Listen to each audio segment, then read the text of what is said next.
Paul Robeson. Revolutionary Lives. 1. The best-known American in the world. Paul Robeson, activist, artist, athlete, experienced a dramatic rise and fall, perhaps unparalleled in U.S. history.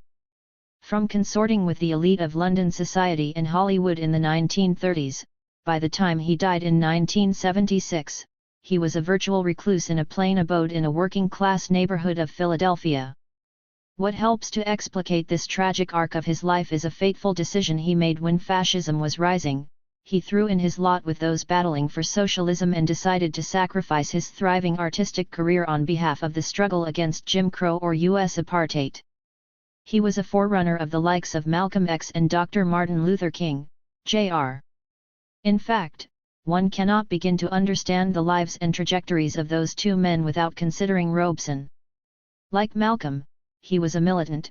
A turning point in his dramatic fall was when he confronted President Harry S. Truman face-to-face in the White House, berating him because of the lynching of African Americans and Washington's lassitude in confronting same.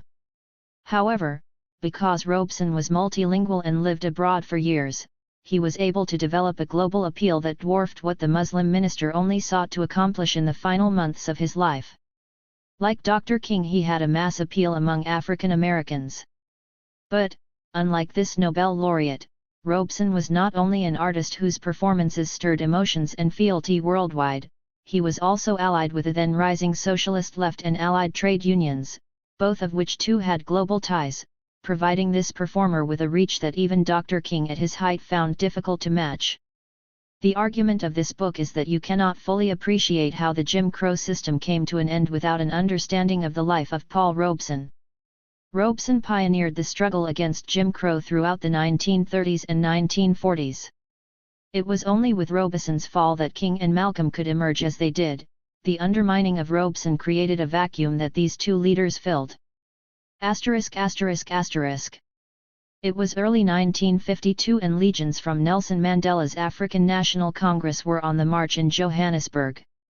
But what struck the journalist covering this anti-apartheid demonstration was the singing voice pouring forth from loudspeakers, as thousands strode forcefully. It was Paul Robeson's point one. This was an act of defiance in that the authorities there had banned his recordings as early as 1949. They sing their songs of protest, chortled Robeson then, including some of mine, may I modestly add 3. The novelist Howard Fast wrote with accuracy during this era that there is no child in Eastern Europe who cannot sing you one of the favorite songs of Paul Robeson. For yet another journalist striding through Jerusalem a few years later was struck to hear Robeson's voice emerging from the window of a sidewalk abode. 5 In 1957, Robeson's wife commented that his records are played regularly by popular demand over the BBC, over national networks and in public places in Europe, the Soviet Union, China, in Asia, and Africa. A friend told us only a few days ago that he had been in a supermarket in Mexico recently and heard Paul singing "O El Man River."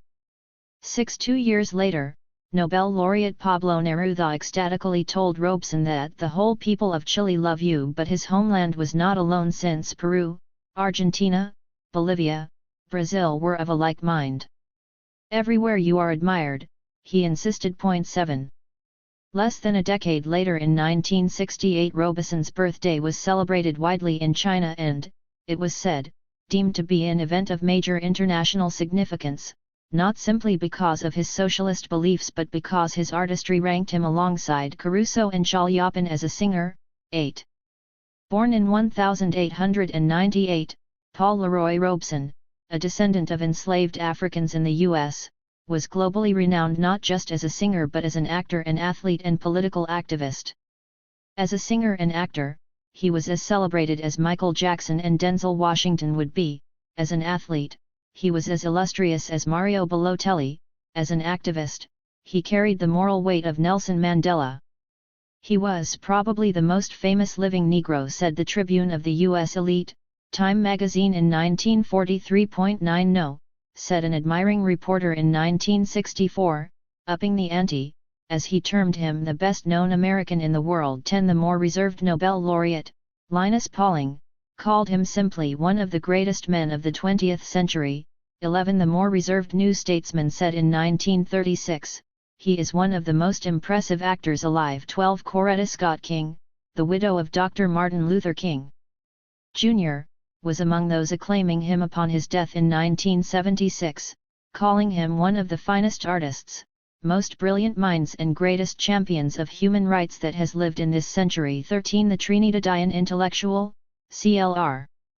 James, who collaborated with him on a remarkable play in London about the Haitian Revolution, asserted in 1983, "I do not believe that any human being in the 20th century achieved the worldwide fame and recognition that Paul Robeson did." 14. The top American football coach, Lou Little, said of Robeson, "There has never been a greater player in the history of football." 15. Robeson's skills on the gridiron were so advanced and involving, as it did, hand-to-hand combat and fancy footwork, that he was seriously approached to fight then heavyweight boxing champion, Jack Dempsey. 16. An acquaintance of Gene Tunney, the man who had bested Dempsey in the ring, recalled his saying that the next heavyweight boxing champion of the world could be, if he wanted it, a young man named Paul Robeson. 17.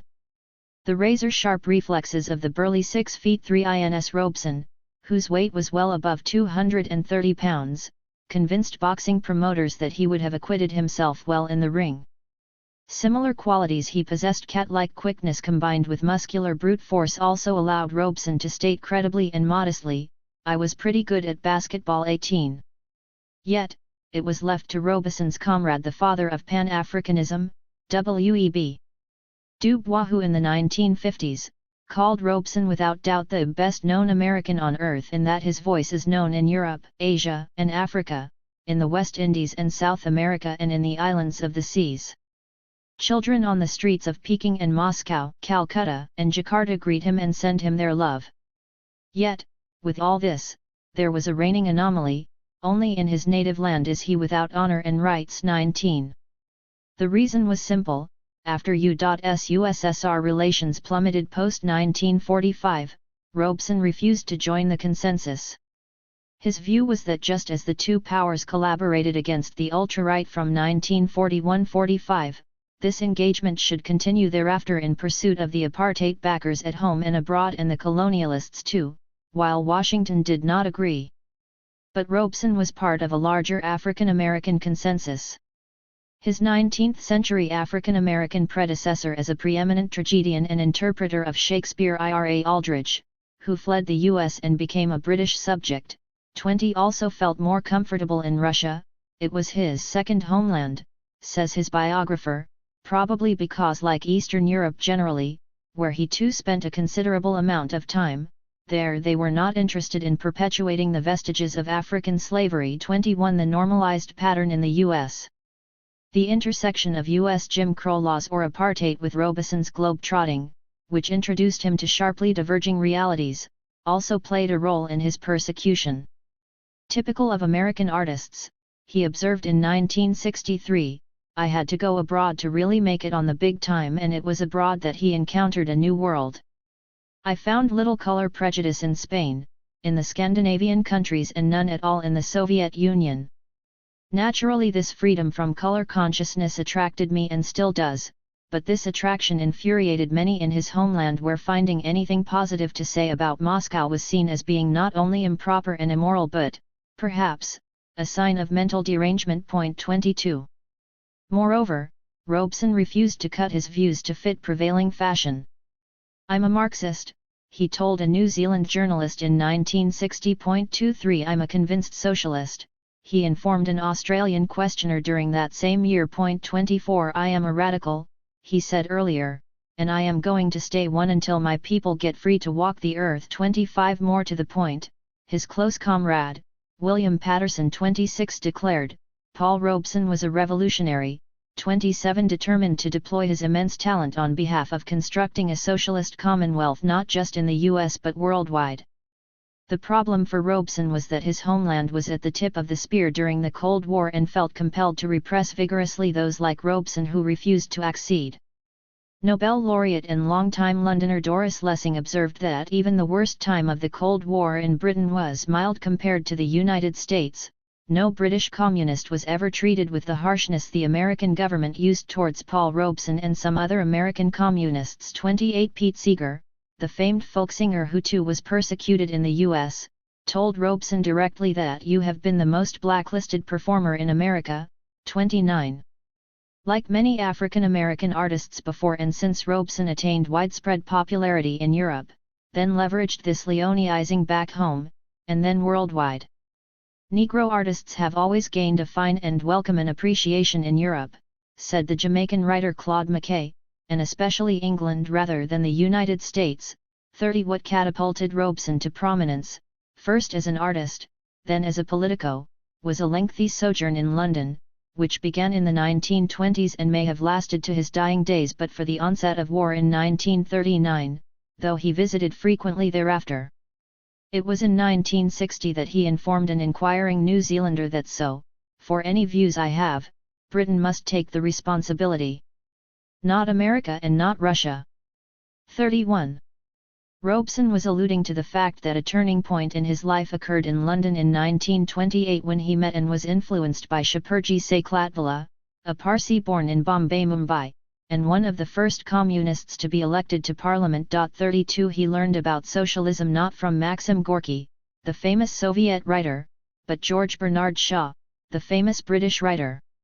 "My whole social and political development," he confided in 1958, "was in England and I became as much a part of English life as I now am of American." 33 You'll have to blame Britain for my political views, he reminded an interviewer in Melbourne, since it was there that I became an advocate of socialism. 34 He learned about the devastation of colonialism in London too, from similarly impeccable sources as he and his spouse befriended the leaders of the liberation movement of British India. It was in 1931 that Eslandar Robeson conferred with M.K. Gandhi. He said he felt the Negro and the Indian had a lot in common. 35 was her apt summary. 36. What was true for Robeson was similarly true for many of his U.S. counterparts. That is, in a dialectical fashion Britain had become a leading colonizer and imperialist nation and simultaneously produced some of the sterner critics of these systems of exploitation. It was in 1936 in Manhattan when Robeson's close comrade, the black communist Ben Davis, who was to be elected subsequently to the New York City Council representing Harlem, encountered his good friend. Robeson was splayed across the bed reading a foundational work by the British communist intellectual, Emil Burns. 37 It was true that he read Marx and Lenin in German and Russian and that he was impressed with a Soviet constitution that pledged anti-racism. 38 But the fact is that Robeson, and a good deal of the US left, were heavily dependent upon the insight and research of their UK counterparts, including Rajani Palma. 39 Whom Robeson deemed to be one of Britain's leading Marxist thinkers. 40 This lengthy list also included Maurice Dobb 41, Maurice Cornforth 42, J.D. Bernal 43, J.B.S. Haldane 44, Christopher Codwell 45, Christopher Hill 46, Harry Pollitt 47, et.al. This is not to mention premier intellectuals from British colonies, e.g. Eric Williams of Trinidad 48, nor the British who migrated to the US and became leaders of the left, e.g. the dangerous Scot, John Williamson. 49 Indeed, though Robeson denied more than once that he was a member of the US Communist Party, his closeness to London comrades raises questions rarely asked, hardly answered definitively as to whether he was ever a member of the party in Great Britain, more of a likelihood than US membership. I discovered Africa in London, said Robeson, which profoundly influenced my life, referring to his subsequent political commitments and his meeting there such leading figures as Kwame Nkrumah of Ghana, Jomo Kenyatta of Kenya and Nnamdi Azikiwe of Nigeria. I spent many hours talking with them and studied the languages of these nations, including Yoruba, Efik, and Ashanti. It was in London that he discussed Africa with men like H.G. Wells and Harold Lasky and Jawaharlal Nehru. His interest was so intense that British intelligence came one day to caution me about the political meanings of my activities. 50. But tellingly, his discovery of Africa in London was tied inexorably to his other preoccupation, socialism. It was an African in London, he noted later, who directed my interest in Africa to something he had noted in the Soviet Union. On a visit to that country he had traveled east and had seen the Yakuts, a people who had been classed as a backwards race by the Tsars, in a manner not unlike what had befallen Africans in e.g. North America. He had been struck by the resemblance between the tribal life of the Yakuts and his own people of East Africa, leading Robeson to think that socialism too could uplift Africa. So, concluded Robeson, through Africa I found the Soviet Union. 51. Robeson and Nehru met in London in the 1930s, and the Indian leader was so moved by his presence that he penned an ode to him, informing readers that "You have been the voice of man, the song of germinating earth / and the movement of nature." This homage was a reflection of the fact that Robeson's signature song, "O Man River," was adapted into several South Asian languages, with often the Mississippi River transmuted to the Ganges. 52. The British Barbadian observer, Peter Blackman, was agog in describing the rapturous reception of Robeson before his forced departure in 1939. He has always been popular in England. In 1939 I attended a meeting in a working-class district of London at which he sang. The crowds in the streets, an inspector of police told me, were bigger than any that used to turn out to see Edward VIII when that monarch was at the height of his popularity as Prince of Wales. Cabinet members bid discreetly for interviews. Members of Parliament and hall porters alike jostle one another to shake his hand. While the bulk of the audiences he entertains are middle and working class folk, yet even with halls packed, thousands are turned away. 53. After the US in the 1950s rejected his right to travel and sought to ruin his livelihood, Robeson fought an ultimately successful battle that led him to tell British readers in 1960, "It was largely due to pressure from this country that I eventually got my passport. That's why I make my temporary home here." 54.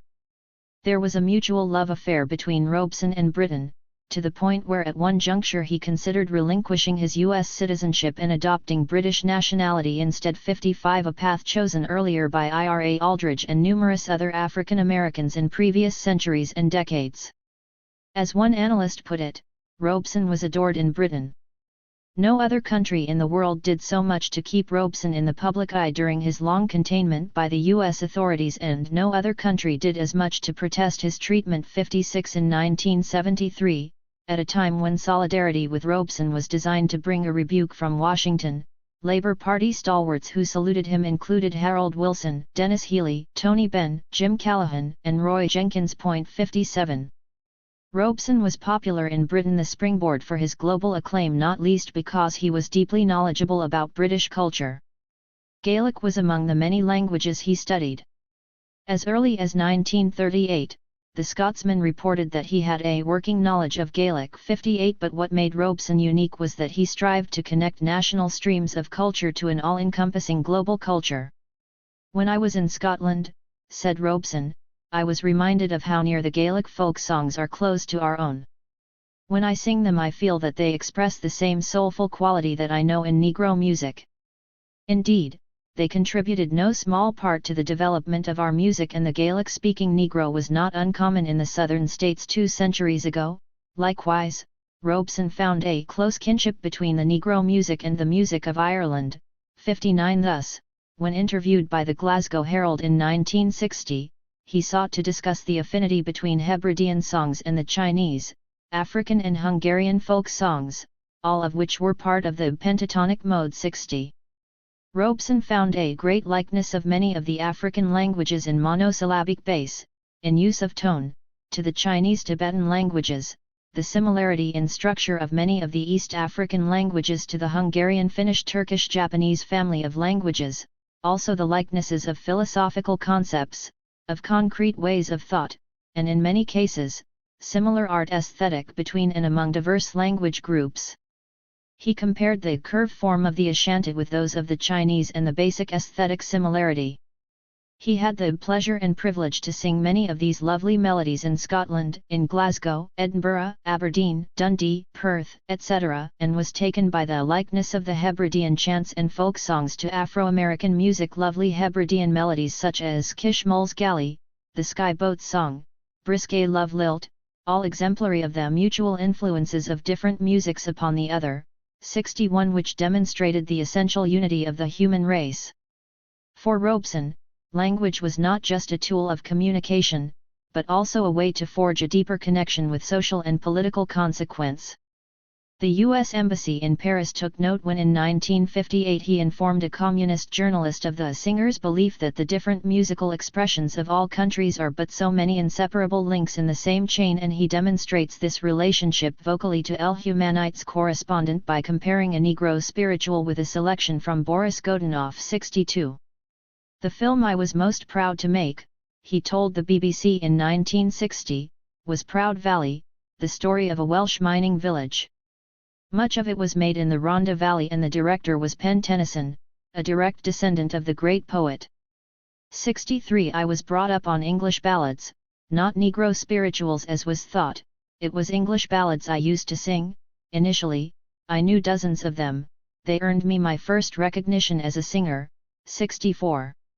Decades of attention to the so-called special relationship between London and Washington notwithstanding, Robeson had tapped into a long-standing current of sympathy between African Americans and Britain that stretched back to the founding of the U.S., when the enslaved generally sided with the Redcoats, not least because of the gathering abolitionism in the UK and the slave-holding status of the victorious rebels. 65 This trend continued in the 19th century when leading U.S. abolitionists, e.g. Frederick Douglass, were frequently to be found in London, Dublin, Cardiff, and Edinburgh. 66 Robeson exemplified this trend when in 1958 he acknowledged openly that the relentless, powerful, compelling factor is the pressure of world opinion against racism in the United States. It was beyond the shadow of a doubt, he thundered, that the United States cannot afford to ignore the pressure that comes from abroad. 67. It was in 1937 that the then affluent Robeson funded the Council on African Affairs, CAA, a US-based grouping that crusaded for decolonization of Africa and the Caribbean with the belief in large part that as this beleaguered continent and region were liberated, citizens there could then pressure Washington to liberate African Americans in turn. 68 Repeatedly over the years, Robeson, according to his close friend and biographer, Lloyd Brown, adjudged the CAA the one organizational interest among many with which he was identified and that was closest to his heart. 69 Emphasis in original.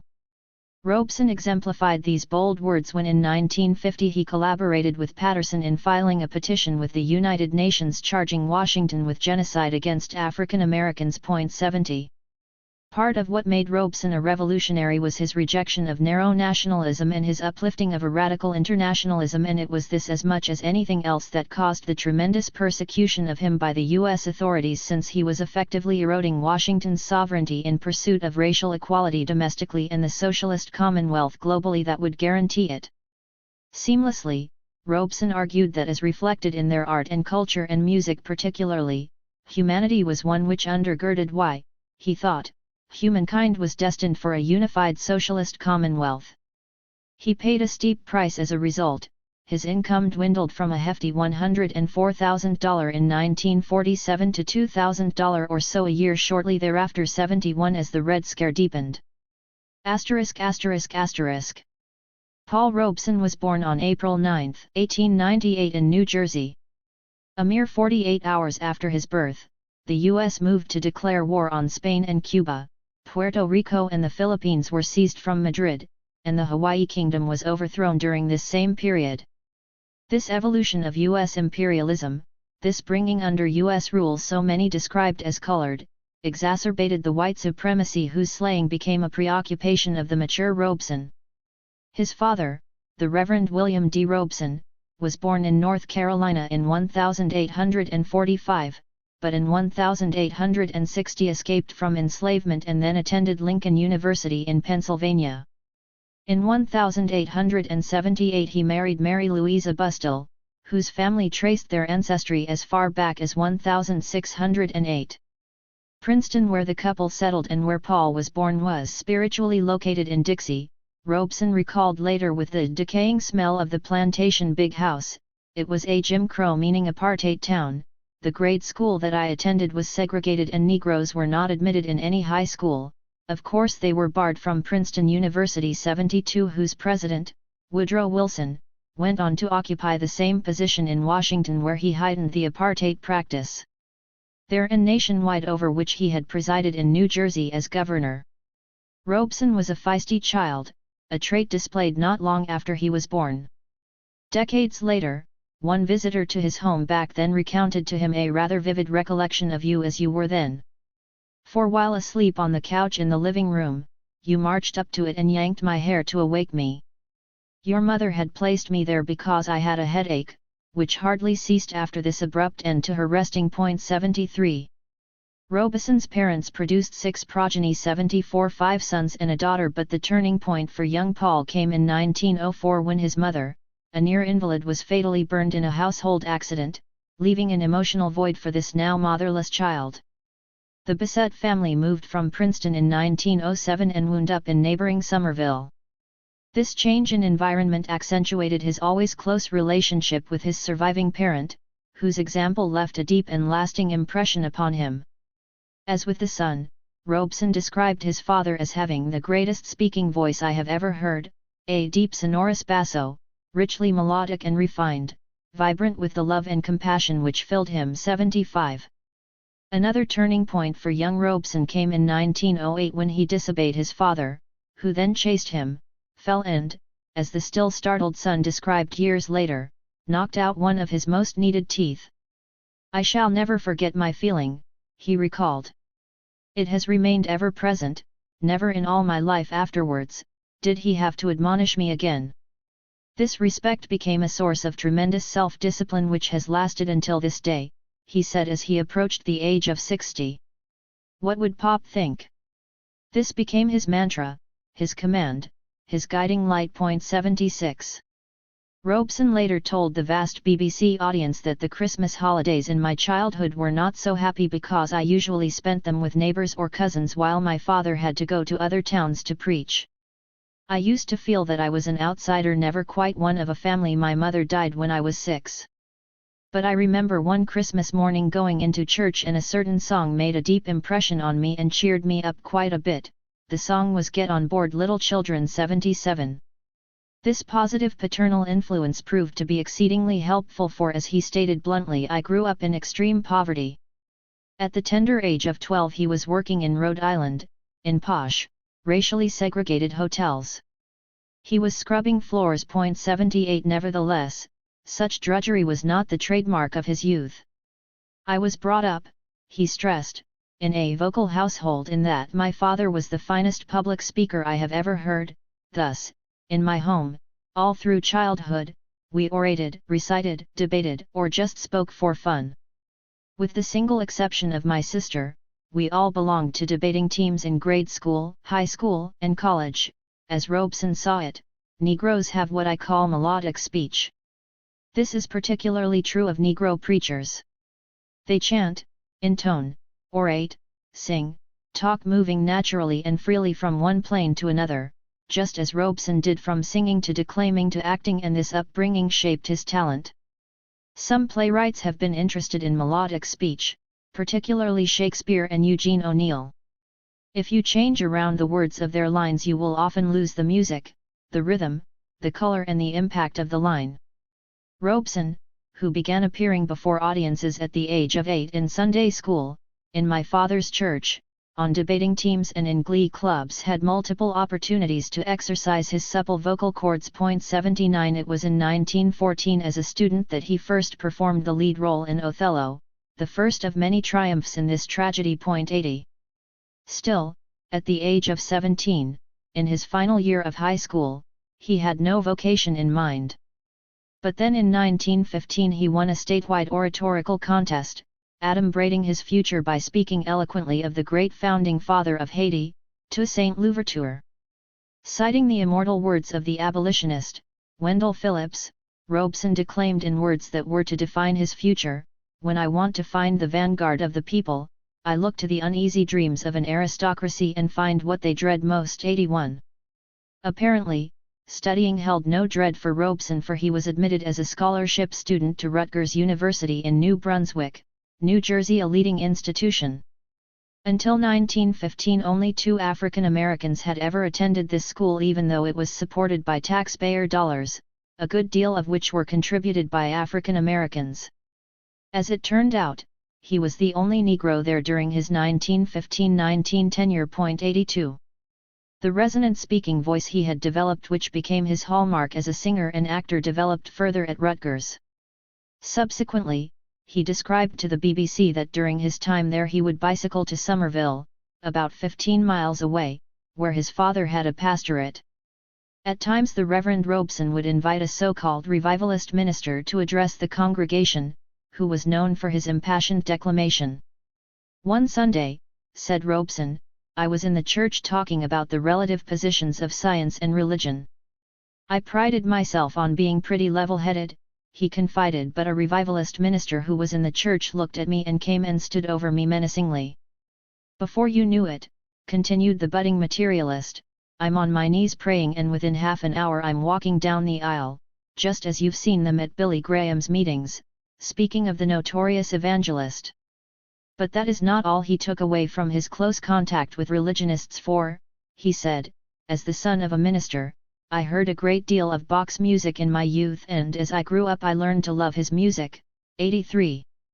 "It was his father who, in a moving experience," said Robeson, "who chose to teach me in Hebrew from the Bible. It was in college that he embarked on his abiding preoccupation, languages, beginning with Greek and Latin. 84 In my college days," said Robeson later, "Latin and Greek and language study generally became his constant companion. I was quite a Greek scholar," he said. "I enjoyed learning languages." 85 And this intellectual interest dovetailed with a political imperative. "I believe," he said in 1963, "that there was, way back, one language, one music, one people, and what made Robeson such a unifying global and revolutionary figure was that this profundity he articulated was embodied in his own person." 86. However, he not only displayed facility with foreign languages. During the height of his popularity, the Californian communist leader, Dorothy Healy, escorted him to an all-Negro party and was surprised to find that upon arrival he immediately began using black English colloquialisms in this crowd in a way he never had when I was with him in a group of whites. 87 Those attending a gathering in Los Angeles of the left-leaning Progressive Party which Robeson chaired were taken aback when he spoke for 10 minutes in fluent Spanish to those of Mexican origin. In attendance. 88 The versatile Robeson reputedly had a better reading understanding of Chinese than he did of Spanish. 89. Besides music and language, the youthful Robeson also developed a keen interest in sports. During his first year in college, he sought to join the American football team, which brought a sharp introduction to racist violence. "One boy slugged me in the face and smashed my nose, just smashed it," he said with equal amounts of wonder and anger. "The injury delivered provided trouble to me as a singer every day since," he lamented. "And then when I was down, flat on my back, another boy got me with his knee and fell on me. He managed to dislocate my shoulder. But in an early lesson that buoyed him throughout life, his sainted father convinced him not to quit, since he should see himself as not just an individual but also as a representative of all Negroes. So I stayed," said Robeson. "I had 10 days in bed, a few days at the training and then out for another scrimmage. I made a tackle and was on the ground, my right hand palm down on the ground. A boy came over and stepped hard, on my hand. He meant to break the bones. The bones held, but his cleats took every single one of the fingernails off my right hand. That's when I knew rage," he added with lingering vehemence, and it was that rage that he converted into doggedness that propelled him into one of the best athletes ever to compete in this blood sport. Thus, on the next play, it seemed as if the whole team came at me. I swept out my arms and the 3 men running interference, sought to block him but instead went down because of a legal blow administered by the now enraged Robeson. I wanted to kill," he said triumphantly. "And I meant to kill," said this proponent of self-defense. But the coach intervened. This display of aggression was at a practice session, directed at teammates, yet even this exhibition of violence hardly prepared him for actual games against opponents. After one brutal match in 1918, Samuel Rosen, who came to know Robeson, lingered near the entrance to the stadium, and soon everyone but Robeson had departed. "He walked along down the long corridor toward the exit," said the distressed observer. Not a soul with him. He was completely abandoned by his teammates, the touched Rosen concluded. It was the first time that I really understood what it meant to be Black 90. Then there was the game with Washington and Lee University, a Virginia school named after two preeminent slaveholders. Naturally, their team not only had no black players but also refused to play any team that did. So, the coach benched the angered Robeson and the team suffered, unable to prevail. Yet, of the sports he played including basketball, baseball, and track and field, in all of which he excelled superbly, he confessed that American football was his favorite. 91 Perhaps it was because of the roughhouse tactics which toughened him helpfully for future battles that endeared him, though in basketball too, a reporter noticed that every time he was near the basket, at least two of the opposing players were on top of him, and, inexorably, he was knocked down. 92 Robeson's sterling success on athletic battlefields unsettled the rudiments of white male supremacy, paving the way for desegregation. 93 What steeled Robeson for future battles was not only his preparation on athletic battlefields but, as well, the shock of the death of his father on May 17, 1918. Robeson was heartbroken. According to his future spouse, he became quieter, more thoughtful, lonely. 94 Fortunately, his college years were not consumed by racist violence and personal setbacks. His professor in English literature was an authority on Shakespeare. "He became my dearest friend among the professors," said Robeson. "It was he who brought me to New York to see my first Shakespearean play." Robeson was impressed. "I remember to this day," he said years later, "the clarity of their diction, which then compelled him to take courses in phonetics at London University." This interest in Shakespeare merged effortlessly with his interest in music and his acculturation in the church. "Get some of the records of the divine Mahalia Jackson," he counseled later, "or listen to the poetic bard-like songs of Ledbetter Leadbelly or Sonny Terry. This bardic tradition," he advised, "goes back to the land of our African forebears. Today in any of our churches one can hear the preacher, leader, and chorus, congregation, creating a kind of modal antiphonal or polyphonic, contrapuntal singing reminiscent of an African chant. These bard-like songs and chants are similar to those of the Scotch Hebridean bards and the Welsh bards of Druid tradition and the Irish bards who inspired Sean O'Casey and the unknown singers of the Old Russian Balina, the bards of Icelandic and Finnish sagas, the ancient singers of American Indian lore, the bards of the Vedic hymns of the India of the East, of the Chinese singer-poets, the Hasidim, etc. The essence of Robeson's life work and the heart of his socialist credo was his fervent belief that humanity was one, all marching albeit at different speeds to the same goal. 95 The seeds of this cultural expansiveness were sown in college.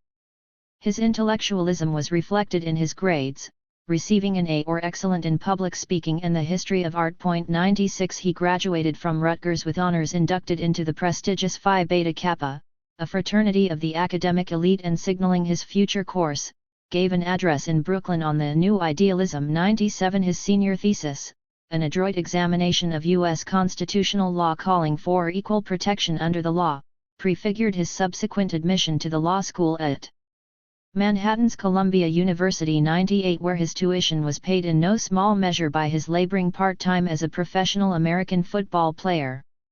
On a hill overlooking Harlem, which had recently witnessed an influx of migrants from Jamaica, Barbados, and the region once known as the British West Indies, this Ivy League school both was influenced by and stood apart from its teeming neighborhood.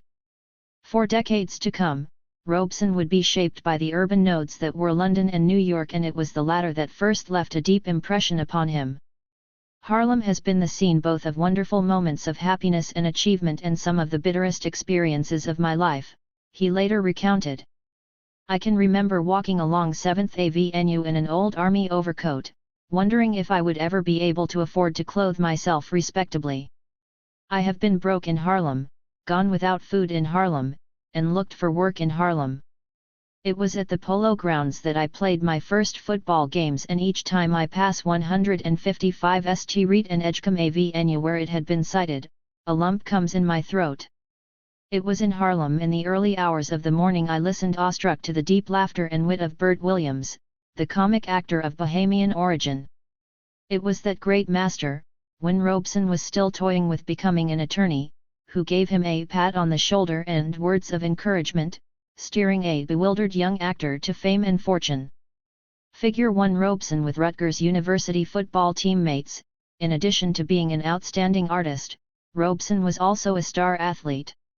Daily Worker and Daily World Photographs Collection, Tamiment Library / Robert F. Wagner Labor Archives, New York University, New York City. I can still remember humming the last strains of Little Gal, that lovely song of Rosamond Johnson's, set to the words of Paul Laurence Dunbar, the poet laureate of Black America, and then rushing from the old plantation room into the subway train at 50th Street and Broadway. There just across the aisle was dear Florence Mills, the simple, nightingale-voiced star, and how proud I was when she too gave me a nod and a smile of recognition. I recall with profound respect and admiration the evenings with James Weldon Johnson reading his fervent poems, a reference to the acclaimed diplomat, human rights leader and lyricist. An indelible impression was made on Robeson by a short, never-to-be-forgotten chat with that great scholar and tireless fighter, W.E.B. Du Bois. 99.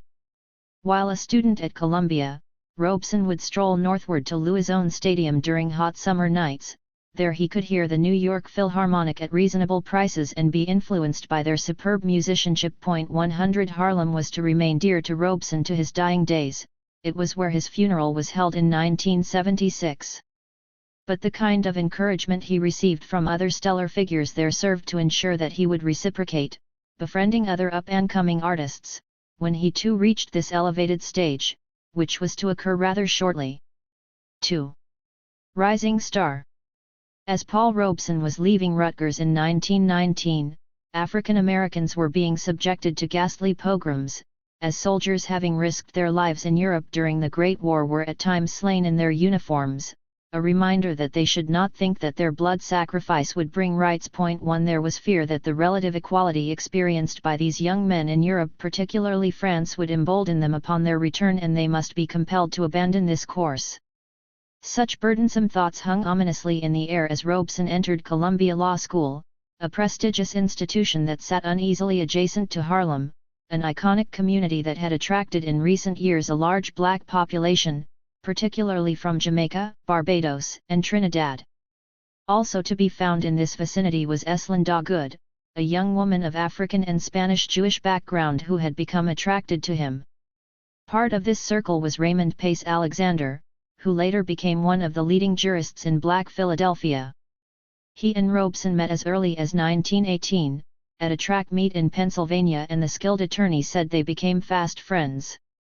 "We had several classes together at Columbia," he recalled, and in 1921 the future Ms. Robeson was his guest at a picnic at one of the famous steamers of the Hudson River Line, on which occasion I introduced Essie to Paul too. Robeson and Eslinda were smitten, and in August 1921 decided to wed 3, and despite rockiness they were to remain married until her death in 1965. They were a kind of odd couple. He was tall, well over 6 feet high, and over the years carried a fluctuating weight that at times tipped the scales at 250 pounds. She was much shorter, and not a minor detail in a color-obsessed U.S. she was much lighter than her darker-skinned husband, which at times allowed her access where he was barred. Exuding confidence, she described herself in 1942 definitively, "I am 45 years old, weighing 135–135 pounds, am 5 feet 4½ inches tall and on the sturdy side with powerful shoulders and chest. I was a swimmer and still am muscular, olive-colored with very black hair, speak a little French, some German, a very little sick Russian." 4. To earn income, Robeson played professional American football for the Milwaukee Badgers, where he excelled on the field, as he had done at Rutgers. 5 His son, Paul, Jr., observed that Robeson was billed by the media as the greatest defensive end in the history of football, an opinion confirmed by the premier analyst of the sport, Walter Camp. 6. Their first home was established in Harlem, 321 West 138th Street, a rather small, incommodious abode on the top floor of a private home. The responsibility of marriage and the felt necessity for added income had led him back to the football field, and, also, to unlimber his performing talent, this time as an actor in New York City. As with so many of his capacious ventures, he was encouraged if not pushed in this direction by his ambitious spouse. 7 Our early married life was a struggle, said Robeson subsequently, and added pointedly that if his spouse had not gently propelled him, he would not have gone as far. 8 When I was working my way through law school, he told the BBC subsequently, the couple suffered from a lack of cash. So, we'd arrange summer concerts and get in an audience at $1 a head.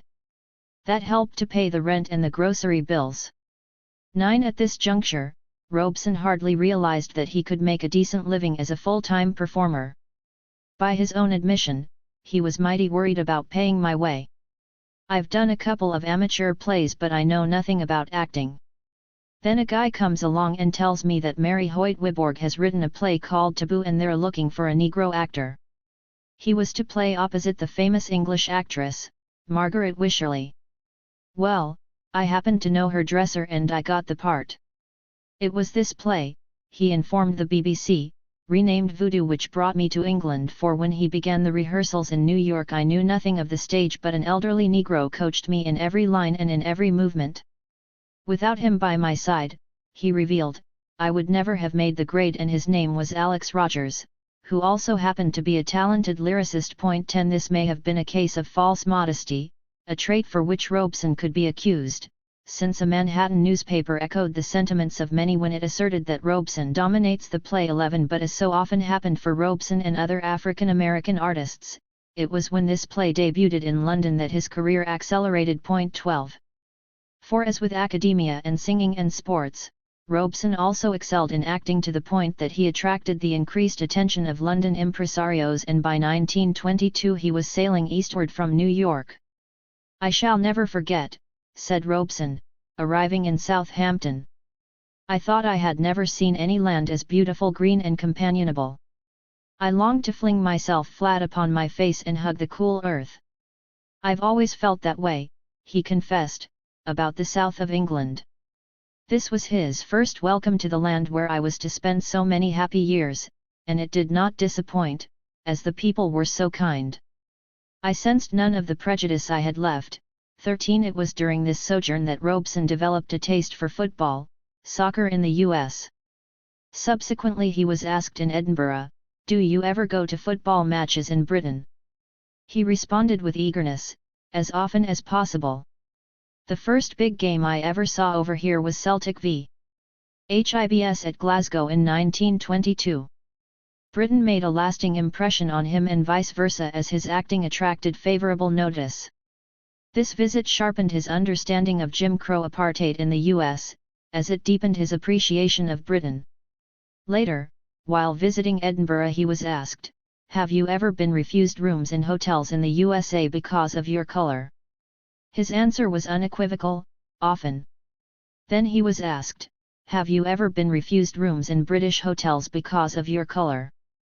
The answer was similarly unsparing, "No, but it has happened to other coloured people less well known than I am." 14 He was able to dine in many of London's leading restaurants, but while starring in theatre in downtown New York, he found it hard to find a decent meal, despite the profusion of eateries there. There were restaurants and other establishments from which he was barred. Just as a traveller he could not secure suitable seats on trains because of Jim Crow laws. 15 But then it was London that was the primary focus of his emerging career. Reminiscing later, Robeson observed that the first song I sang in England was "Go Down Moses," which was way back in 1922. Noting the offbeat play in New York called Voodoo that had brought him to the east bank of the Atlantic, he derided it, saying it wasn't much of a play and I wasn't much of an actor, which was all too self-deprecating. During the play I was supposed to fall asleep and dream. While I was dreaming, I hummed "Go Down Moses" to myself and the producer said, "Sing it." I did. Then he was told, "Sing another," and by the time the play closed I was singing several spirituals, and thus was launched the singing career of a man who became notorious because of his powerful voice. Arguably, it was London that opened the doors wide for his talent to emerge, for it is questionable if he would have been able to flourish on the West Bank. That led to a tour where we stayed in digs and I made many friends with many people in all walks of life. Thus began what I feel has been a lifelong friendship with the British people. I love their music, their traditions and folk songs, since the Scottish, Welsh and Irish songs appeal to me very deeply and I love to sing them.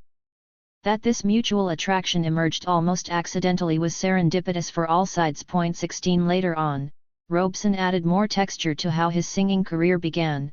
When I was a young man in Harlem, he told the BBC, I sang for a short time with a group of singers led by a youngster from Portuguese East Africa, meaning Mozambique. He studied at Columbia University and married an American girl, 17. He graduated from Columbia in 1923, then worked for a law firm but curtly departed after a secretary, in a racist slight, refused to type his letters. 18 Perhaps if he had not endured such slights, he would have considered a legal career, but such was not to be. His budding stardom as an actor at once shielded him to a degree from racism in Britain, but was insufficiently blinding to obscure the reason why. This was the more impressive since, in many ways, Robeson's global popularity began in Britain. He was also pushed in that direction by his unfortunate experiences at home. Whatever the case, it did not take long for him to attract the attention of the heralded playwright Eugene O'Neill. In early 1923, the Irish-American writer was told that Robeson was desirous to meet you in regard to a part in your new play. Further, O'Neill was told, if you have a Negro part to cast, you will find that Mr. Robeson has, in my opinion, very unusual and extraordinary ability as an actor and most admirable qualities as a student and a man, 19, all of which proved to be true. Indeed, Eslandar Robeson concluded that the Provincetown Players, a U.S. theater troupe closely associated with the Nobel laureate, were really responsible for Paul's choice of the stage as a career. For upon their meeting, the boozy, somewhat irascible O'Neill and the younger thespian would talk for hours on end, for days, for weeks, said Ms. Robeson. 20 For the favourable reviews in London led to his breakthrough appearance in O'Neill's The Emperor Jones in New York in 1923 and London thereafter. 21 This play was not embraced warmly by all, assuredly. It was denounced by the organ of the then rising Jamaican activist, Marcus Garvey, who sought to build a global alliance of Africans and African descendants. It was a depiction of a fictional Caribbean isle and, said the Negro World, was a travesty on the Negro race. 22 The popular, U.S. Negro columnist, J.A. Rogers, told his many readers that the play was written for morons, while the filmed version made him feel like making a dive for the garbage can after seeking it. 23 Robeson, who played the eponymous leading character on stage and screen, was to see this work repeatedly flayed. 24 And, ultimately, his difficulty in finding roles that matched his developing political consciousness, led him to stray from cinema particularly. If Robeson had been able to skim O'Neill's innermost thoughts, he may have given more credence to some of Garvey's more astringent evaluations. For in private correspondence, the playwright confessed after hearing Robeson sing, "I'm about fed up with Negro spirituals," then went on to discuss the now prominent performer acting in one of his plays with a constructed face, white, that could be designed for him and his face built up to fit it. White folks make up to play Negroes, and there's no reason why the reverse shouldn't be practiced. He's the only actor who can do the laughter, that's the important point. It would be good showmanship, to no end to the publicity it would attract. 25. Figure 2 Robeson's breakthrough performance in 1923 in Nobel laureate Eugene O'Neill's The Emperor Jones propelled him to stardom. Daily Worker and Daily World Photographs Collection, Tamiment Library / Robert F. Wagner Labor Archives, New York University, New York City. Yet, again, Garvey's journal was countered by what was becoming one of Robeson's chief defenders. London's New Statesman advised about this controversial play, "You ought to see it because of Mr. Paul Robeson in the leading part. I have nothing but admiration for his performance," said their critic, John Shand, "since where he was good, he was magnificent. His voice, intelligence, physique, and sense of the stage immediately made me want to see him in Othello, the play that catapulted Robeson into the theatrical stratosphere." 26. As so often happened with African American artists, these favorable British reviews were leveraged for gain in the U.S. itself. in this instance, Opportunity, the organ of the National Urban League, which catered to the millions of African Americans then fleeing the terror of the former slave South for points northward. Their critic hailed Robeson's fine and impressive acting while quoting at length from 9 equally favorable British reviews. 27 Strikingly, the mainstream U.S. periodical, The Saturday Review, said that Robeson in this play has many moments that are superb and one rarely sees so fine a physique upon the stage and, besides, Robeson can act with the whole of his magnificent frame. 28.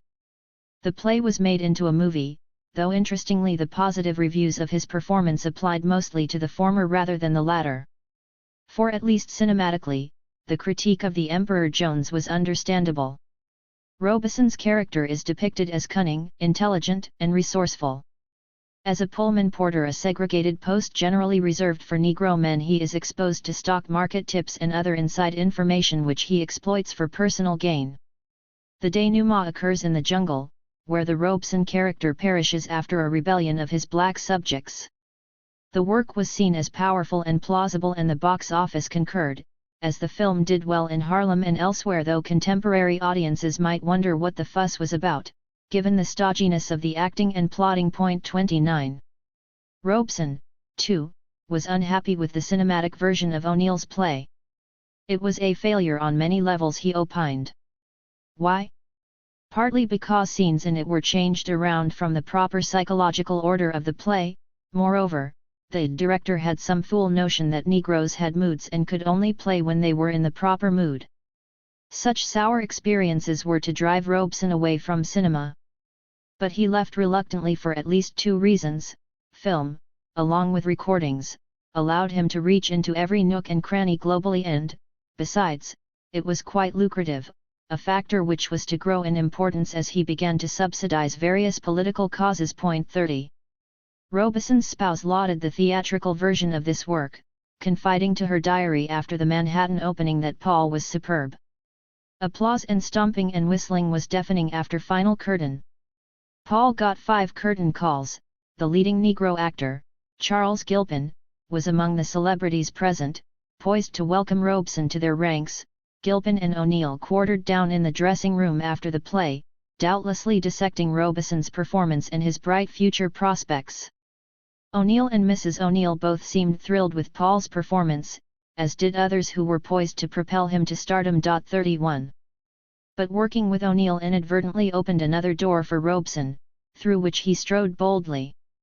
The script of the play called for him to whistle in the forest to keep up my courage, he recalled later, and since I cannot whistle I had to sing instead, an accidental performance that stunned those assembled, contributing to yet another career as a singer. 32 Still, any hearing Robeson's resonant baritone voice could easily have suggested that he should pursue a career as a concert singer. But Robeson's dilemma was captured when another O'Neill play in which he starred, All God's Chillin' Got Wings, which touched upon the ultra-sensitive issue of so-called mixed-race liaisons, also met with protest. Robeson played the spouse of an abusive white woman. The Ku Klux Klan, the terrorist and racist gang which held sway in a number of state capitals, was fiercely outraged because of the explosive theme. 33 The atmosphere for this work was not ideal. Robeson recalled later how the New York theater was picketed because a lot of angry citizens felt it was wrong to present a play in which a white woman was married to a Negro. This rattled Robeson. I was never sure I wouldn't be beaten up when I came out of the subway on my way to the theater. What unnerved Robeson was his perception of his own inadequacies. Now, I'm not an actor, you know. Oh no, I'm not, he insisted. And to work with Flora Robson, a standout of the British stage, was a revelation, since she had all the technique of the great actress, but it was quite unobtrusive. It was so flowing that one wasn't conscious of it as technique, which is one definition of great acting. I'll never forget, he continued, the opening night. After all, we'd been rehearsing for some time and I should have been prepared, but I hadn't realized that she had something in reserve. We came to that scene where she stands behind me with the dagger and spits out that one, terrible, obscene, word nigger. And on the opening night she did it with such intensity that I nearly shot out of my skin. I was really frightened, but, as was typical of his BBC interviewers, Keen to draw distinctions between Britain and the US, he was asked, "Was it different here in London?"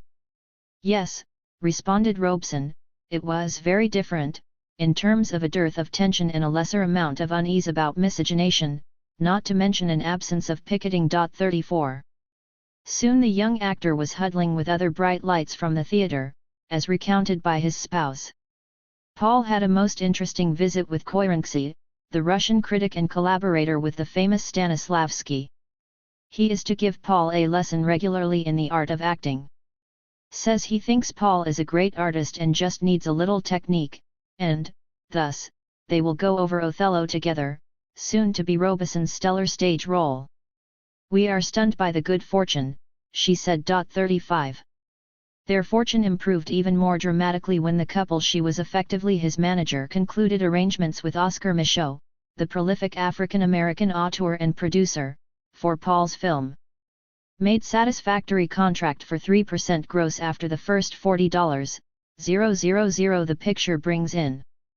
Salary $100 for 3 weeks. 36. Robeson did work with Michaud, but then a major film studio in Southern California called, promising the moon, "We have a fine chance of putting through a big picture deal for you," he was told.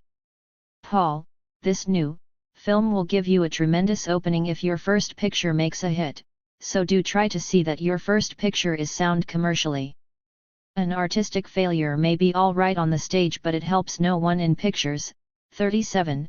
As things turned out, Robeson's record in movies was mixed, with his critically panned first sound film, The Emperor Jones, being typical of his cinematic reception. Nevertheless, ever more lucrative offers continued deluging the Robesons, as shall be detailed below, many of which were accepted. One manager, Ms. Robeson noted, made a most attractive proposition to me in that he wants to take over Paul for exclusive management for 2 years, with an option, and to sweeten the pot he would advance $10,000 cash to Paul.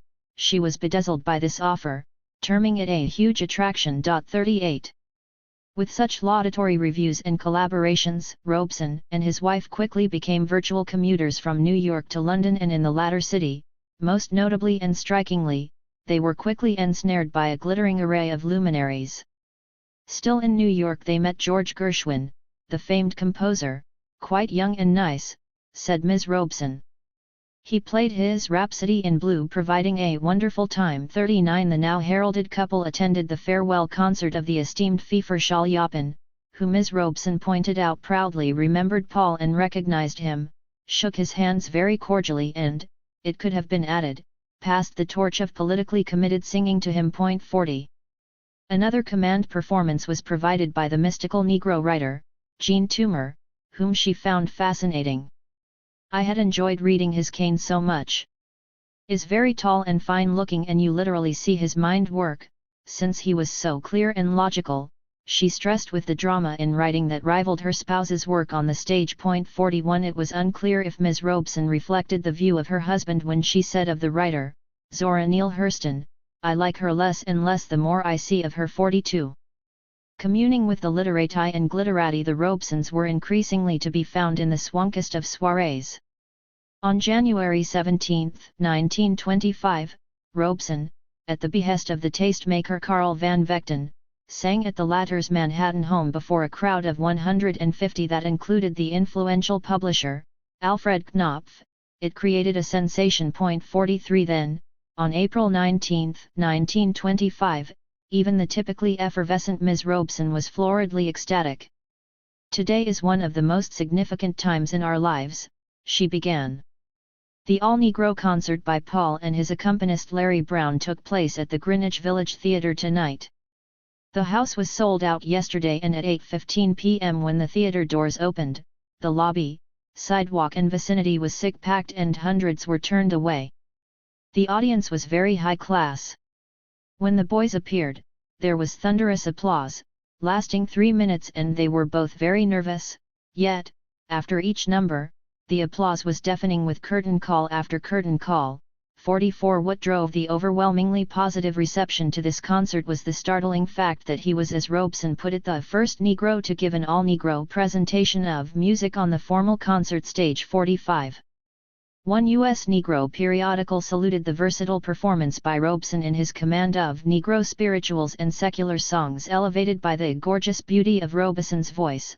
An indication of the quality of his performance was the fact that fully as many were turned away as the little theatre could accommodate, and the venture has made necessary a second revival. 46 Robeson's spouse did not exaggerate when she spoke enthusiastically of the huge crowd filling the lobby and the sidewalk in front of the theatre.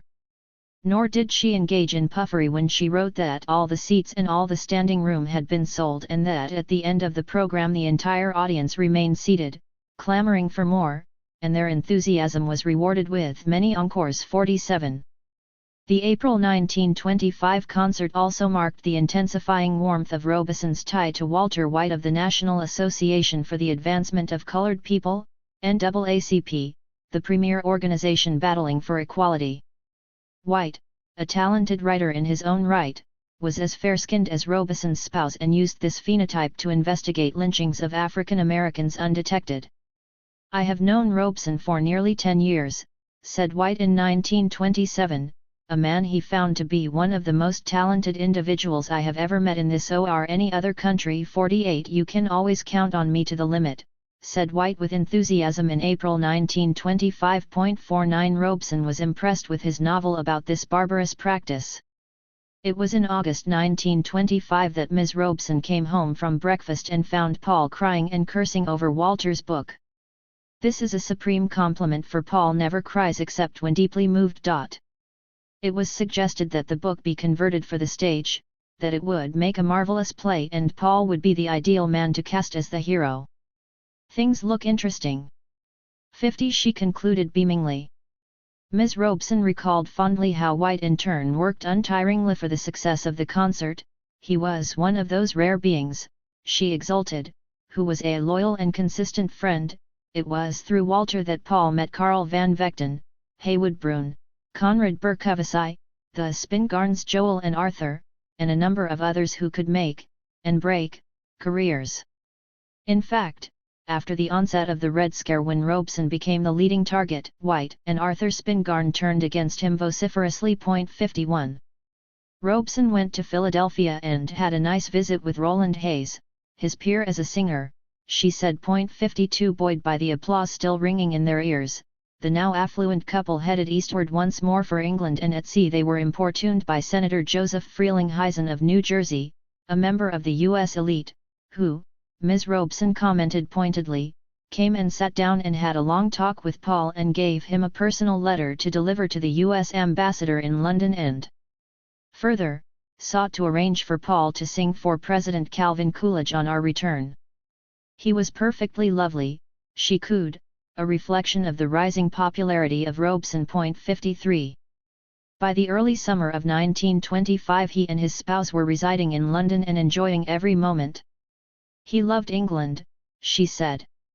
The calm, homely beauty and comfort of London was appealing to both. He felt even more at home in London than he had in America, she concluded. There were few inconveniences for him as a Negro in London. He did not have to live in a segregated district. He leased a charming flat in Chelsea. In Manhattan he faced restriction, and outside this charmed zone, life for him was even more difficult. At hotels outside of New York, said Ms. Robeson, it was almost impossible for him to secure accommodation. As for Robeson, he was captivated by London.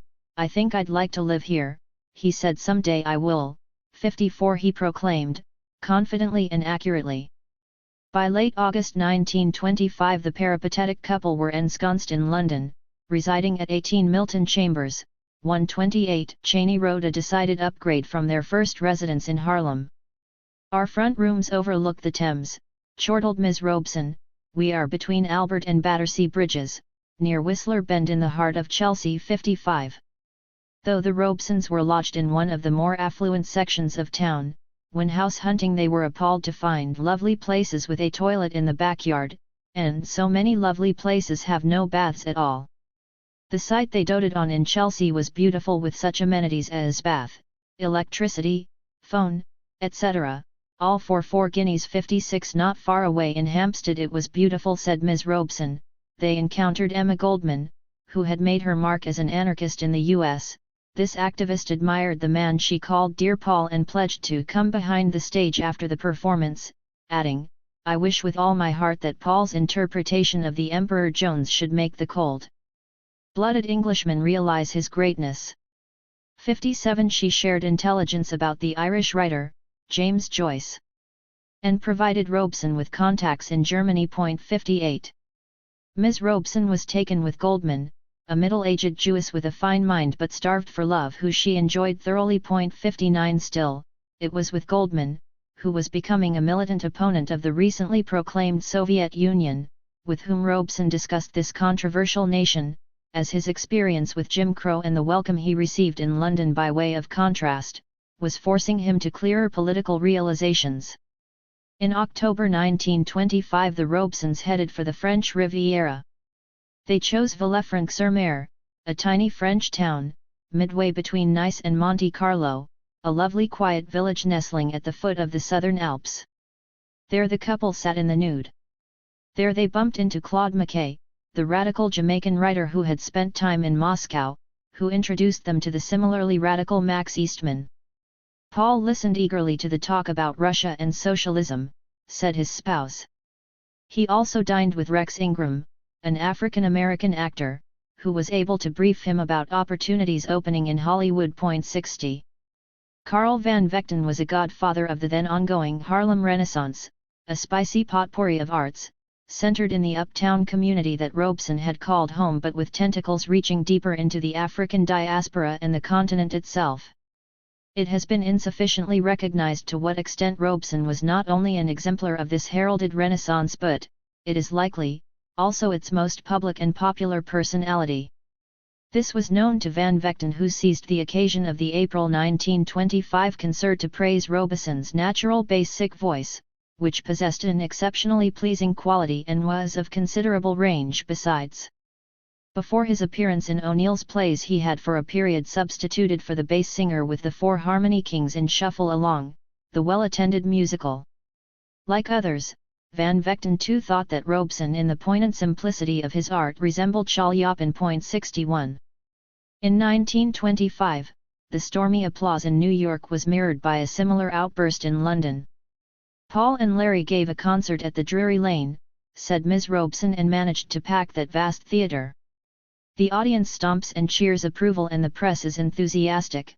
Then the Prince of Wales commands them to sing for him and the King of Spain, the Duke and Duchess of York request them to sing, Lord Beaverbrook, Baroness Ravensdale and other royals and nobility too numerous to note do likewise.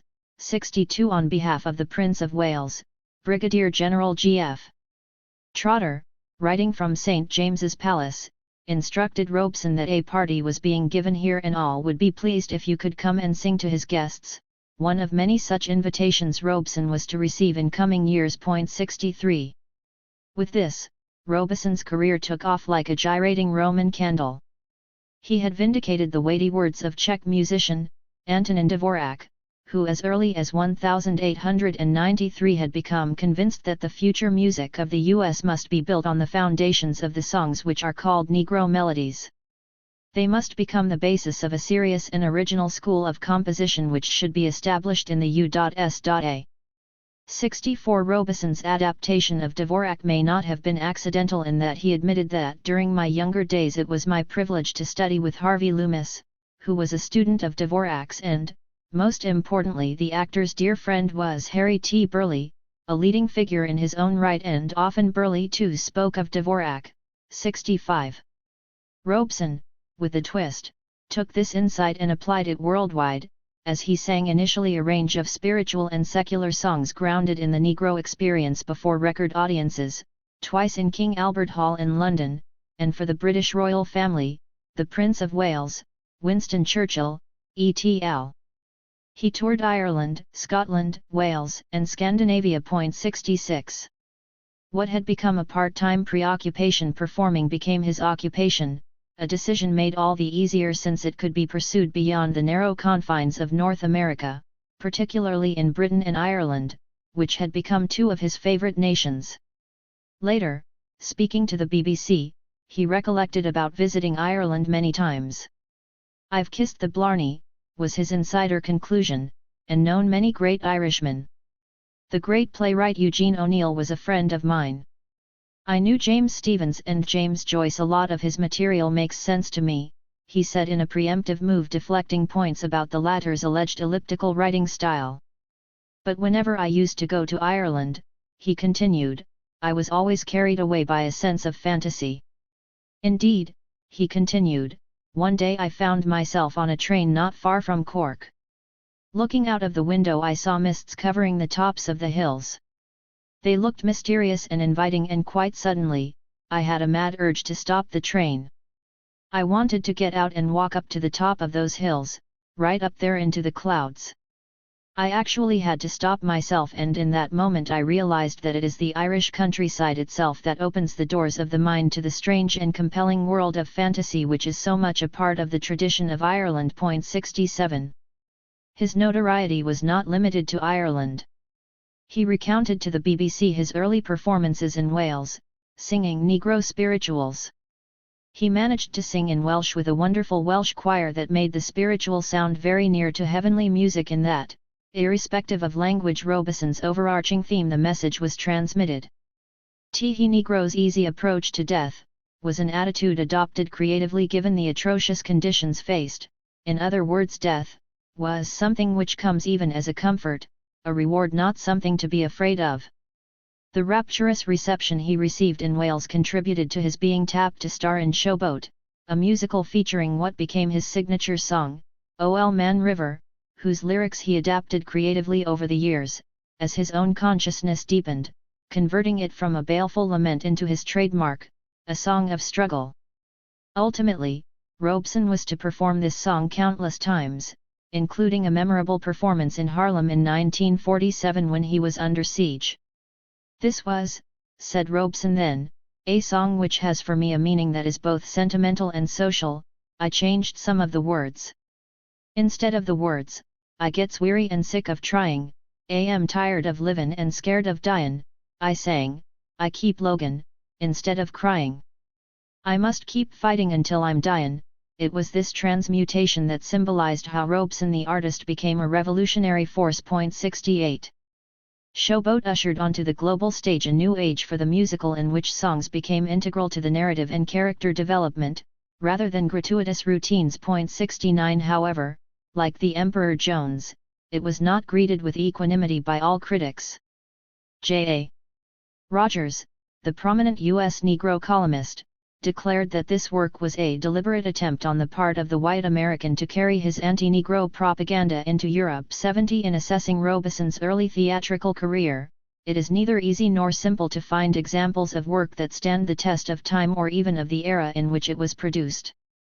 There were many turning points in Robeson's dazzling career, but this musical was one, as he described it later. This musical, he said, not only saved my life, it saved Larry's too, referring to his accompanist. You see, back in 1927 we were two very hungry characters, for with his added income came added expenses, and another hallmark of Robeson's life was that he was not an expert manager of money. I might say we were starving, he continued. Then I was booked to sing in Paris, where they gave me a very big build-up. After that I was supposed to go on a tour of Europe. But upon arriving in France, it was October and I caught influenza. What did I do? I sang, and this was one of the failures of my life. The house, as was typically the case, was packed with famous people, but he gave not much more than a croak, and they couldn't hear that more than 3 rows back from the front of the stalls. 2 weeks later, I'd gotten over my influenza and I sang again, but nobody came to listen and the grand tour was off. My son, Polly, was on the way at that time, and my wife, Essie, needed me. So, I left poor Larry, flat broke, in Paris, and with all the cash we had between us, I went home. Then a friend got me a job in Showboat in London. That was my turning point. Such was his historical assessment. 3 weeks later, Larry was with me and we were well known enough to do a Sunday concert on the stage at Drury Lane. A week after that we packed the Royal Albert Hall and, he concluded triumphantly, that's what Showboat did for us, and now you can understand why I'm always happy to sing the great song from the show, yes, O Man River. He knew the composer, George Gershwin, from their stay in New York, and in my early days he often played for me at parties and also attended his other turning point, the April 1925 concert in New York, where his first idea for his opera, Porgy and Bess, sprang from listening to our Music 71 Showboat, a story featuring Dixie treachery, was a wild success and led directly to the Robesons settling in Hampstead by 1929, the London neighbourhood they had looked upon longingly for some time. Their residence, as Ms. Robeson put it, was overlooking the famous Heath 72. Paris marked a departure for another reason, for it was from here that he raised searching questions about his singing, that were to lead him down a fruitful intellectual and cultural path, learning more languages so he could communicate more effectively with diverse audiences. As for my singing, he said, I'm convinced that in order to attain very substantial success financially I'll need other songs, some in the language of the country, in classics that they know. They'll come and rave over our program once or twice, but they really don't get the words. The songs are simple. He pointed out that Roland Hayes went to Italy for concerts and lost money. He had to cancel his Russian trip, but, given his escalating expenses, we must have money and, thus, I must be the complete artist, for with our debts and responsibilities, there was no alternative. Of course, if he returned home this language dilemma would evaporate, which is why, the money is at home while Europe should be visited for work only alternate years. These are my firm convictions, but as things turned out, this was not true. 73 For Robeson instead began to deepen his knowledge of languages. This introduced him to the unity of humankind and thus dovetailed with his developing socialist beliefs, which too reflected a universal yearning. Robeson may have had more than one turning point because, like a rocket propelled into the cosmos, there were various boost phases as he shot higher and higher. Surely, his meritorious reputation as an artist appeared to be boundless as early as the late 1920s, as his renown in Europe served to boost further his recognition in his homeland. Intermittently, from 1926-28 he was touring Europe in concert, which led to equally rapturous receptions during yet another episodic tour of the continent from 1931-33. That year of his complaint, 1927, was also the year in which he and Lawrence Brown appeared at a now fabled benefit for the Harlem Museum of African Art. 75 Within months the Robesons were hosting parties at their London flat, with guests like Fred Astaire, Alberta Hunter, and Lord Beaverbrook making appearances. 76 Sir Philip Sassoon also had become part of their circle. 77 Soon, Robeson was a favoured guest at the House of Commons, where he was spotted by an eagle-eyed journalist chatting earnestly with the Prime Minister, Ramsay MacDonald. 78 To cap it off, in November 1927 Robeson became a father, when his only son, Paul, Jr., was born. 79. Sooner still, he was to hear that the bon vivant, Harold Jackman, came back to Paris with glowing reports of your London success, 80 while back in Paris.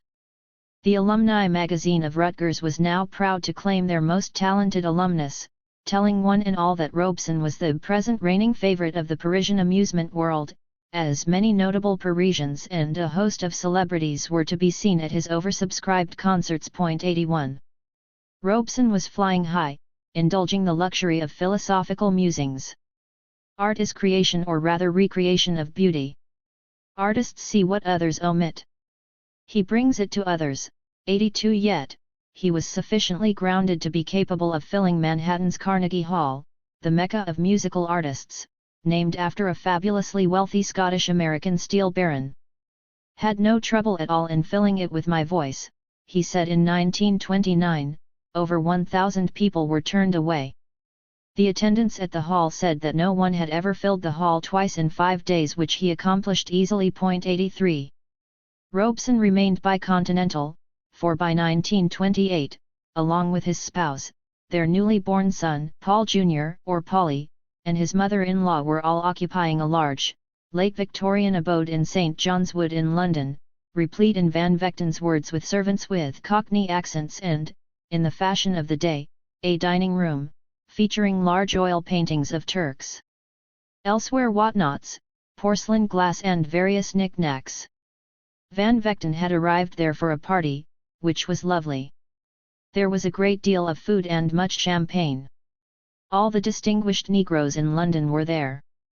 Turner Layton and Clarence Johnstone, a well-known vocal and piano duo, who sang, and Leslie Hutchinson came too, who happened to be one of the biggest cabaret stars of that era. Then there was the usual assortment of elite Londoners: Lady Ravensdale, Lord Curzon's daughter, Hugh Walpole, and most of the stars of the English theatre. Robeson sang too, helping to make the event a great success.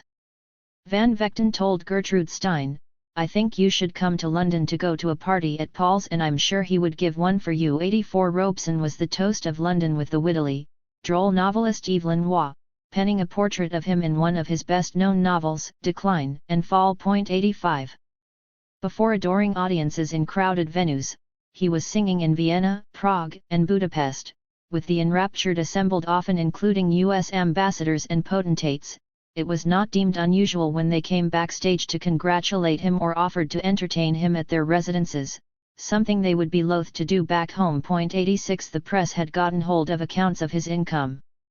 The Philadelphia Tribune, an African-American journal, initially reported that Robeson had sung before English royalty, and the supposedly related point that he now had an attitude that it would be beneath his dignity to appear in a colored review.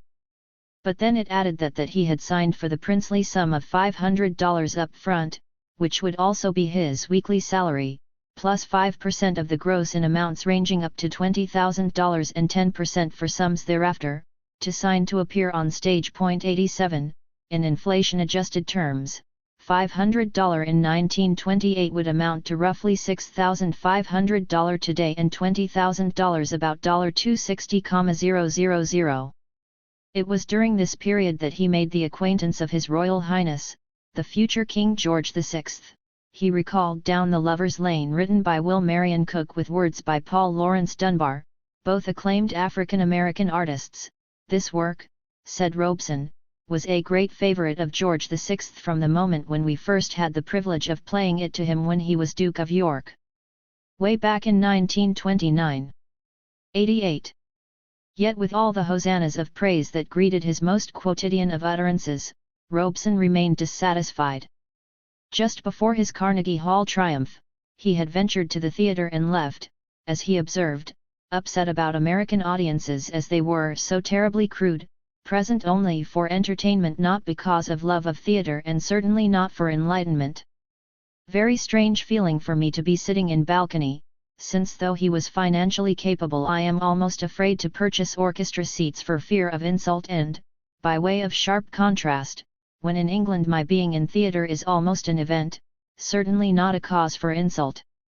In New York, close by where he was born in New Jersey, there was no sense of peace, calm freedom as in London.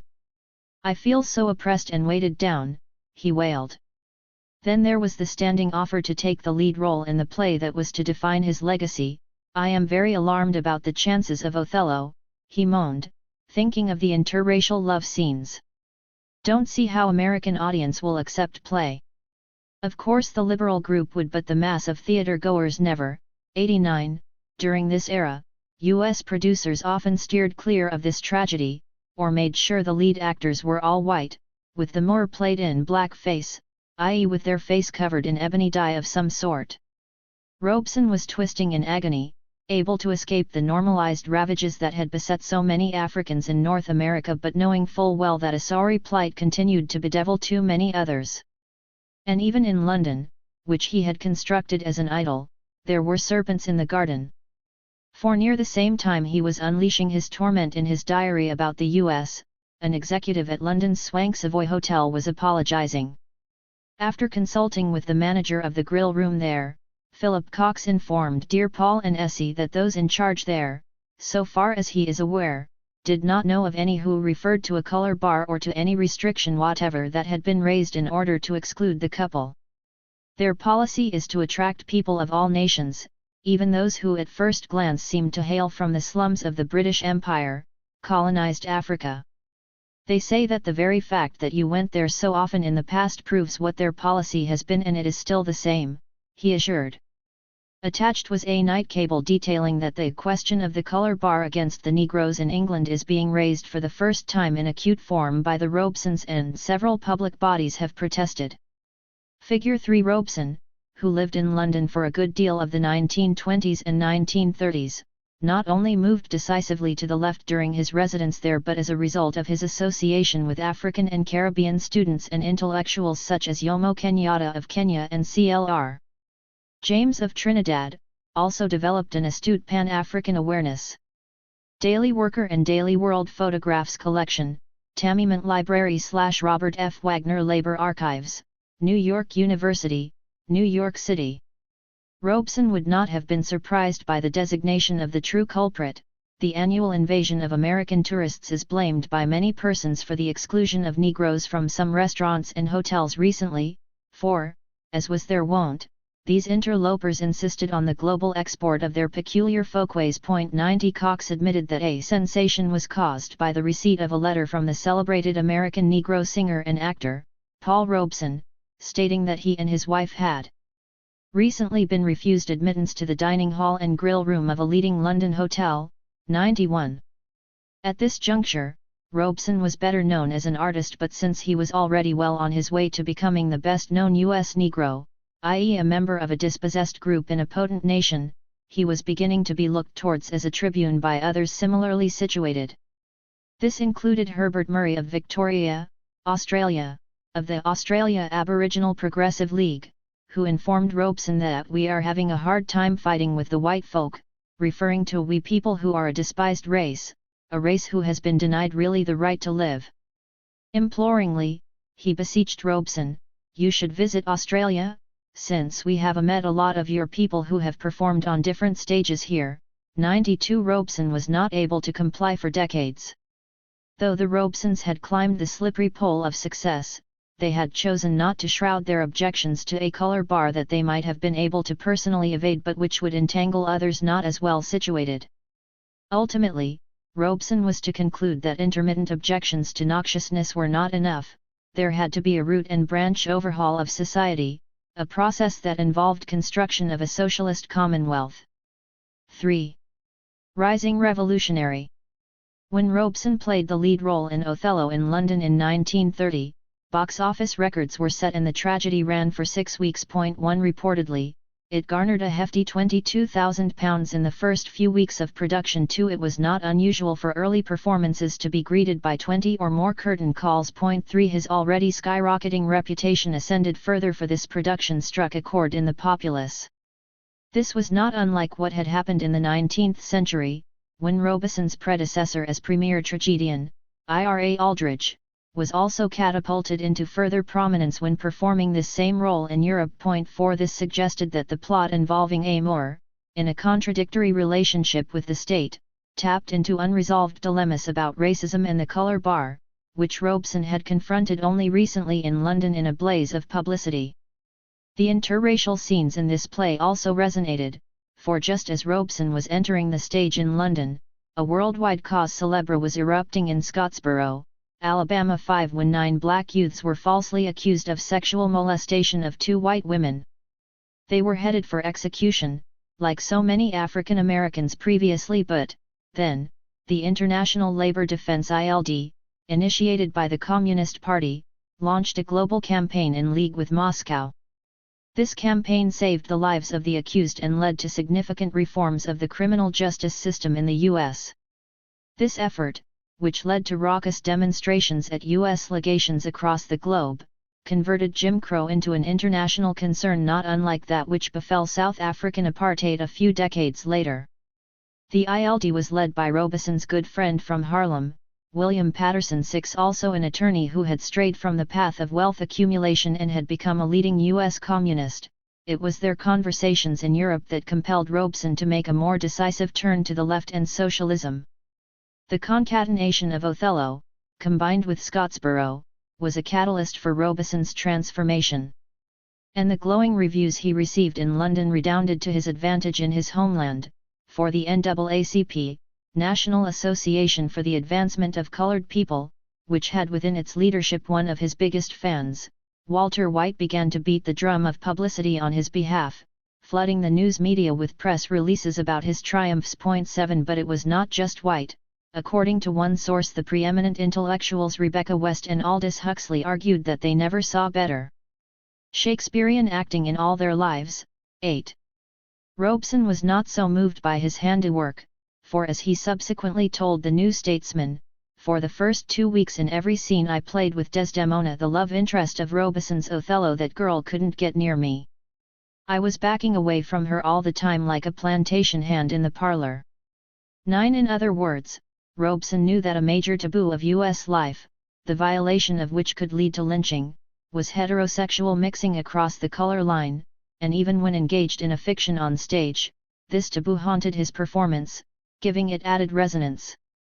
Speaking of his tempestuous scenes with Desdemona, Robeson said, "I wouldn't care to play those scenes in some parts of the United States. The audience would get rough, in fact, might become very dangerous, with outraged audience members charging the stage with mayhem in mind, possible if not likely." 10 Robeson well knew that in 1930 not only could he not perform Othello in the US in the way he did so in London, but, most likely, a production in his homeland was highly improbable then. After all, he and Desdemona had to kiss and embrace several times, in violation of basic norms in the Republic, while, said Robeson, the English don't mind. 11. His previous well-known roles in The Emperor Jones and All God's Chillin', especially the latter, presented like issues, but, said Robeson, presented no problem of understanding, that is, in approaching a role, as an actor he had to grasp the understanding of the character, his background, his language, and the portrayal of the character in terms of theatre technique. But these two O'Neill creations, treading as they did familiar U.S. ground, were easier for Robeson to grasp. The question of amour in Europe centuries earlier was quite different. The milieu of the play was not my own familiar background, he conceded. The characters were not people I had always known or known about. The one familiar and for me saving fact was that Othello to me was an African Negro, not a Moor, and I played him as a Negro. In sum, Othello was another matter. But when performing this character decades later in London, I decided to get into Othello from the inside, from his point of view, a new interpretation founded on a deeper understanding of Shakespeare, based on extensive study. Thus, he said, I have come to think of Othello not so much as a Negro but rather as a foreigner and alien who finds himself in a strange country, society, and culture. This deeper understanding, too, was part of Robeson's own political maturation, driven by his turn to the left, generated by Scottsboro and his personal friendship with Patterson. 12. Robeson's groping as an actor in his attempt to grasp the lineaments of Othello was of a piece with his groping as a black man seeking to grasp the lineaments of capitalism, colonialism, and white supremacy. As for the former, he confessed later, I didn't know what the hell I was doing as an actor in Othello, though I was praised to the skies as a natural genius, but in 1930, I had more false pride than today and wouldn't admit I was like a child stumbling in the dark. 13 Playing Othello provided Robeson with a profounder understanding of white supremacy.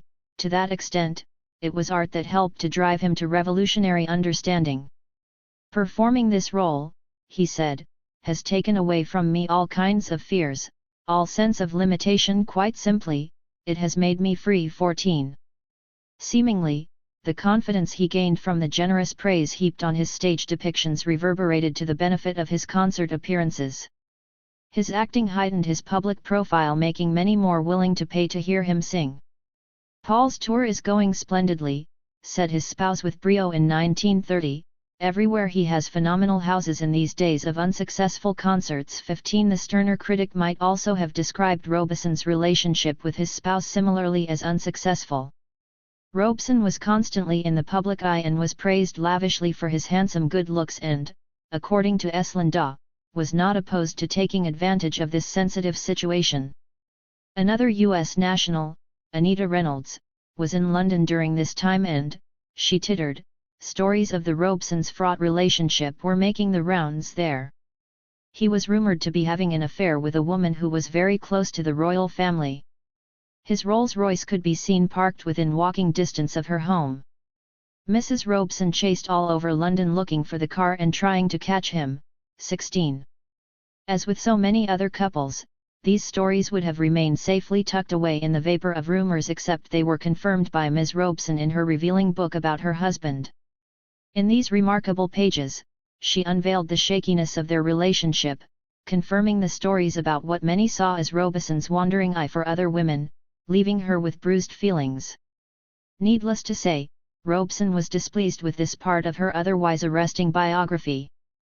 The allegations to this end led Martha Gruning to seek an injunction to restrain publication of this biography, leading to dueling thrusts from opposing counsels.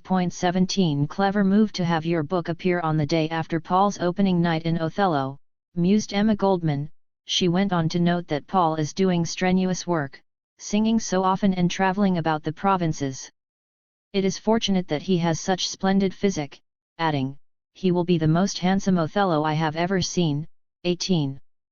These random assertions, his travelling, or carousing as Ms. Robeson might have said, his splendid physique, or physique, and how he was most handsome was also the message delivered in the book, albeit more directly and explicitly. During this time a controversy erupted when a Philadelphia exhibition banned a life-size nude sculpture of Robeson, though this was on racist not salacious grounds. One observer was among many moved to note that Robeson's figure is almost an exact replica of Adonis. Another commentator made it clear that lack of clothing is not reason for the rejection, though this absence was what attracted so much attention in the first place, suggestive of the obviousness of the physical attractiveness of Robeson. 19. Too much can be made of this since, after all, any extramarital liaisons of Robeson were designed to be surreptitious. For example, the press targeted the British heiress, Nancy Cunard, as a Robeson paramour and rival of Ms. Robeson, but she was dumbfounded by this allegation, remarking perplexedly, I met him once in Paris in 1926-20, and that provided hardly enough time to consummate a romance. Still, the press continued to vibrate with stories of his assumed liaison with Cunard, forcing Robeson to deny ever more bizarre stories of their relationship. The article is absolutely absurd, he told one periodical of one assumed expose, since Miss Cunard has never been in a studio in which I was broadcasting and consequently could not have been ejected at my suggestion, hence, he rejected these dreadful attacks. 21 But they kept coming since, as a celebrity, Robeson was fair game, a recipient of poison-tipped arrows and a target for a public with an apparent ceaseless interest in his personal life.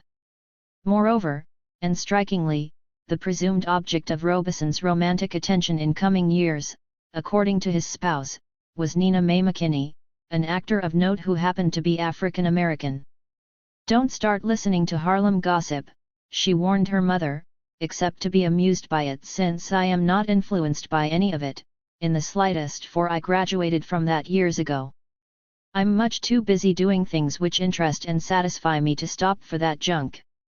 It all may or may not be true as the stuff Nina Mae said about Paul being her man, since she may even believe it herself. 22 In short, some stories about Robeson's affairs seemed either fanciful or of small concern to his spouse. As so often happens with celebrated figures, there were those who claimed ties to Robeson or projected ties upon him that were not real. Still, this could not obscure equally real problems in their relationship. From the onset, Eslinda had invested quite a bit of her life in building her husband's career at the expense of her own. It was in 1924 that she revealed in her diary, "Start my month's vacation from Presbyterian Hospital today. I am sick to death of the lab, and do hope that I won't ever have to go back." 23. By 1931 she was commenting, "Discussed divorce with Paul and we are both quite happy and pleased over the prospect of our freedom." Just before that she observed, "Paul urges me to stay here," meaning Switzerland, a frequent haunt for the couple and the site, as shall be seen, of one of his more intriguing films, so he can carry on with Peggy, his presumed lover, I suppose. It would be inconvenient having me in London and trying to meet her there. 24. The Robesons shared many commonalities, a similar political trajectory particularly, which is why they were married for decades, but, as so often happens, there were differences between the two. She had her own complaints.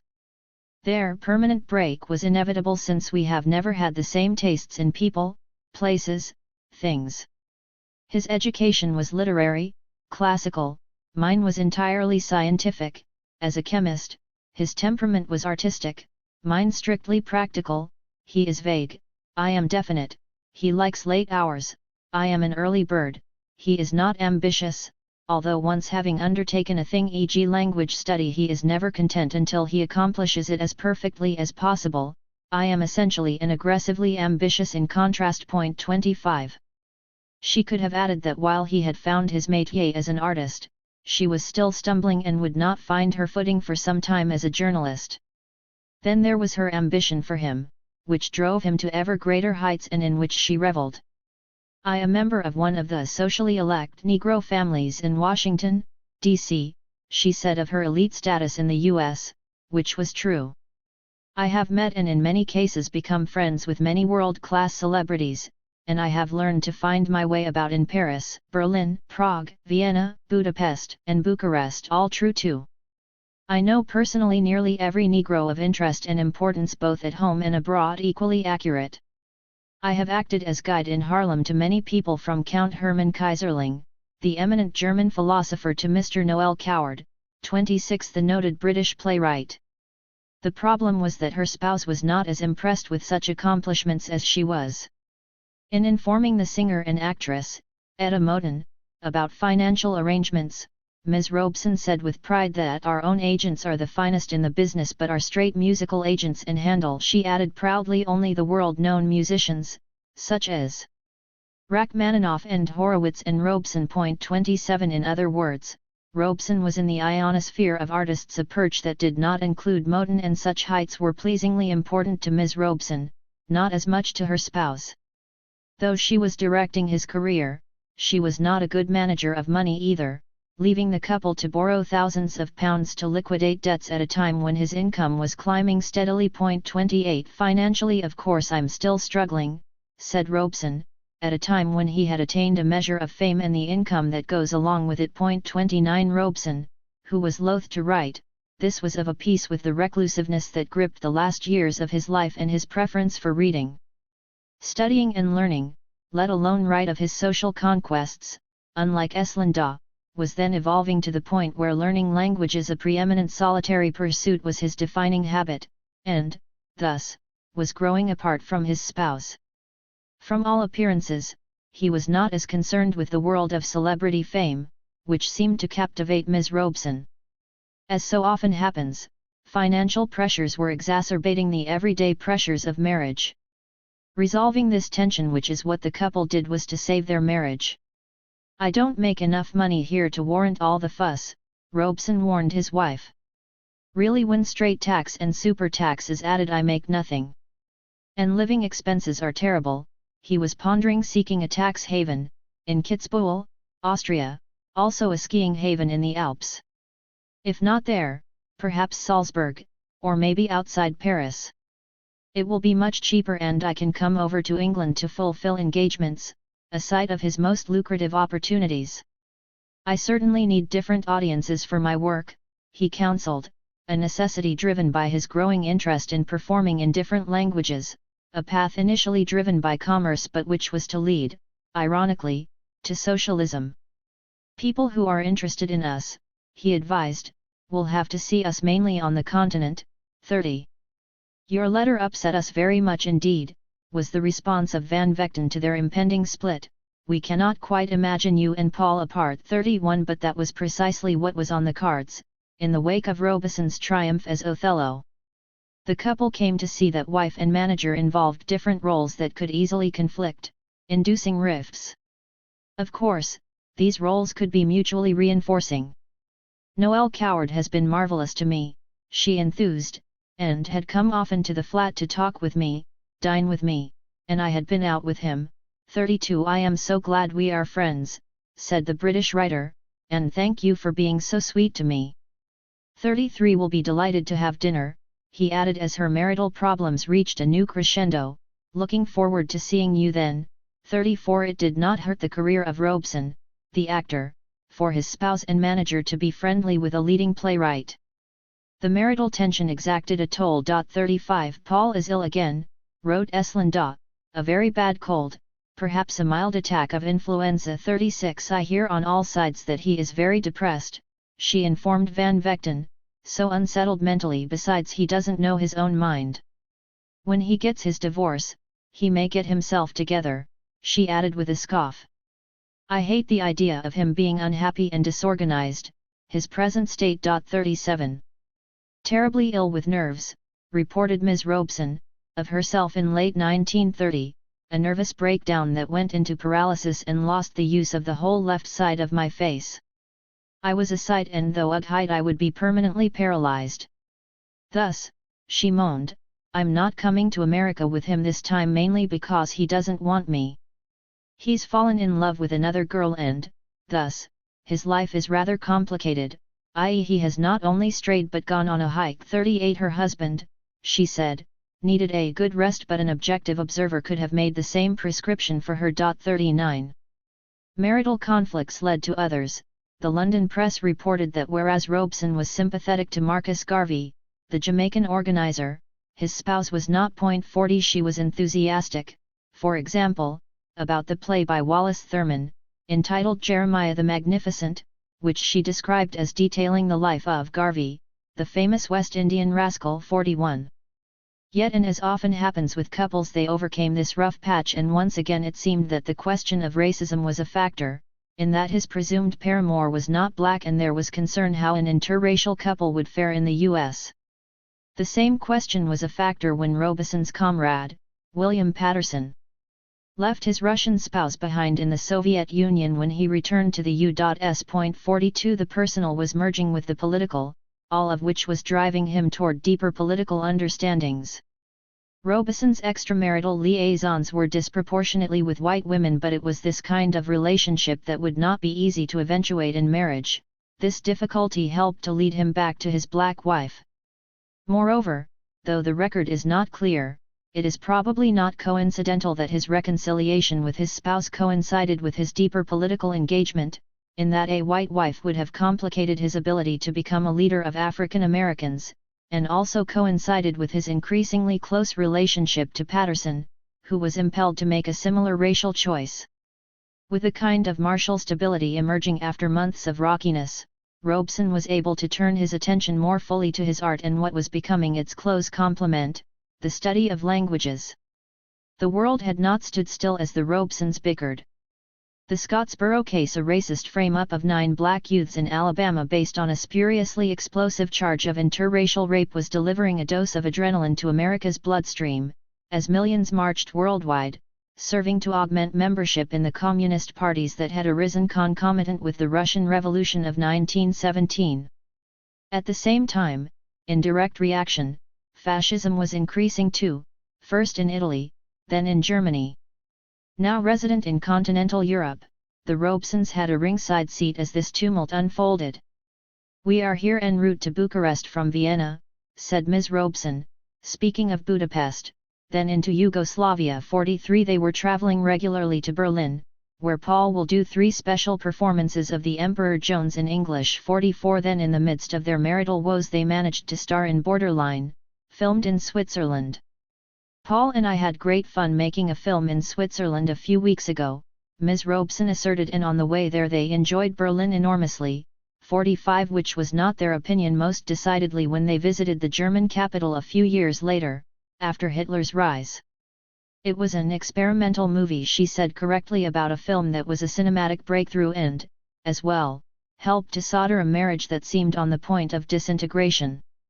It was a silent film with English intertitles that involved a fraught matter that Scottsboro and Othello and, not coincidentally, their own lives confronted, interracial relationships. It was avant-garde in execution, influenced by the Soviet cineast Sergei Eisenstein, with whom the couple would soon become acquainted in Moscow. It was groundbreaking too, dealing with race and sexuality at a time when such issues were hardly the staple of cinema. It may have been reconciling too, in that it offered an acting opportunity to Ms. Robeson, providing her with a career option and allowing her to participate more directly in the art that was becoming the preoccupation of her husband. It was also significant that this film was made in Europe, not Hollywood, a site where such cinematic daring, least of all involving the benighted Negro, was not on the agenda. With rich and imaginative cutting, or montage, and riveting foci, the story is told of two Negroes who drift in and out of a small town poisoned by petty jealousies, vicious malice, and gossip. Throughout the film, those who are defined as white are presented negatively, as according to one critic a picture of sordid calculation and unbridled jealousy, of corruption and decadence, while the blacks symbolize what is pure and natural. Daringly, there is a glimpse of a white man being lynched for his attention to a Negro woman. 46. After the artistic success of this Swiss film, the artistically energized Robeson returned to London and, said his spouse, began trying out a new stunt. He took the Savoy Theatre for a week and offered his own program, which turned out to be such a success. This took him on the road of a 10-week tour as audiences were enthralled by his group of spirituals, one group of folk songs, one group of secular songs and the last scene from The Emperor Jones 47. Robeson also found time to embark on a course that would simultaneously influence his language study, his art, and his politics. It was in 1920s and especially 1930s London that Robeson discovered Africa or, more precisely, met countless African exiles who shaped him inexorably. This growing list included Joshua Komu, a founder of the movement that helped to lead Zimbabwe, then Rhodesia, to independence. 48. He also collaborated with the League of Coloured People in London, which too included a modicum of individuals of African origin. 49. He had begun to take courses to that end at the School of Oriental and African Studies at the University of London. 50. That discovery, he said, profoundly influenced my life. Robeson came to know many Africans, including future presidents and prime ministers, such as Azikiwe and Nkrumah and Kenyatta. A number of these Africans were students and I spent many hours talking with them and taking part in their activities at the West African Students' Union building, said Robeson. Somehow they came to think of me as one of them, they took pride in my successes, of which there were many then, and they made Mrs. Robeson and me honorary members of the Union. He also came to know another class of Africans, the seamen in the ports of London, Liverpool, and Cardiff. So inspired, I studied their languages as I do to this day, he recalled in 1953. This study included Yoruba, Efik, Benin, Ashanti, and the others, and it was then that he came to know of the remarkable kinship between African and Chinese cultures, which contributed to his advocating closer cooperation between the two, notably after the triumph of the Chinese Revolution. He pored over relevant British publications, e.g. The New Statesman. I argued and discussed the subject Africa with men like H.G. Wells and Harold Lasky and Nehru. He became so passionate about the topic that British intelligence came one day to caution me about the political meanings of my activities. 51.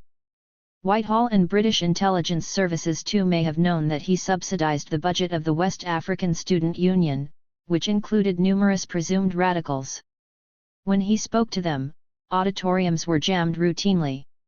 At one effusive gathering in the 1930s, attendance was at a record high, as loud cheers greeted his pledge that anti-colonialism would become his life cause and visiting the continent would become a priority to that end. 52. This visit by intelligence officials may also have been driven by Robeson's own words, for example when he informed an inquisitive Manchester journalist, that for 3 or 4 months of every year I'm going to live in Africa among my own people. In fact, said Robeson, I shall make my headquarters in Africa, a seemingly likely prospect, since by that point he had already learned 2 African languages. If that were not enough to cause consternation among the colonialists, he also was contemplating singing in Java, Malay, China and Japan. Why not? I am studying their folk songs, said Robeson 53 in their own languages and desired an outlet for his virtuosity. A contemporaneous account asserted that he was on his way to Cape Town, a venture that did not materialize, but this too may have piqued interest among intelligence operatives. 54. It was in the 1930s that he arrived at a realization that was to take on significant import in coming decades. I am one of the very few, he said, who persists in suggesting that the African cultural form is in many respects similar to the old archaic Chinese, pre-Confucius, pre-Lao Tse. As Ethiopia was on the verge of being torn by an epical Italian invasion and China was reeling from sharp lances from Japan, Robeson was sufficiently prescient to observe, "I am as interested in the problem which confronts the Chinese people, as well as in those which concern, for example, Abyssinia. To me," he said with typical profundity, "the time seems long past when people can afford to think exclusively in terms of national units." 55. As Robeson came to know more about Africa, it had multiple effects. It enhanced his understanding of his own people, African Americans, and increased his desire to participate more fully in their uphill battle. It led him to Moscow, in that the Soviet Union was one of the few nations which took a strident anti-colonial position. It not only led him to study more languages, but it also influenced his acting choices, particularly in cinema. And this language study, inspired in no small part by Africa, increased his popularity as an artist, since he would sing in songs of various nations, creating more lucrative appearances. Frequent concerts ultimately paid more handsomely than infrequent, and often demeaning, films. His concerts were particularly popular in Europe, but that in turn was bringing him face to face with the rise of fascism, a development that ultimately radicalized him. Surely the virtuous circle created allowed him to reside comfortably in London, a fact discovered by the visiting African-American journalist Shirley Graham, 56, who was to become later the wife of W.E.B.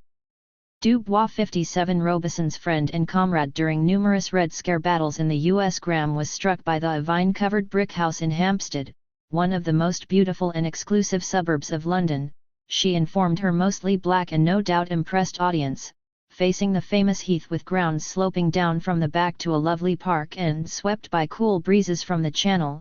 It also featured an old-fashioned English garden. A solemn-faced French butler, apparently the Robesons had replaced their aides with Cockney accents, will conduct you up the winding stairways to the big library sitting room on the second floor. Books, books, books, were all about. There were solid big chairs and lovely rugs, and, readers were assured, contrary to press accounts, an utterly happy wife. Adjoining the library was a room for Robeson's use, and, it was added with similar reassurance, large, high-ceiling, and wholly masculine as befits a big man. Yes, she rejoiced, he has genius, he has brains, and he has a wife. Emphasis original. Point 58. Of course, this was partially propaganda, though not in the pejorative sense, in that her African-American audience, under perpetual assault for its alleged intellectual deficiency, could jubilate in her portrait of a brainy Robeson, just as this same community told constantly about its supposed family breakdown, could jubilate about the drawn role of Ms. Robeson. It was precisely this kind of press coverage that was converting Robeson into a folk hero among blacks, an attraction that would lure him back home once war erupted in Europe and the tug of his people's desperate struggles could no longer be ignored. But it was not just starstruck visiting Negro journalists who were seduced by the radiance emitted by the wattage of the Robesons. Alexander Wolcott was at the apex of the reporting profession in Manhattan and had little incentive to portray Robeson in flattering terms. But that he did, depicting the artist simply as the world's most famous Negro. Wolcott was stunned to hear Robeson speak Russian without an accent, all the more remarkable since this skill was developed without residing for any length of time in the Soviet Union.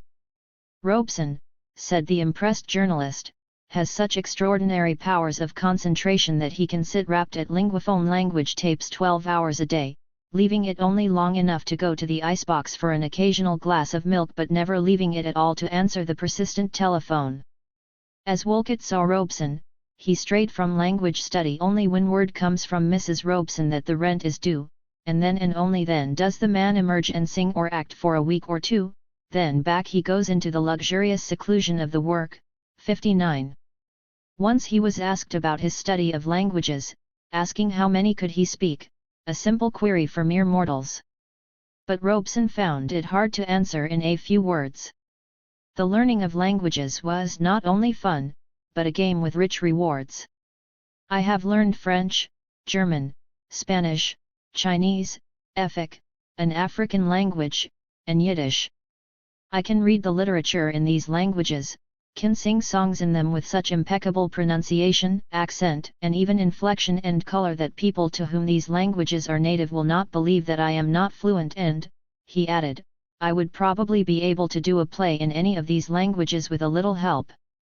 He doubted his fluency in these languages while confirming I can follow and take part in some not too specialized conversation in them. After I have lived in those countries for 3 months, I am confident I could be fluent. He was then polishing his Hebrew, Norwegian, Czech, modern Greek, ancient Latin and Portuguese yet, with all that, he conceded openly in 1950, when such assertions brought no premium, Russian is the only foreign language I can say I read and speak fluently, that is, I can sing songs in Russian with ease and confidence. For in the learning of languages, I work at catching the essential spirit of the language and I think I speak Russian more than any other foreign language because I like it better. In fact, I would probably be able to do plays better in Russian than in modern English because I find the language richer, warmer, more fully expressive, more colorful than modern English. He went further to assert that the Russian language today is comparable to Shakespearean English, young, forceful, and rich. 60. Yet, it was not Russian and African languages alone that had attracted Robeson. During the summer of 1932 he told his spouse that my French is coming fine, and I'm also working on German and Spanish. The latter language was becoming the de facto second official language of his homeland, while the former exposed him to a catalogue of songs and well-paying concerts. Of course, he added, my Russian is unbelievable, which apparently was infecting his personality. I do remain so esoteric at times. Very Russian I guess. Emphasis original. Point 61. His knowledge of Russian was propelled by budding interest in the Bolshevik Revolution and tireless labor, both of which were becoming hallmarks of his life. This knowledge required countless hours of study and it became difficult for some journalists to accept that a man thought of as an actor, a singer, a celebrity, would spend so much time in this fashion. So one reporter noted, I happened to speak it too and I tried him out on it. We chatted for a while in the language and he told me that having mastered it in French and German, he was now turning his attention to Hebrew, so, there sat an impressed reporter and the then garrulous Robeson, we sat and smoked and drank incredible quantities of lemon tea, as they discussed Dostoevsky and Pushkin. The latter two, readers were told, were his favorite Russian authors whom he reads for hours at night when he can't sleep or when I'm not over fond of the world or when he couldn't perform because of problems of central heating in London which dries his voice up so that he can't sing. 62. Robeson's voice was sufficiently suitable for Du Bois Hayward and George Gershwin to press him to star in their newly created Porgy and Bess. This particular combination, said Hayward, you, George and myself, stood to produce something at least memorable, perhaps almost great, though it was understandable why Robeson turned him down in light of his admission that he was gathering authentic ideas and themes from the primitive Negroes in the back country of Carolina. 63 Ms. Robeson made it clear that her spouse was enthusiastic about playing the leader of a Carolina slave revolt, Denmark Vesey, rather than the saccharine character that was Porgy. 64 Haywood's spouse was happy that you are enthusiastic in the idea of a Vesey play, though he conceded that it had very little of the all-important man-woman interest. The theme is solely Vesey's devotion to and work for his cause, with no song and very little laughter. 65 Hayward found it to be a personal disappointment that we are not going to be together. 66 But if he had paid attention to Robeson's trajectory, he would not have been surprised by this rejection. With the attention delivered by his star turn in Othello, his discovery of Africa, the urgency of the Scottsboro case, directed by his old friend from Harlem, William Patterson, the concomitant growing influence of communist parties, particularly in London and Moscow, and the rise of fascism, Robeson was at a crossroads. His personal triumphs seemed to wane in comparison to the problems encountered by other Africans, including his own family. I can come into exalted and luxurious inner sanctums, he told a British journal, but my own brother, my own father, cannot come in behind me. 67 This recognition helped to impel Robeson toward firmer political commitment. The brief summary in the preceding paragraph hardly does justice to the depth and importance of the journey that Robeson took, in terms of both kilometers and ideological distance. For it was a transformative trip to Germany, then the Soviet Union, the two nations whose confrontation in the early 1940s shaped the contours of the planet that changed Robeson radically for all time. On the verge of this journey, the Robesons were residing comfortably at 19 Buckingham Street off the Strand, as their friend, Marie Seaton, put it. Though perceived as a come-down from Hampstead, this London home may have been more in line with the Robesons' growing political engagement. The old stairs creaked when mounted to the top-floor flats. One flat was too small for the Robeson family, so Essie's mother, Mama, lived with Polly in another, just across the landing. The flat occupied by Paul and Essie had one bedroom, a living room and a study, kitchen, and bathroom. Befitting a man who spent a good deal of his waking hours immersed in language study and philology, the flat looked very much like the home of a London university professor, as it was lined with packed bookshelves. But also, as befits so many university professors, he was swimming in his studies, only occasionally emerging from this reasonably tranquil pool to engage in other matters. But it was not just that the press of events was sufficiently intense to drive Robeson to deepen his already sprouting political commitments, but a number of personal encounters solidified this emerging trend. For at that moment, Jewish refugees were flooding into London, escaping the early ravages of fascism spread on the continent. He was asked to perform at benefits for them, but, according to Seaton, his terse response was, "I'm an artist. I don't understand politics," but then he relented and his life was transformed as a partial result of these face-to-face encounters. 68. It was also during this time, he recalled reflectively, when I was speaking at a meeting of intellectuals in London about the winter of 1933 or 34, and then a Negro man got up in the back of the hall and said, "Why don't you stop all this nonsense, you intellectuals and princes' sons? Don't you understand that the basic problem is the problem of the working class of Africa, that is, the ones who are exploited, so why don't you go to Africa, especially why don't you follow what's going on in the Soviet Union?" Never to shrink and shuffle away in such a situation, Robeson said, I accepted the challenge, and a couple of weeks later I found myself in Moscow, where he bumped into Patterson. 69. It was just before Christmas in 1934 that the Robesons, accompanied by Marie Seaton, headed for Moscow, with an intermediate stop in Germany.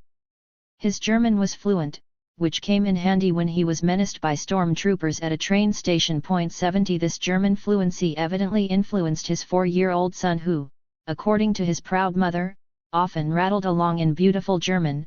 71. Indeed, the younger Robeson prefers to express himself in German. 72. But German fluency did not seem to bring a sanctuary for these beset travelers.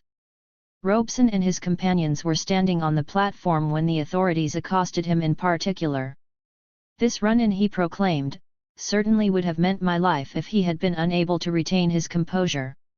I remember getting ready for possible attack and determined to take some of the stormtroopers with me. 73. When cooler heads prevailed. It was a close call. It was a nightmare, according to Ms. Robeson. Paul said he felt the atmosphere and the uniforms reminded him of a pack of wolves, waiting and hoping to be unleashed and released. Like her husband, this journey was too spurring a heightening of her own political consciousness, which in turn complemented and strengthened that of her better-known husband. I suddenly understand for the first time, she confided to her diary, what the feeling must be of a black in Mississippi, i.e. terror, fear, horror, tension, nerves strained to breaking point. 74. Such realizations were catalytic in driving the now politically engaged couple back across the Atlantic to their bedeviled homeland. I encountered trouble that might have meant my life, Robeson detailed later in speaking of a tense Berlin. Then it was on to the Soviet Union, and after that visit, he returned to London renewed. I saw the suffering about me with different eyes, he declared. I realized that the suffering of my own people was related to the sufferings of equally oppressed minorities. Later I saw Austria in the dark days, Norway and Denmark on the edge of destruction. 75. And these enervating experiences led to the political thrust that would define him to his dying days, opposition to fascism at all costs and alignment with the force that seemed most disposed to confronting the same, communist parties. As his fluent Russian language skills suggested, Robeson's interest in the land of Lenin was not new. He had first become interested in visiting Russia during the late 1920s when conversations with friends while on vacation on the Riviera had provided him with an initial vicarious exposure to the Soviet Union. That his invitation was tendered by the internationally acclaimed filmmaker Sergei Eisenstein only increased his interest. Actually, said his friend and biographer, Maurice Seaton, it was this acclaimed Soviet cineast who made a personal request for Robeson to appear in Moscow for intense discussions about a proposed movie about the Haitian Revolution. He had discussed this film with me, said Seaton, shortly after returning from Mexico, and I transmitted an account of the project to Mr. Robeson. 76 That his visit in Berlin was diametrically opposite from what he had encountered in Moscow, including a tense conversation in the former metropolis with a Jewish friend. 77 Only served to concretize his commitment to anti-fascism and solidarity with those of a similar outlook. 4. From Moscow to Madrid. Robeson had arrived in Moscow in the mid-1930s at a fraught moment. I was there during the purges, he recounted later, and discussed this grave matter with Sergei Eisenstein, particularly the tragic fate that befell Soviet leader Nikolai Bukharin. This was an acknowledgement of the massive human rights violations then unfolding, but which communists and their sympathizers tended to rationalize as an unfortunate but necessary measure needed to brace effectively for the fascist onslaught which was to cost tens of millions of lives in the Soviet Union.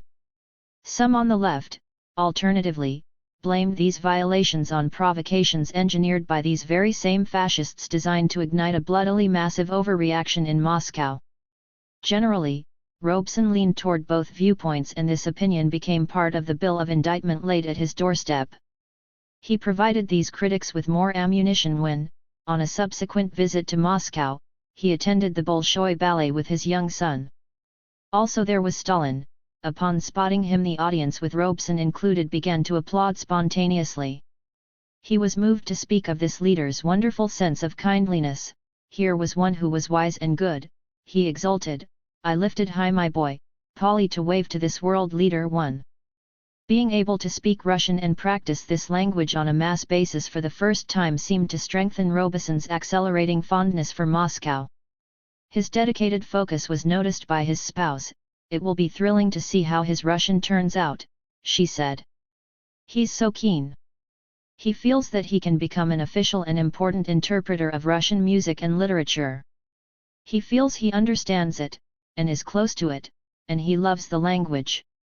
2. This love dovetailed with his simultaneous growing fascination with the socialist experiment, which mutually reinforced both. Eslinda, in sum, was similarly impressed, and it appeared that her ability to evolve in his political direction, or, perhaps, adjust accordingly, strengthened what had been a fraying marital tie. Everywhere we have had marvelous audiences, she enthused, all were wildly appreciative. Their son, she said, was now in Russia Model School in Moscow. School number 25. Stalin's daughter and another top Soviet leader, Vyacheslav Molotov's son, are his schoolmates.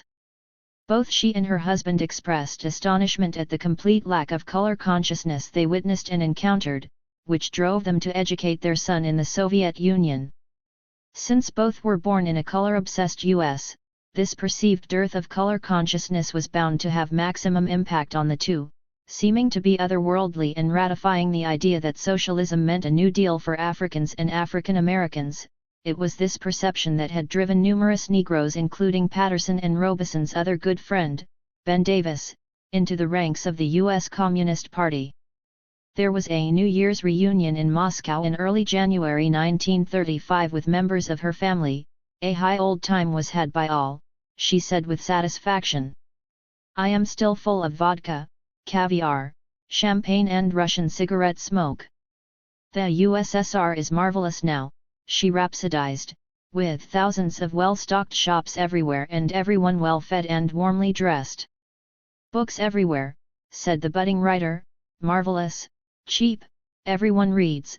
3. They were residing at the National Hotel in Moscow, and it was from there that she informed Van Vechten that Paul's Russian is even more practical than he had hoped, and everyone is astounded and delighted when he speaks. So motivated, Ms. Robeson intended to learn Russian the moment I get home. We have spent days and nights with Sergei Eisenstein, who has shown us all his films. Also Vsevolod Pudovkin and other Soviet artists were part of this grouping. We have been a great deal in the theatre but prefer the films here, by far, a harbinger of Robeson's renewed interest in cinema upon his return.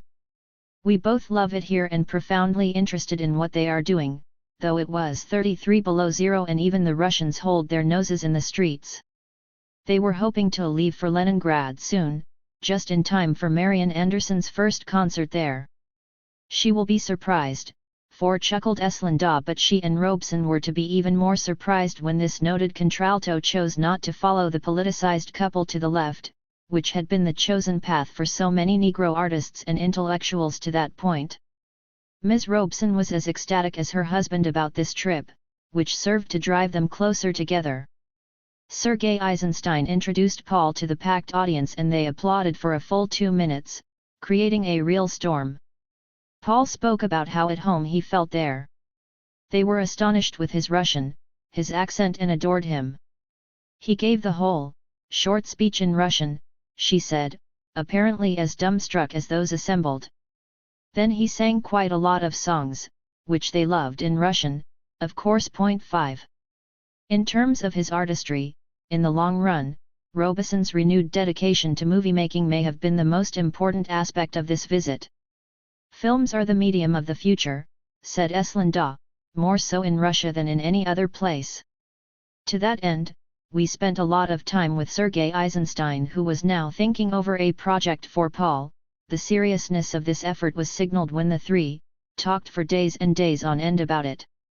Filmmaking is notorious for giving rise to abortive projects, and this had occurred to Ms. Robeson, who noted with astringency that what was being discussed may or may not pan out. But since Paul was on the front page every day 6, this suggested that this film project would become reality. Serendipitously, also in Moscow at that time was William L. Patterson, a fellow African-American attorney and friend of the couple, who had joined the U.S. Communist Party a few years earlier. Patterson was essential to their radicalization process, as the couple saw him 3 times for long separate visits while we were in Russia. While all the government officials begged Robeson to go everywhere and see everybody, this meant Patterson was very pleased and flattered, not least since it assisted immeasurably his ongoing effort to recruit Robeson to the Communists' cause. 7 Paul went over for a very long talk with Patterson, she said on December 28, 19348, and such long talks left an indelible impression upon the artist, who was becoming a revolutionary. In fact, those looking for a single day in which one can pinpoint when Robeson decisively turned to revolution, it would be this day in late December 1934. But the Moscow experience, too, left an indelible impression. As Eslinda recalled it, her husband captivated Moscow. As they ambled along the often snowy streets, ordinary Muscovites approached them and urged the couple not to leave but to make their home there. The fact that he spoke fluent Russian was essential to his popularity in the Soviet Union.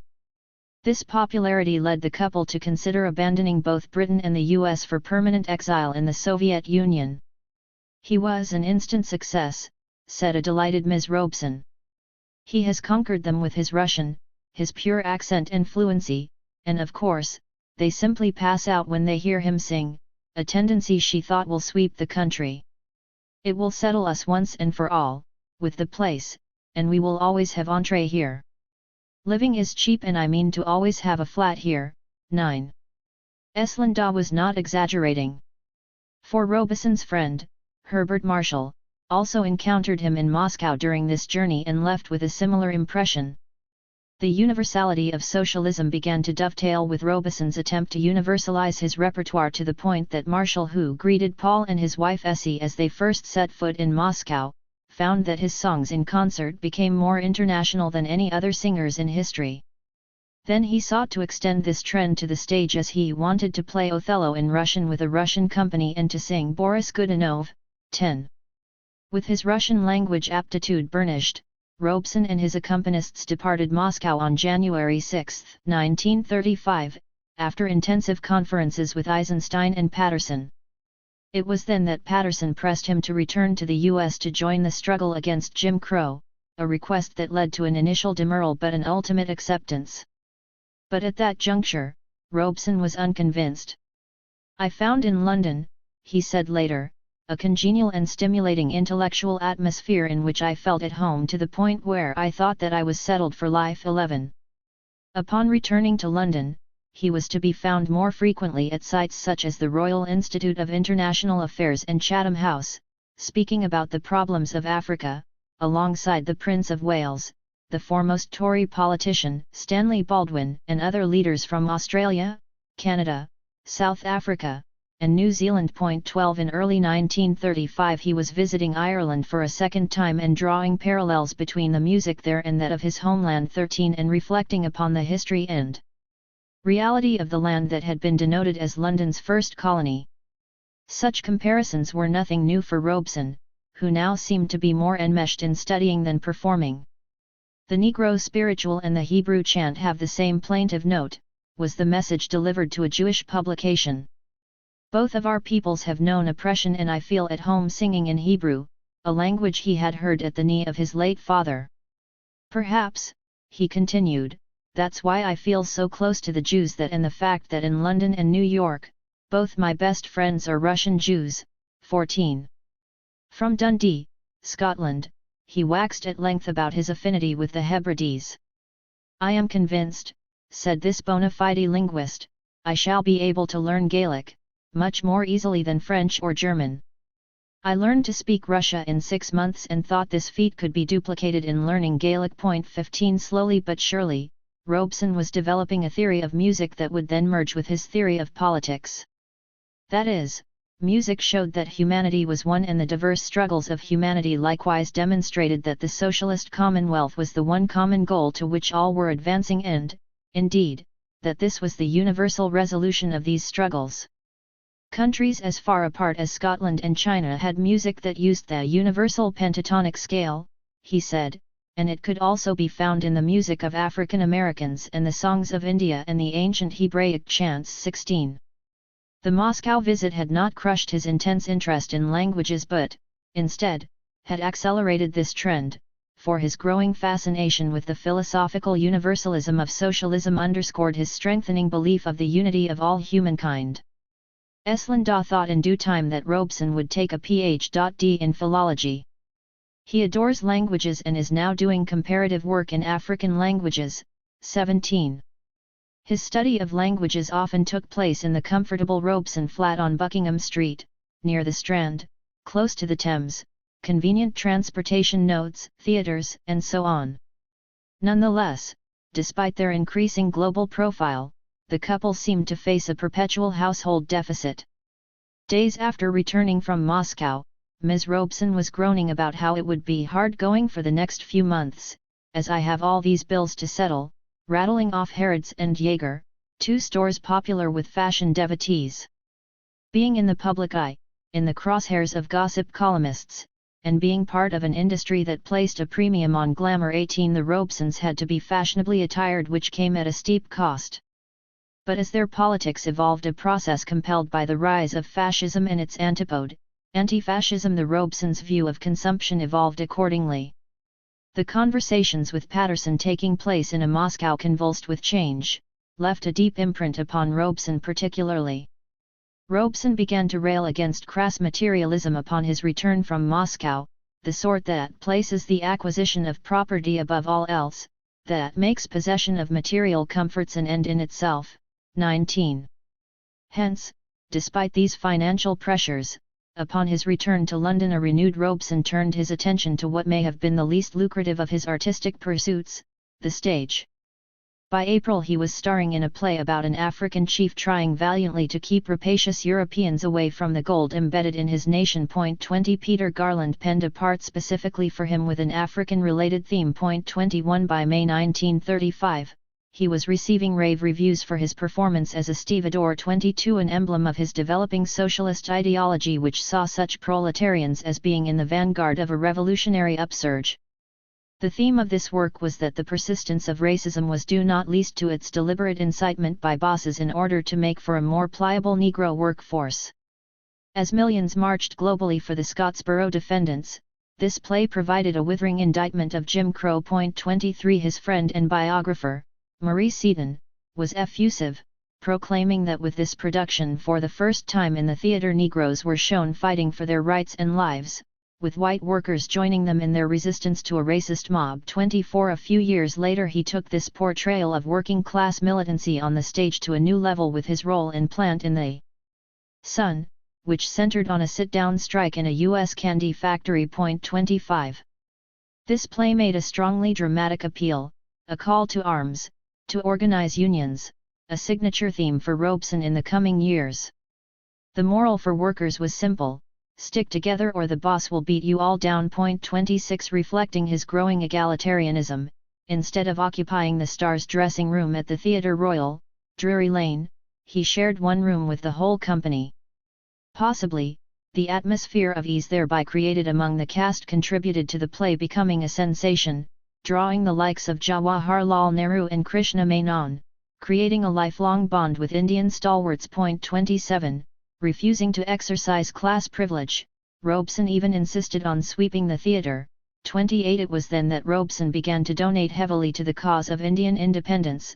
This was significant, for although he received £500 per concert, he appeared in Plant in the Sun for almost nothing. 29 His depiction of Toussaint Louverture, hero of the Haitian Revolution, in the eponymous play written by the Trinidadian intellectual C.L.R. James, prompted the New Statesman to term him one of the most impressive actors alive. 30 Robeson said the New York Times with enthusiasm naturally outshone the large cast. 31 It was staged at the 730-seat Westminster Theatre, on the fringes of London's West End, and its modest circumstances notwithstanding, received a thunderous reception. Robeson was singled out with a stormy ovation at the final curtain, with one contemporary critic claiming that that play must surely stand as the most outstanding anti-imperialist play ever to make it onto London's West End during the interwar period. 32 Though he was offered fabulous salaries to star elsewhere, he preferred less remunerative but more meaningful roles. Yet, as his huddling with Eisenstein in Moscow suggested, Robeson had hardly turned his back on movies, but, unlike the stage, here his best efforts were subject to the deviousness of film editing and the misdirection, or simple expediency, of shooting films out of sequence. This was the backdrop to the production of perhaps his most controversial and damaging artistic creation, his role in Sanders of the River, a drama about Africa that, somehow, he thought would be anti-colonial. This production was racked with difficulty from day one. "I do not yet quite understand how the picture came to finality," said Alex Waugh, the interior designer, later. What with money troubles for the producers and the difficulty of shooting Africa in England. 33 In this movie, Robeson portrays a literate and well-educated African leader, who is in alliance with British colonialism. The pro-colonial theme of this movie was evident, and the depiction of Africans was similarly objectionable. Certainly, all viewers were not displeased with this production.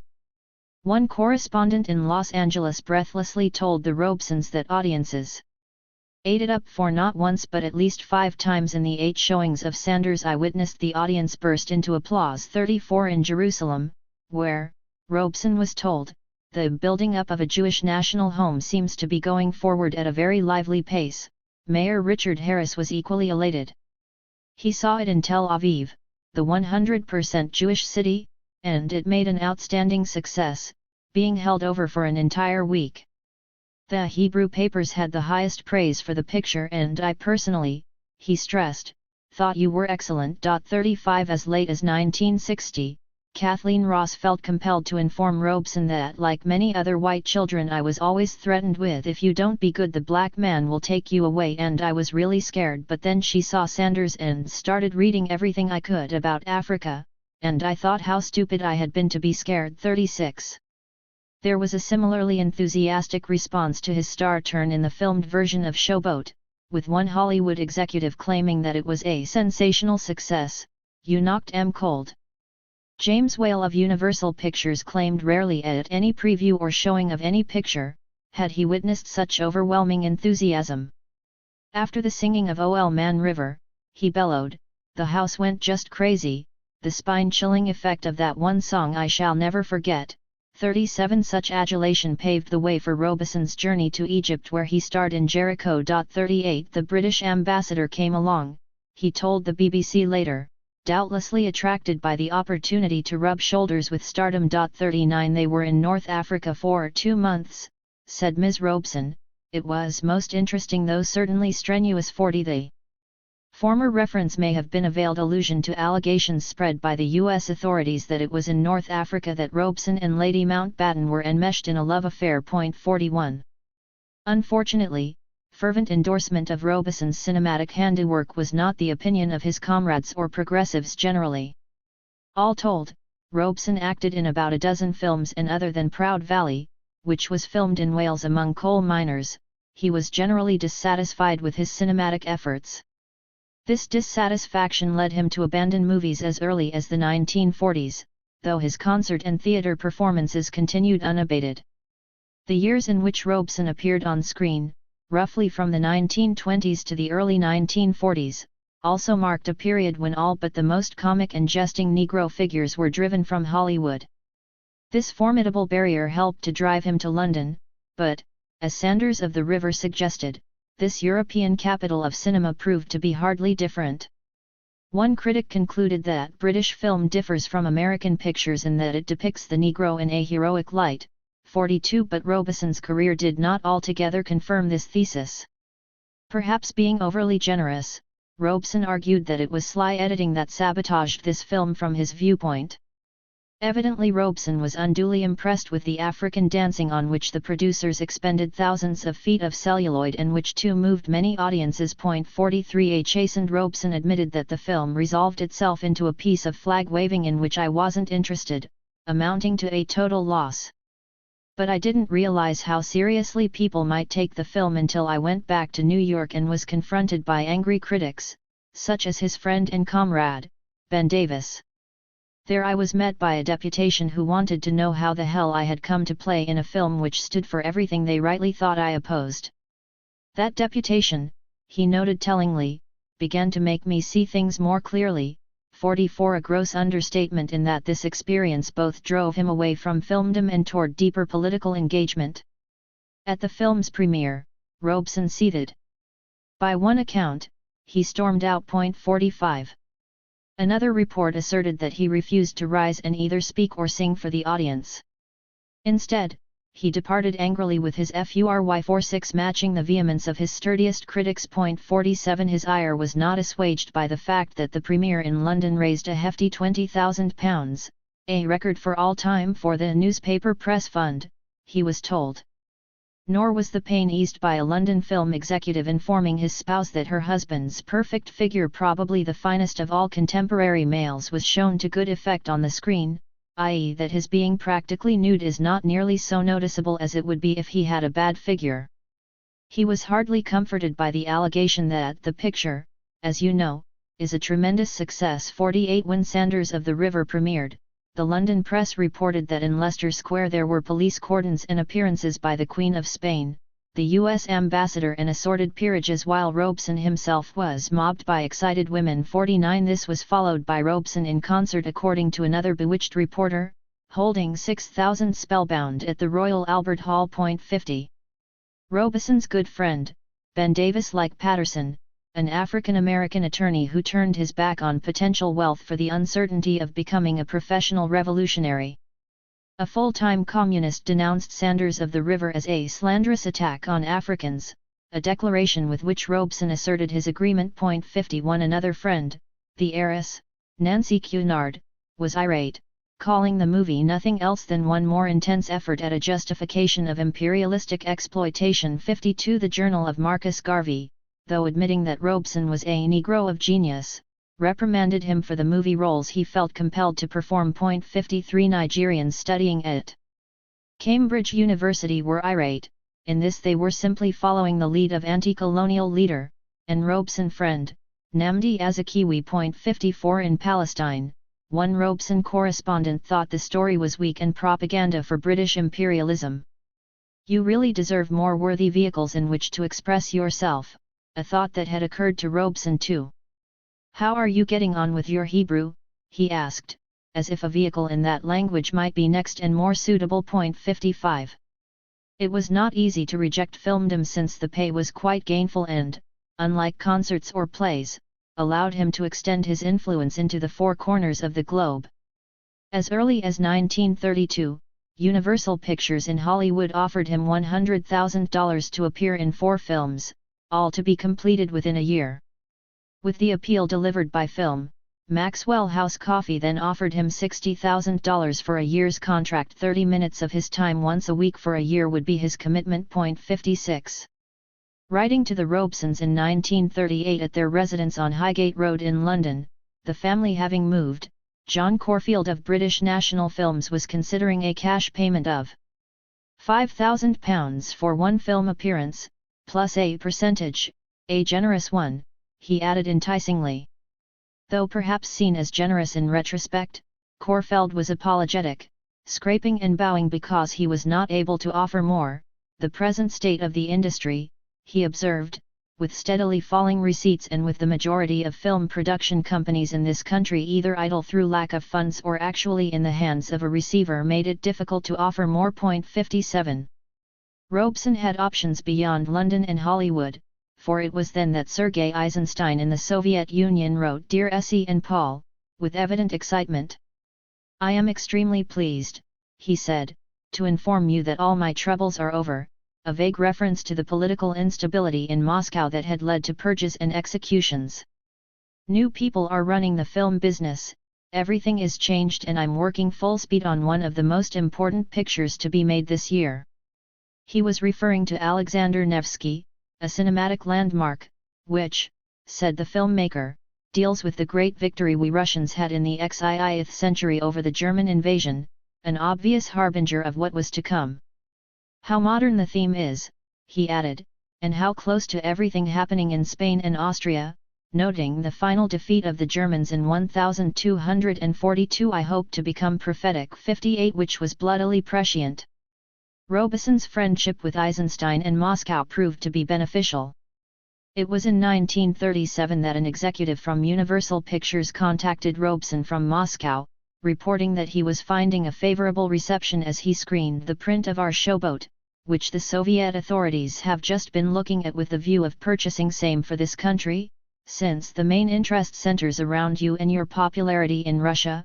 59. Robeson was noticeably interested in working with Eisenstein, though, alas, they were unable to collaborate. It was in 1938 that he informed a curious interviewer that, hitherto, the dramatists he had been working with, mostly British and Euro-American, usually go wrong when they try to write a part for a Negro character. Not unnaturally they tend to see him as a specialized person. This distorts the importance given to the character and makes him unrepresentative. He distinguished the character he played in Plant in the Sun, which was written by the author as an Irishman, an indicator that, he argued, writers should write about a character they know in their own experience, then let me play the part and give it a special, not unrepresentative Negro flavor. In any case, even this admonition did not necessarily boost his fondness for filmmaking, since that industry represented the clearest example of the workings of capitalism: slumps, booms, speculation, overproduction, etc. Of Robeson's 3 artistic outlets, concerts, theatre, and cinema, the latter 2, particularly movie-making, involved significant capital outlays by investors, most of whom were not politically progressive, which led inexorably to often damaging compromises on Robeson's part. Capital investors were not necessarily interested in anti-capitalist and anti-imperialist productions. Concert singing, on the other hand, with the lucrative complement of recordings providing global reach, was not so compromising, and, inevitably, this is where Robeson turned as his revolutionary leanings deepened, for this outlet allowed not only for the expression of anti-capitalist and anti-imperialist sentiments, but anti-racist sentiments as well. Yet, signaling the restiveness that was soon to make Hollywood a byword for radicalism, necessitating in the eyes of conservatives a decisive and transformative purge and shake-up that would ensnare Robeson. 60. He stressed that in the movie industry, as he told the interviewer Sidney Cole, the workers in the studios have the power and they ought to realize it. During one of my films I was struck by this very forcibly. There was everybody on the set, lights burning, director waiting, head of the company had just come onto the set with some big financial backer to see how things were going, and what happened? Everything stopped. Why? Because the electricians had decided it was time to go and eat, as they just put out the lights and went off and ate. That's my moral to your readers. Point 61. The moral to Robeson was that he had landed in a market movie making which turned out to be a major export earner for the US and, besides, massaged consciousness globally at the same time. He then donated his income, and time, to building working class and revolutionary movements that placed the power and wealth of movie moguls in the bullseye. Their response in turn was to isolate Robeson politically, denude him of wealth and make him radioactive politically. Point 62. Thus, despite this leverage, he had to give up film acting because of the problem of finding adequate scripts. This he regretted, since he thought that film was his true medium, i.e. in the intimacy of working close to the camera, close-up shots. In short, he could express his personality more sympathetically and with less strain, especially compared to the projection and, at times, histrionics, required for concerts and the stage. Though it was not detailed by Eisenstein in their correspondence, Robeson was eager to bring to the screen a reworked reprise of the London stage drama featuring the Haitian Revolution. When he travelled to Moscow in late 1934, a central purpose was to confer with Eisenstein about a Haitian project. His trip, said Maurice Seaton, was at the personal request of the great Soviet movie maker, and intense discussions ensued immediately after he landed at the airport. I transmitted an account of the project to Ms. Robeson, said Seaton, but as so often happens with capital-intensive film projects, this one too was stillborn. Point 63. The skilled U.S. writer Waldo Frank thanked Ms. Robeson for providing a copy of the book on the topic by C.L.R. James, The Black Jacobins, which inspired him to draft very roughly the idea I had for a truly great work about Toussaint. He intended it for Paul, though it depends on him. Frank was also communicating with two lovely young Negro writers, one of whom was Richard Wright, who emerged from the same political milieu as Robeson and who went on to write a novel, Native Son, making him as prominent in literature as Robeson was on the stage. But what might have captured Esland's eye was his concluding dig: "You two don't know what you're missing, spending your life in a stagnant eddy, swiftly turning into a sewer, like England. Let Paul read this, please," he insisted. Point 64. But Paul did not have to read this jab from Frank in order to realize that there were stirrings back home, driven by anti-fascist ripples from abroad, the impending alliance with Moscow and the concomitant surge of the anti-Jim Crow movement that was to impel the Robesons to cross the Atlantic, but this time for a longer, more permanent period. Robeson's frustration with movies helped to fuel his revolutionary fervor, as he came to recognize that the status quo could not contain his more capacious ambitions.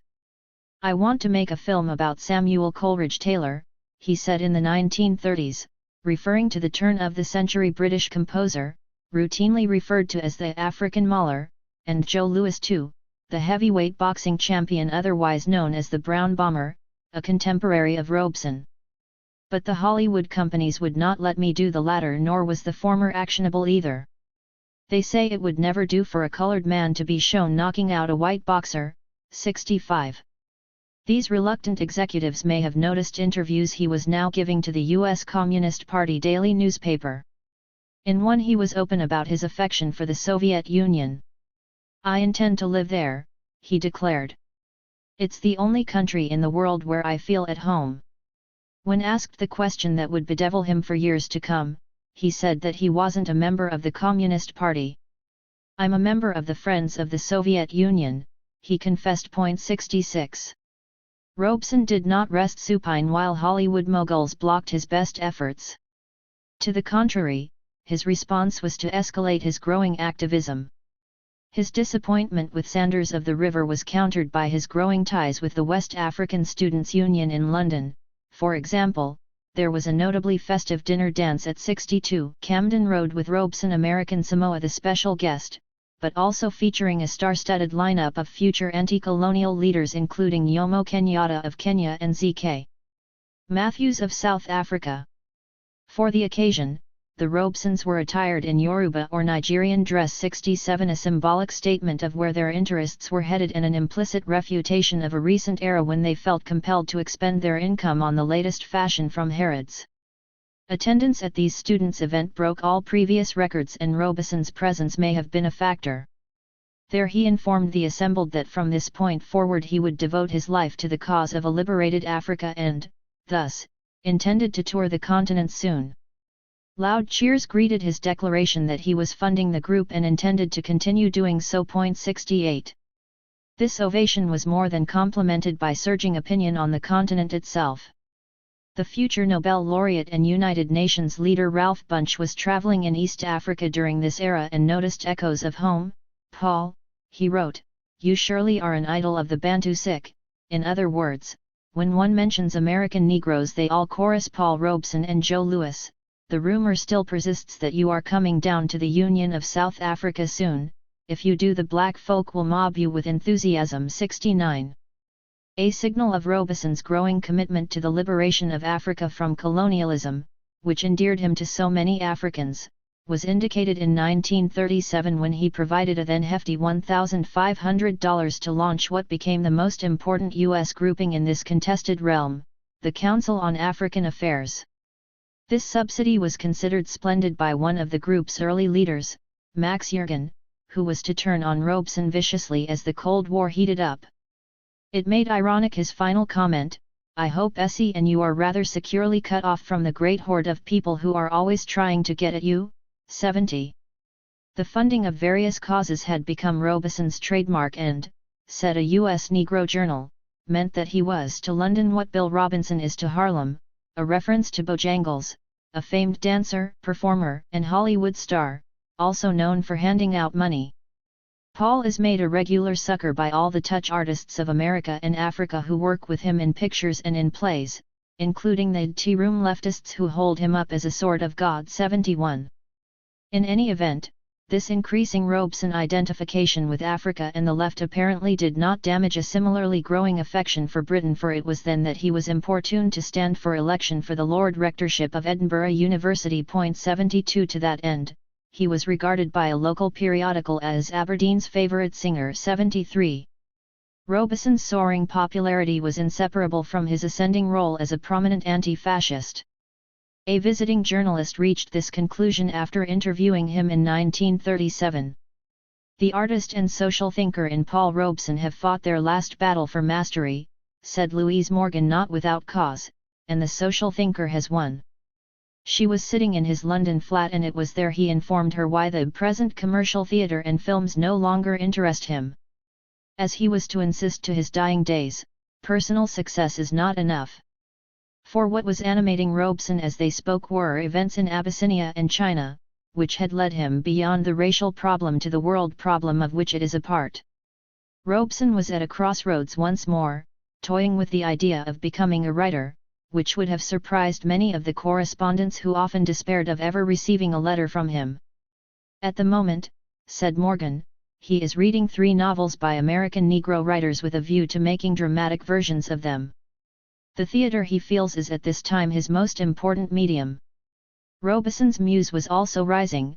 "I should like to do a chain gang sequence," he asserted, and the story of a Moroccan who, fighting in Spain, becomes conscious of the real issue and joins the government side. 74. But as this latter comment suggested, what transformed Robeson in a manner not unlike his journey to Moscow was his travelling to war-torn Spain to perform on behalf of a government then under siege by rightists backed by German and Italian fascists in a haunting presentiment of the World War that was to shortly unfold. 75. There he sang defiant songs in Spanish that boomed over loudspeakers so that they could reach the ears of both loyalists and those seeking to destabilize the duly constituted regime. 76. By early 1938 he remained with the British activist Charlotte Haldane, still on the front lines in Spain, soothing the seriously wounded with his singing. 77. Speaking on the Spanish Civil War at the Albert Hall in London. Robeson made the statement that was to define the rest of his life and was to inspire artists and cultural workers for generations to come. Every artist, every scientist must decide now where he stands. He has no alternative. There is no standing above the conflict on Olympian heights, since the artist must take sides. He must elect to fight for freedom or slavery. I have made my choice. I had no alternative. Why? One reason was, he said, because the history of the capitalist era is characterized by the degradation of my people, a recognition of the central role of the African slave trade. He had flown to London to speak, after first considering making this address from Moscow but changing course after Berlin pledged to jam any radio broadcast from there. 78. Figure 4. Robeson travelled to Spain during its epical civil war during the 1930s, where at great personal risk he performed on the front lines. The anti-fascism he honed there was at the heart of his political philosophy. Daily Worker and Daily World Photographs Collection, Tamiment Library / Robert F. Wagner Labor Archives, New York University, New York City. Spain held pride of place in Robeson's rich storehouse of memories. I remember, he said later, speaking on a platform with such British eminences as Sir Richard Stafford Cripps, future Prime Minister Clement Attlee and former Prime Minister David Lloyd George, all united in defence of Spain. I helped the Labour Party, with which he had developed a close relationship, particularly with its left wing, raise £50,000 for the besieged of Spain. He then travelled there with Attlee. 79. It was then that he may have had the opportunity to confer with Attlee about the recent rebellion in Jamaica. Robeson was the main speaker when the Negro Welfare Association in London rallied in defence of the rebels. 80. He also found time to appear alongside John Gollan, a leader of the Young Communist League in London, at a great youth rally at Empress Hall, Earl's Court, that not only highlighted the tragic events in Spain but similarly unsettling developments in China and Czechoslovakia, depredations signaled and perpetrated by militarist Japan and Nazi Germany respectively. 81. His star wattage also infused the Negro Committee to Aid Spain, a U.S.-based grouping that included numerous leaders, including Ferdinand Smith, of Jamaican origin, and the most powerful black trade union leader in the Republic, the writer Langston Hughes, and many more. 82. A generous gift from Robeson served to jump-start the Negro People's Ambulance for Loyalist Spain. An effort that was prompted by Patterson as the alliance of the two attorneys deepened further. 83. Spain represented a hinge moment for Robeson. Meeting the volunteers from the U.S. and Spain, which included a complement of African Americans who played roles in the military there that they could not play at home, and witnessing their sacrifice and grit, nudged him toward returning to his homeland. He had been going back for short visits periodically, and by 1939, with the press of war on the continent, he made this decision permanent. 84. After war arrived in Europe in 1939, Eslinda found London to be pretty exciting, but it was tranquil compared to Spain. Paul and I had our baptism in Madrid and Valencia, she said ruefully, so we are very much hardened and are merely interested, instead of frightened. We are cautious, but our stomachs don't turn over when we hear the sirens. 85. This was not the only transformation the couple was enduring. Near that same time he found that at my concerts I had noticed the most genuine and enthusiastic applause always came from the gallery, and those were the people I wanted to sing to and play to. Thus, he concluded, all my concerts in the future will have a 5-shilling top admission fee, to facilitate working class attendance, which was both an artistic and political choice. Their enthusiasm buoyed his performance and the audience generally, while enriching this constituency buoyed them as the anti-fascist struggle gained traction, mandating their enhanced participation. 86. Surely, the English were attracted to him, such as when, in 1938, it was reported that a stunning 20,000 holidaymakers mobbed him at Devon's Torquay Pavilion when he arrived for a recital. 87. They flocked to him because he was a star, because he was a symbol of an oppressed group, Africans, and their ability to fight back, thereby lifting humanity generally. They flocked to him because he spoke their languages, English, and increasingly, Gaelic. There were certain British leaders who were not as capable here. When not performing, Robeson could be found either listening to records, as he sought to learn even more languages, or reading novels, histories, books in various languages, a process that found him sporting horn-rimmed spectacles. 88 The knowledge and insight gained also meant that he was far more informed than the typical celebrity, enhancing his popular appeal further. Though he was to be found visiting the front lines of Spain and stirring audiences in concert, Robeson's passion was learning, languages particularly. This was not an intellectual conceit, nor was it the pedantry of a dilettante, but a way to take the revolutionary cause to a higher level. When Robeson could speak and sing to the thousands who amassed to hear him in their language, it struck a deep chord, endearing him to those assembled and driving many more to his revolutionary banner. But the war clouds hanging over Europe would compel the Robesons to alter the comfortable status quo. Even before the pivotal year that was 1939, Eslinda was complaining about the war threat and the fact that she had to seriously consider if it made sense to risk leaving their son Polly in Moscow, with Moscow becoming rapidly more and more inaccessible, because of German activities in Poland, Czechoslovakia, Lithuania, and Austria. With Spain and Russia on my passport, she sighed, it is very difficult for me to travel through any German territory now, and it is impossible to reach Moscow quickly, except through German-controlled territory. Even the Scandinavian air route has a stop in Hamburg. Then there was the related problem of the additional difficulty of telephoning her son, in that the lines are through Berlin or alternatively through Warsaw. The Robesons were in such a dilemma that there was the possibility of our going to South America. 89. Options were narrowing and the walls were closing in on them.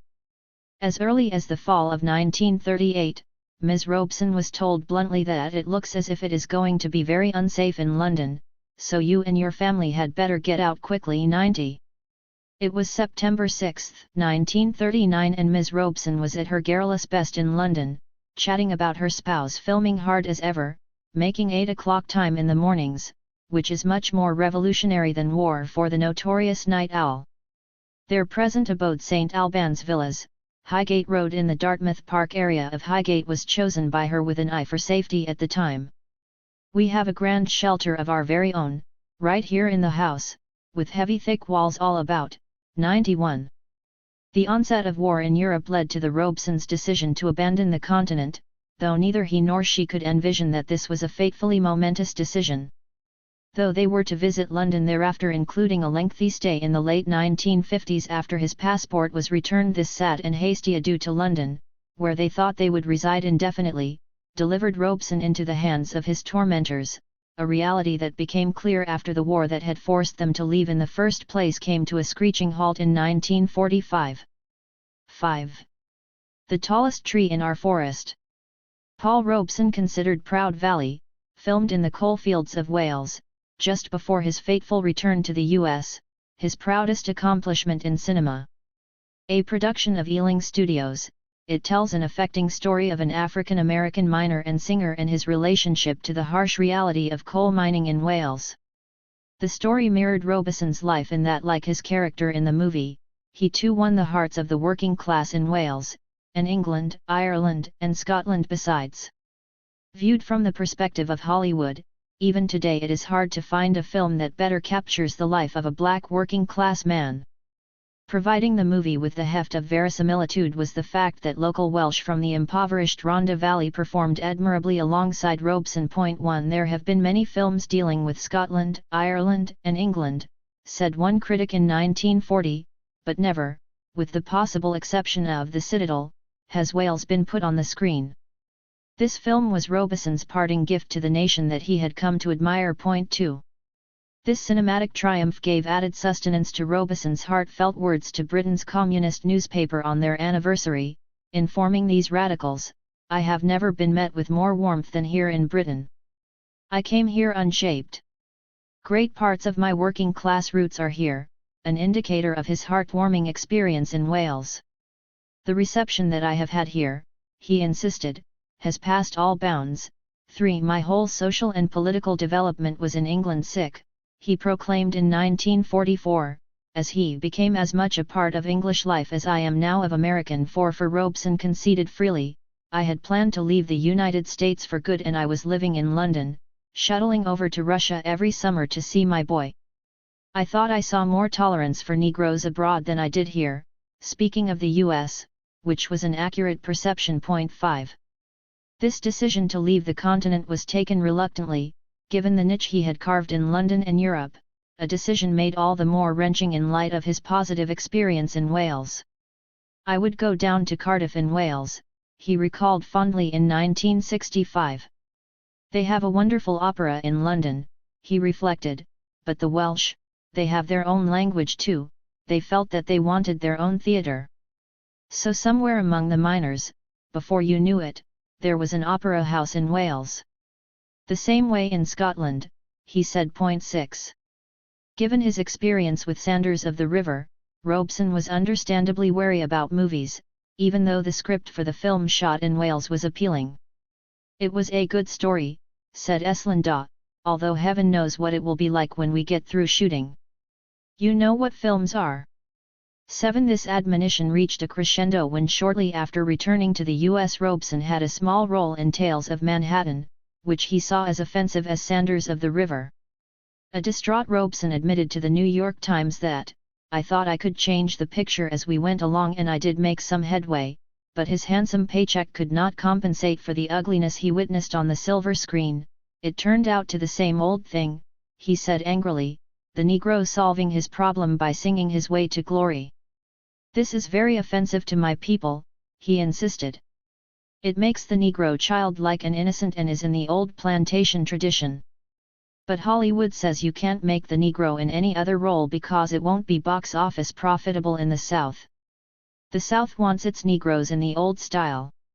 In this multiple-part movie, Robeson appears alongside Ethel Waters, as they depict a poor couple who stumble upon $40,000, with predictable stereotypes and buffoonery. 8. Waters and Robeson let us down was the consensus expressed by the Harlem-based New York-Amsterdam News. 9. Under fire, Robeson denied that he had received a hefty $50,000 for his work in this debacle. It was 10% of this amount, he claimed, and by the time I paid my agents, traveling and living expenses, that amount had dwindled. He responded with an accuracy that simultaneously made it seem that he had sold out for a pittance. 10. He went further to endorse picketing of the film and considered joining the picketers himself. 11. Robeson made a pledge that the industry helped him to keep, promising to abandon Hollywood for good until the industry mended its ways in portrayals of Negroes. 12. Later he castigated Sanders of the River fumingly. That film is responsible for my present crusade as a defender of my people, he argued. It was the turning point in my public career, since I committed a faux pas which convinced me that I had failed to weigh the problems of 150 million native Africans. He cried, I hate that picture and have tried to buy it the rights, but because it is a tremendous moneymaker, have not been able to do so. I have, however, given to charity every dollar earned from it, particularly funding scholarships or loans to African students. 13. Robeson departed Europe on September 30, 1939 and was not to return again until August 1945, when the war on the continent had concluded, then returning to his beloved Britain during that same period. 14. Thus, the US was on the brink of war and the ruling elite was as worried as ever about whether African Americans would remain true to the Republic in light of the hellish Jim Crow they endured and the repeated appeals made by Tokyo for this oppressed group to follow Japan, the self-proclaimed leader of the colored races. Though Robeson's tie to Moscow is often derided, this is one-sided akin to judging a boxing match while only focusing on one of the fighters, since it elides the point that, by far, African Americans in their quest for global aid to combat Jim Crow were attracted to Japan. Even the faction heralded for bringing an end to Jim Crow that led by Dr. Martin Luther King, Jr. was patterned after and received sustenance from M.K. Gandhi and India. 15. The point is that Jim Crow had such a sizable support base among Euro-Americans that external support was crucial in order to erode it, and as the US itself discovered from 1941-45, Moscow's support could be timely and effective. As a consequence of Japan's appeal to African Americans in particular, Robeson was recruited to make counter-appeals via radio, urging patriotism and promising a better day if only he were heeded. Robeson's words were so moving that they were taken to the White House so that President Franklin D. Roosevelt and his activist spouse, Eleanor Roosevelt, could listen. They were very generous in their approval, Robeson was told, as were others in the listening party including Lord and Lady Mountbatten. 16 Ms. Roosevelt was appreciative, telling Robeson that the President and I appreciate the tribute you pay to us and the valiant work you are doing in his behalf. 17. Subsequently, Robeson and Eleanor Roosevelt were pictured clasping hands, a symbol of the Popular Front or the alliance that fascism had impelled, driving together liberals and radicals. 18 This was part of Robeson's continuing anti-fascism, which also took the form of publicizing Washington's effort to fund the war through bonds, a campaign of which he became a spokesman. 19. This was also part of Robeson being welcomed and embraced by a nervous U.S. ruling elite, worried about the future in light of the challenges launched from Berlin and Tokyo. With the U.S. in a military alliance with the Soviet Union, his solidarity with Moscow was not controversial but, to the contrary, was useful to the U.S. ruling elite, which could embrace Robeson and at the same time muffle its own now compromising anti-communism. Just after the German attack on the Soviet Union, Robeson was addressing a youth congress in Philadelphia, and one fan subsequently recalled proudly how the successful artist, with a few short sentences, made everyone understand what the Soviet Union means to progressive humanity, and then you sang from border to border. The mother of the writer Paul Levitin was pregnant with him, and as she and the audience left the hall, she turned to her friends and said, "If the baby will be a boy, we'll name him Paul." Such was the riveting potency of Robeson. 20. Thus, Attorney General Francis Biddle, the nation's top law enforcement official, and his wife invited the Robesons to join them at a special concert, an invitation which was tendered the day before Germany's brutal invasion of the Soviet Union, which brought the war to a bloodier level. 21 Even Congressman William Dawson of Chicago, one of the few African Americans to serve in that august body, was moved to tell Robeson, "I take pride in your reflected glory." 22. But, as suggested by the aforementioned presence of Lord Mountbatten, Robeson did not neglect the British Empire during this tempestuous time, as evidenced by officialdom in Ottawa thanking him profusely for giving our officers and men the pleasure of hearing you sing for them. 23 A thanks that was to become ironic a few years later when Canada barred him from entry at Washington's behest. Similarly, Jawaharlal Nehru of British India was keen to tell Ms. Robeson in 1939 that he had been in mountains for the last 10 days, as he was trying to escape from the troubled politics of the plains below. It has been delightful. 24 As was his friendship with the Robesons. Months later, Robeson was invited by Caribbean activists in Harlem led by Jamaicans to be their honored guest in a rally for self-determination. 25. Though initially settling in Harlem, in a charming apartment building overlooking the Bronx and Yankee Stadium at 555 Edgecombe Avenue 26 along a bluff with a commanding view, by 1941, the Robeson family were residing in a well-appointed estate in Enfield, Connecticut, 2 hours swift driving north of Manhattan, just outside of Hartford, capital of the Nutmeg State. It was a large Georgian colonial house featuring pillared stucco. Many fine old trees shaded the deftly manicured lawn. There were 12 rooms and 3 baths, with a tasteful living room paneled in burnished mahogany, set off by a large and lushly marbled fireplace.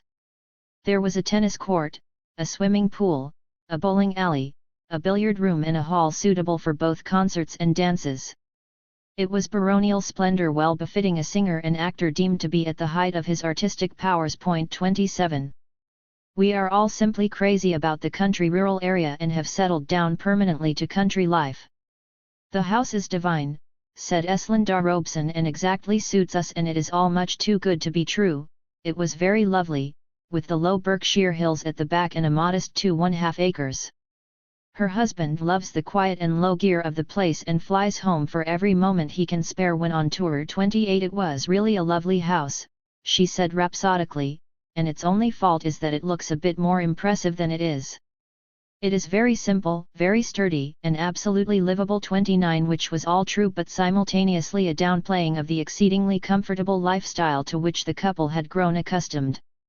Robeson also resumed his touring as a concert artist, a necessity since he decided to turn his back on film and stage productions that were both profitable and positive, which in any case were hard to come by. A stunning assemblage of 150,000 heard him in Chicago's Grant Park in July 1940.30. In September 1940 he joined in Harlem with the novelist Richard Wright and the musicians Hazel Scott and Andy Razaf and 3,500 others in a bold attempt to form the Negro Playwrights, Inc., an effort to produce high-quality theater for this increasingly distressed community. 31 In October of that year, he held his first recital at Carnegie Hall in 5 years. 32 By December he was singing a different tune, urging workers to join the United Auto Workers in Detroit, a union and a city that were to become emblems for militant solidarity. 33 Within months he had established a new box office mark in Philadelphia, attracting 7,500 patrons in an appearance with that city's celebrated orchestra. 34 It was then that he received a whopping $125,000 for a 51-city tour. 35 Yet these recitals and concerts too provided no surcease, since he had to confront the dilemma of whether he should perform before racially segregated audiences.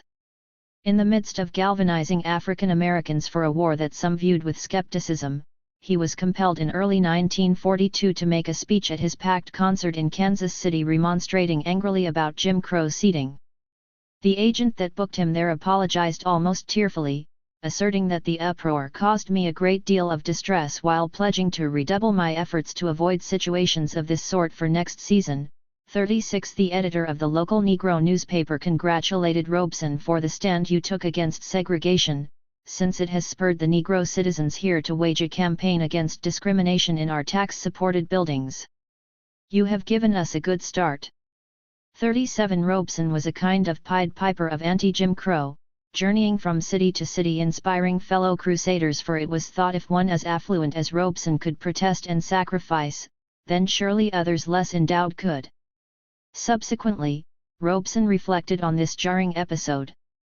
In 1942, at the height of my success, he said in December 1963, I stood before a packed and enthusiastic audience in Kansas City and said that I regretted having sung to them, because my Negro people were segregated in the audience, and that I would never again perform before a segregated audience.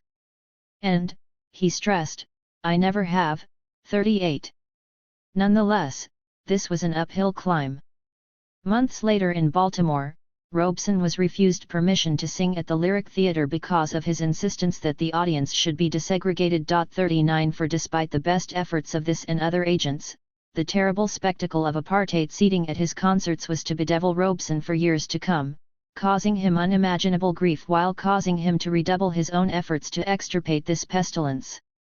His bold effort to disrupt the status quo also labeled him as a radical, which then in turn caused the Daughters of the American Revolution to bar him from their concert hall. 40 Still, it was the future Negro millionaire, John H. Johnson, then in the infancy of a storied career that would lead him to fame, who saluted his refusal to play Othello in Jim Crow theaters, endorsing the stand which you have taken. 41 Which hastened the day when this apartheid was to erode. As a result, Robeson directed his formidable fundraising skill and immense personal magnetism toward anti-Jim Crow crusades. He joined with 8 others in filing a pioneering lawsuit against Jim Crow seating at a San Francisco restaurant. 42. This initiative included the harbinger of the youth armies of the 1960s that finally broke down the walls of legalized bigotry. The spring of 1942 found him in Tuskegee, Alabama, home of the late symbol of Negro capitulation, Booker T. Washington, but at a confab designed to contradict the latter's path.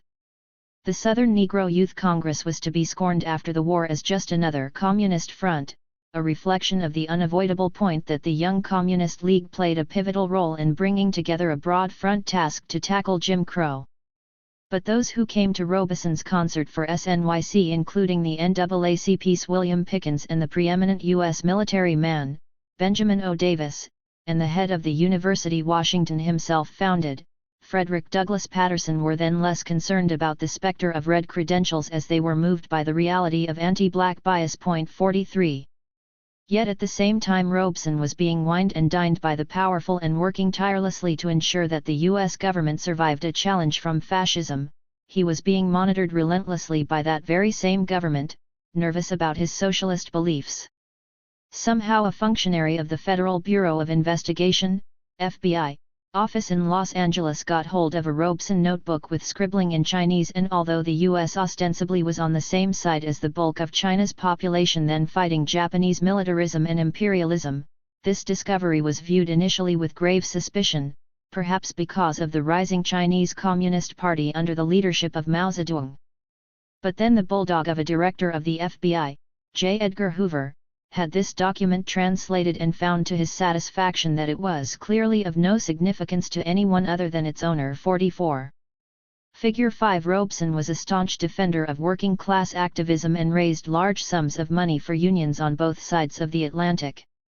Daily Worker and Daily World Photographs Collection, Tamiment Library / Robert F. Wagner Labor Archives, New York University, New York City. Actually, a new softer stage in support of anti-communism had been reached because of the US's alliance with the Soviet Union against the Axis powers. Still, there were signs that this was a false dawn at best. If Robeson had been paying closer attention to his personal relationships, he might have detected this.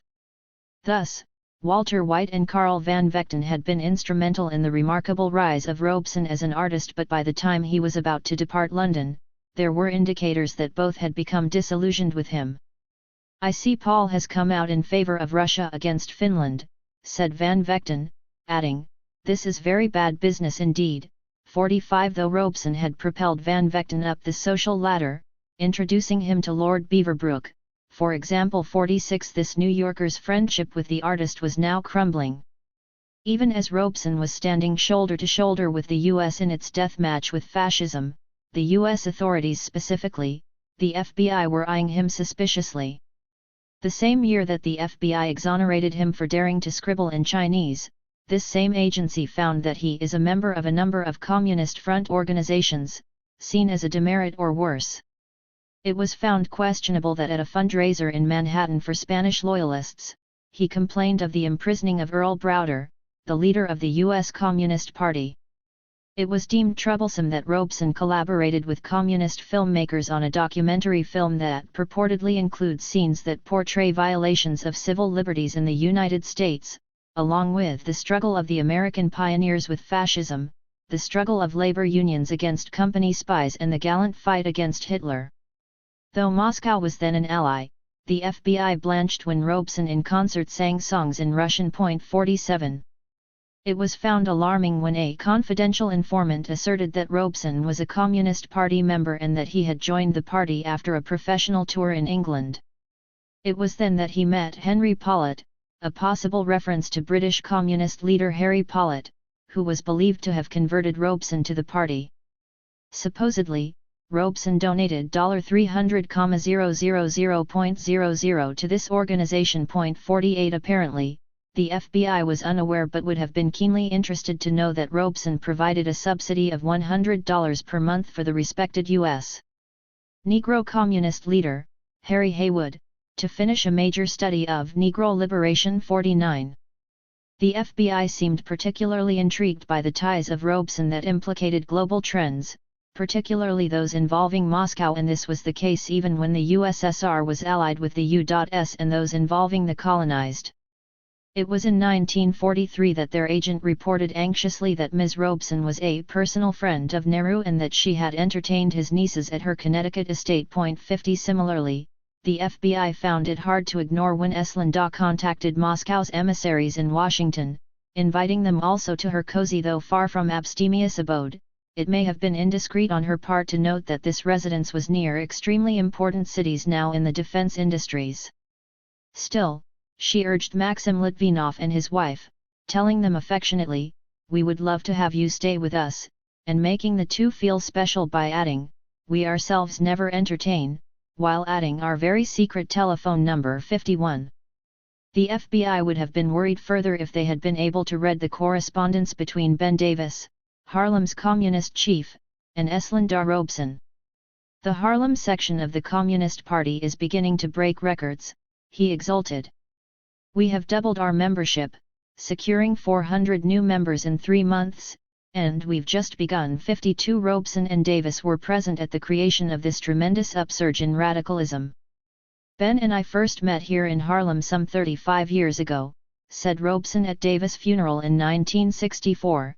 Often passers-by on the avenue would be startled and amazed as Ben and I worked out some American football tactics on the sidewalk, as Davis too starred in this sport at Amherst College before graduating from Harvard Law School. 53.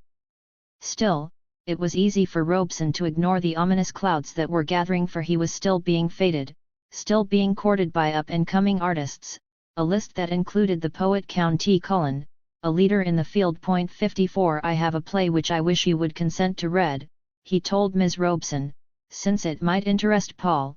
55. Ms. Robeson was dismissive of the entreaties made to the couple by the Harlem bard, Langston Hughes.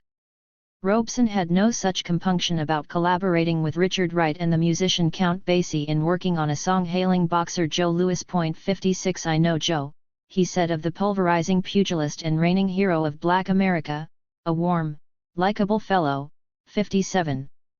Theodore Dreiser would like very much to talk with you.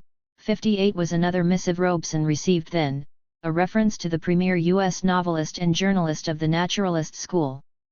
In that vein, Robeson was tabbed guest of honor at a dinner in tribute to anti-fascist fighters at the posh Biltmore Hotel in Manhattan that honored another famed writer, Dorothy Parker. Rubbing shoulders with him there were the novelist Thomas Mann, and the musicians Benny Goodman and Oscar Hammerstein. 59.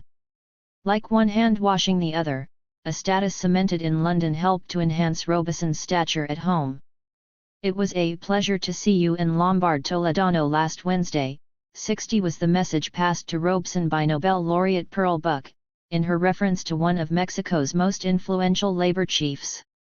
All good wishes for success against fascism, imperialism, and other ills was the then anodyne point delivered to Robeson by Jawaharlal Nehru in early 1942. 61 This was a turnabout for the recently jailed Indian politico, who earlier was complaining to Ms. Robeson after spending a little over 9 months in prison. Evidently, he assumed correctly that the Robesons' influence would be beneficial in convincing London to free him, just as the couple were to prevail upon him in the following decade to use his influence to ensure their U.S. passports would be returned. She had sent him books penned by Richard Wright, then he requested others by Upton Sinclair, so as to better expend his time in prison. 62.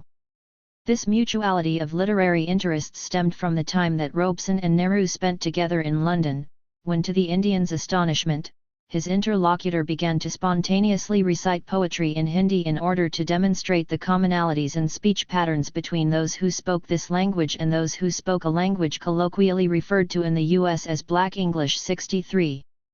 The popularity of Robeson in South Asia also encompassed the teardrop-shaped island off India's southern coast, then known as Ceylon, now as Sri Lanka.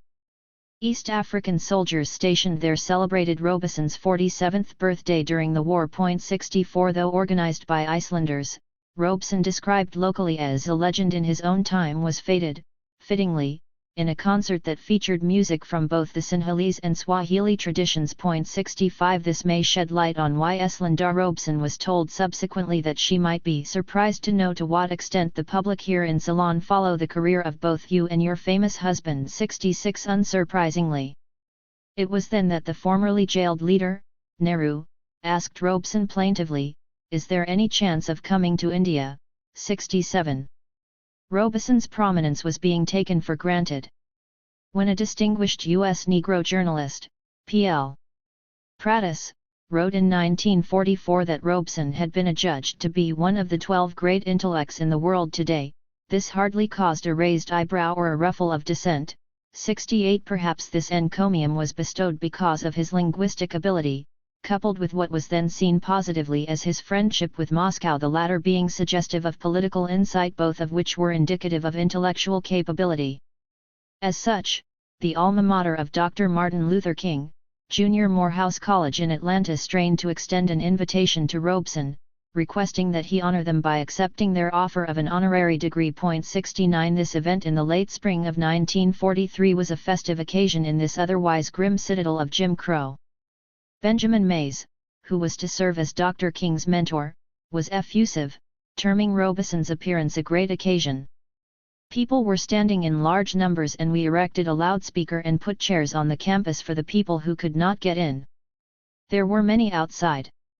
Dr. Mays proclaimed that Robeson gave an excellent address and he received a grand ovation. Robeson sang and of course the house literally went wild with applause.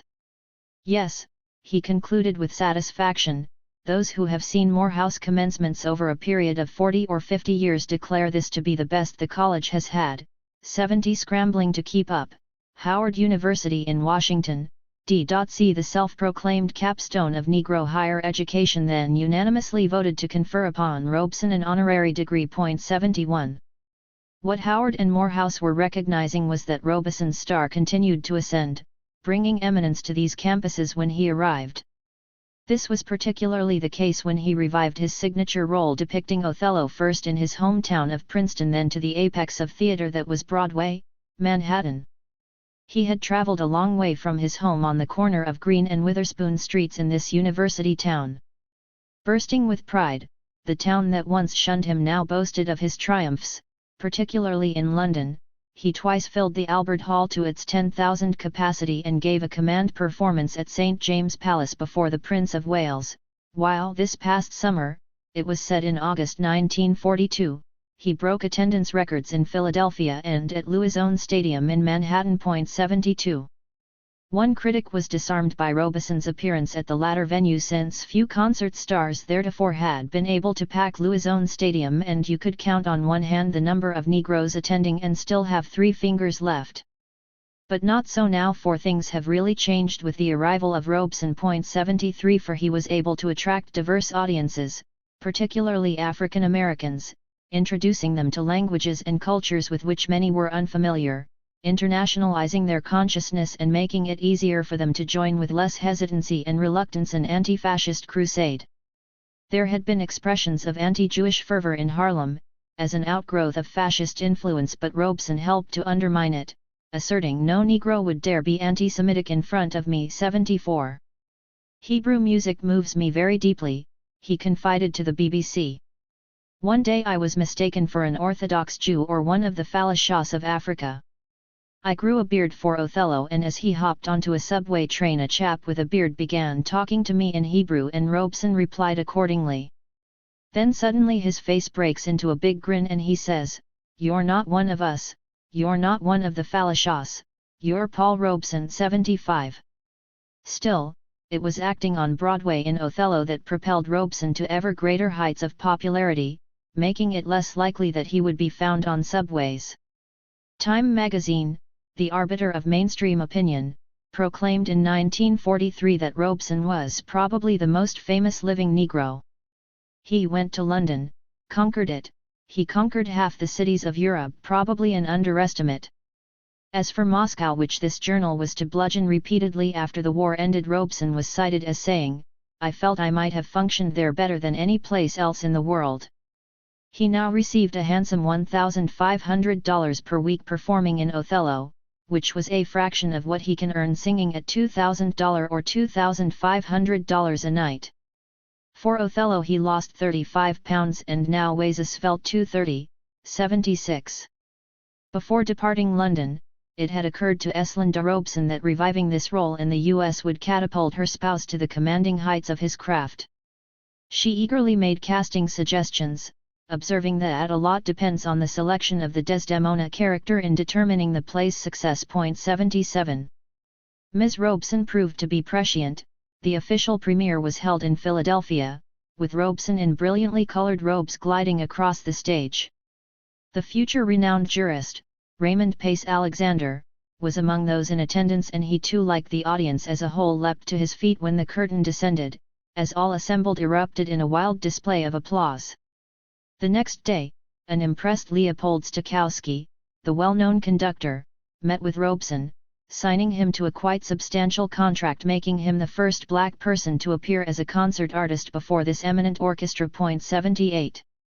Othello, the story of an African who had served the state valiantly but was traduced nonetheless, resonated because of the echoes it provided of Robeson's own life, campaigning for a government unwilling to confront the Jim Crow that bedeviled him. One of Hollywood's main moguls, Walter Wanger, was among the legions who expressed his admiration and regard for Robeson, adding, "Your accomplishments in and out of the theatre knows no bounds." 79 One fan of Robeson was among those who raved about his performance, terming it one of the great Shakespearean productions of all time, noting how Robeson was able to draw upon the rage you felt at the violent methods used by the white players to keep you off the football team, and you found in it a model for the rage Othello must have felt. 80. Yet, despite the enormous success, potential producers were frightened, fearing that a domestic audience would shun a tragedy involving an interracial love scene. Tension was in the air as a result, as Robeson had predicted when he performed the role in London years earlier. 81 I make myself believe I am Othello and I act as he would act.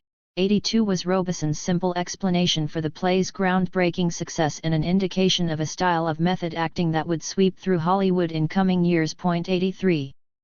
As evidenced by the aforementioned cities Princeton, Philadelphia, Tuskegee, Washington, Atlanta, Kansas City, Robeson was engaged in a punishing travel regime, often traveling thousands of kilometers by train, a pattern that was to take a toll as his age advanced inexorably.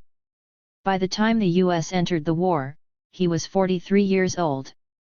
In 1942 alone his itinerary involved train travel from Manhattan to Dayton, Ohio to Chicago to Pasadena, California, a distance of 3,000 kilometers, all within days. 84 It was then that his good friend and better comrade, Ben Davis, about to be elected to the New York City Council as a communist, bumped into Robeson and walked away worried. "He's well, and I tried in the space of a few minutes," he told Eslindar Robeson, "to press upon him the necessity for rest. I have ways, however, of pressing harder," he added enigmatically. 85 Perhaps Davis could have persuaded Robeson to curb his consumption of what an astonished journalist termed his one real weakness, i.e. his devouring of ice cream by the quart in one sitting. 86 Tellingly, it was reported in 1944 that the moment Robeson sits down, he lights a cigarette, a habit not widely seen then as ultimately debilitating. "I work harder in one performance of Othello," he said, "than I ever did in 3 concerts." 87. Just before departing London, a worried Eslindar was urging her spouse to adopt a new diet and get his weight down. "The once solid, broad-shouldered Adonis gradually got so big, right before my eyes, that all semblance of that grand figure has long since disappeared under bulk. Robeson got bigger and I got madder and madder, an unsustainable predicament for both sides." On a visit to Manhattan, old friends who had not seen him of late, compared him to an ox, so he got mad, and as was his tendency. 88 This anger fueled a prompt downsizing of his bulk. As his success in competitive sports suggested, Robeson could ascend to great heights when challenged. Moreover, the fury he displayed in portraying Othello was a partial product of being able to access an inner rage fueled by the indignity of Jim Crow. But the question loomed, as domestic and global tensions rose and Robeson was targeted, would he be able to remain healthy? Part of Robeson's regimen that could be exhausting was his continuing, almost maniacal, study. He was a prodigious reader, going through 7 books a week. Studying Swahili and Yiddish were on his agenda in the early 1940s and, according to a bedazzled reporter, he broke the back of Chinese in 3 months. 89. He started studying Norwegian at 8 o'clock one morning, said one amazed journalist, and was writing it by 6 the same evening. He once turned down a 50-week radio engagement because he was in the throes of learning Chinese.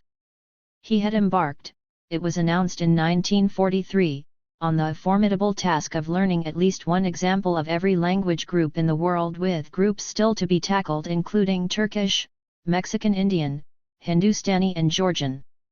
To that end, he usually wakes up at 7:30 a.m., reads or studies languages for half an hour and goes back to sleep again until about 10:30, as Othello is a strenuous part. Then he sleeps a while in the afternoon too before his 5 p.m. dinner. His immense erudition did not extend to his diet, since his favorite meal is scrambled eggs, sausages and coffee. When he has a cold he drinks scotch, and between the acts of Othello, he needs a slight glass of champagne. Besides language study, he relaxed by indulging in the similarly complex game that is chess, and has a remarkable collection of chess books, though he never really mastered this complex game. He also enjoyed visiting night spots, to listen to the music, talk, relax and sometimes dance. He loves boogie-woogie, both to hear and sing himself. 90. In other words, Robeson's was a classic case of burning his candle at both ends. There was the intense study of the would-be philologist and the sampling of earthly delights, then the hallmark of celebrated performers. How long could he maintain the intensity mandated by the demanding though incongruent realms of philologist and performer? Upon showing up at his favorite watering hole, Robeson may have befuddled those assembled according to a bemused journalist by absent-mindedly having donned 2 different socks or, perhaps a blue jacket and a black pair of trousers, considered a fashion faux pas. The affluent Robeson was always forgetting to carry along money, inadvisable in some of the joints where the music he liked was played. 91. Robeson was often to be found at Manhattan's Savoy, where revolutionary trends in music subsequently denoted as bebop were then being honed. Robeson was there very often, as he recalled it, in order to hear Count Basie, as I had often heard Chick Webb and Ella Fitzgerald. He was often downtown too, to hear Don Shirley and Bach, then up to Manhattan Casino to hear Charlie Parker, the godfather of the new music. There he would get twisted around trying to dance to those offbeat riffs, then down to the Apollo to hear Dizzy Gillespie take flight. Hearing the tinkling on the ivory keys of Thelonious Monk really floored me, as did the comparable Duke Ellington. As was his wont, Robeson sought to make linkages between and among his artistic pursuits, observing that the modern jazz quartet made a lasting pact with the Elizabethans and the Duke Ellington himself caught up with Shakespeare. 92. Subsequently, he spoke glowingly of W.C. Handy, a great character and a musician, the daddy of the blues, adding, I knew him well for in his Joe Turner Blues, as he said to me, the original of the chorus is probably the prototype of all blues and it was sung all over the South. Robeson recounted how when I was a young man in Harlem, just round the corner from where I lived was a cafe. The musicians would go there after the nightclubs closed around 2 a.m. I remember when I was in a show I'd go along and we'd have eggs and bacon. People would improvise on their instruments and sing, and many of the great songs were written that way. For me, it was spirituals on Sunday morning, but on Saturday nights I rocked. Who rocked with me? Well, there was Fats Waller, Billie Holiday, Chick Webb, Louis Armstrong, Count Basie, Duke Ellington, and many more, and among the youngsters who came along later was Lena Horne, Sammy Davis. I remember a young girl coming in one night. We couldn't see much of her through the tobacco smoke, but when she sings we stop and we listen. She sang a tisket, a tasket, and the Count says to me, where's she from? Her name was Ella Fitzgerald. She says, I'm going to the Carnegie Hall. 93. Later Robeson explained that Dizzy Gillespie and Charlie Parker are not new names to me. I have heard them both play on several occasions and have been both stimulated by their imaginative creations and a little astounded by their incredible technique and musicianship. Still, he sought to apply his critical intelligence to this field, warning that the big jazz boom, which started around 1936, meant that the music became big business. Thus, this musical trend deserves serious attention, and perhaps in years to come they Gillespie and Parker will be regarded somewhat as Debussy and Stravinsky are now regarded by modern musicians. Though accepted as conventional wisdom today, at least in rarefied circles, then Robeson's remarks were, quite typically, controversial. He was drawn into a spirited discussion between an advocate of bebop and a defender of the old New Orleans style, the predecessor. I sat quietly, drinking in this highly specialized talk, taking no sides, seeing merit in both sides. At a reasonably safe distance from the New Orleans pro-Dixielanders, I am grateful to the arrival of Messrs. Gillespie, Parker, and their New York-based colleagues. 94. Despite such diversions, he found plenty of time to devote to the organization he had helped to found and subsidize, the Council on African Affairs. It was during the war that Kwame Nkrumah, then residing in the U.S., and Amy Ashwood Garvey, former spouse of the then deceased Jamaican leader, listened raptly as Robeson spoke about the colonized continent and what was to be done to alter this state of affairs, a decolonized prospect hardly endorsed by the prime U.S. ally in London. 95. This was accompanied by a massive 46th birthday party for him in 1944, featuring Duke Ellington, the musician, Joe Louis, the boxer, and Richard Wright, the novelist. 96 designed to raise funds for the Council on African Affairs, CAA. The coordinator of this tribute was the prominent writer Lillian Hellman, and joining her in providing an avalanche of kudos were Cab Calloway, W.C. Handy, Walter Houston, Lucky Roberts and Ed Sullivan. 97. When the preeminent baseball slugger George Babe Ruth sent him best wishes for this crowded gathering, it signaled Robeson's exalted status in the U.S. stratosphere. 98. But signifying the breadth of Robeson's appeal, Kwame Nkrumah, soon to be Ghana's founding father, was also among the endorsers of this event. 99. 13,000 persons tried to squeeze into the crowded locale and 5,000 had to be turned away for lack of room. Vice President Henry A. Wallace, soon to be defrocked in favor of Harry S. Truman, delivered fulsome praise, as did the actor Edward G. Robinson and the labor leader Sidney Hillman. Mary McLeod Bethune, an acclaimed Negro educator, referred to him in awestruck terms as the tallest tree in our forest, a label that was to stick to him for decades to come. A visibly touched Robeson, head bowed, occasionally dabbing at his moist eyes with his handkerchief, spoke movingly about his appreciation and his sacred cause, the CAA and the liberation of colonized Africa. 100. This was in Manhattan, but it was more than 3,000 kilometers westward, in Los Angeles, months later, when the CAA joined with celebrities in honoring Robeson and raising funds for his favorite causes. Those lavishing pleasantries upon him were the famed actor and chanteuse, Lena Horne, who was explicit in her love and gratitude to him for making the path so clear with the brilliant light of your artistry. Also joining in the Amen chorus were Dalton Trumbo, perhaps Hollywood's most creative screenwriter and a talented novelist besides, who along with Robeson was to be persecuted after the war ended. Still, also on the list of those celebrating Robeson were distinguished actors, such as Gregory Peck, Boris Karloff, Gene Kelly, and Danny Kaye. 101. The year of this celebration, 1945, was to be yet another turning point for Robeson, his nation, and the world. May witnessed the Allies' victory over Germany in Europe, and August marked the horrific conclusion of the war in Asia with the atomic bombing of Japan. Finally, conditions were safe for Robeson to return to Europe. "We left New York August 1 St., said his accompanist, Lawrence Brown, with a crossing of 29 hours to Paris, and were on the go ever since. We have worked 3 performances, 1, for some GIs, and a radio recording, then we will cover France, Germany, and perhaps Austria." 102. Robeson picked the concentration camp at Dachau as one of his initial stops. "I stood in Dachau in 1945, he said a few years later, and saw the ashes and bones of departed victims, speaking of the most dastardly concentration camp established by the hated Nazis. "I might have seen the ashes of some of my brothers in Groveland, Florida just the other day, or in Martinsville, Virginia a few months back," he wrote in 1952, referring to recently inflamed sites auguring the destruction of black life. 103. However, Dachau was not the only shock that Robeson received in Europe. He was astounded by the anti-Negro and pro-German attitude of our American troops there. "I would never have believed it if I hadn't come abroad," he said. He spoke with U.S. officers and found them to be anti-Russian and convinced that war with Russia was inevitable.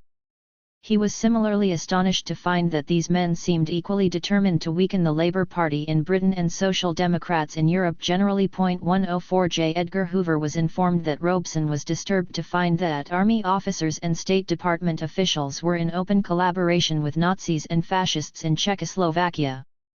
Robeson said he knew this to be true because he was with these officers and officials in Prague while making a tour.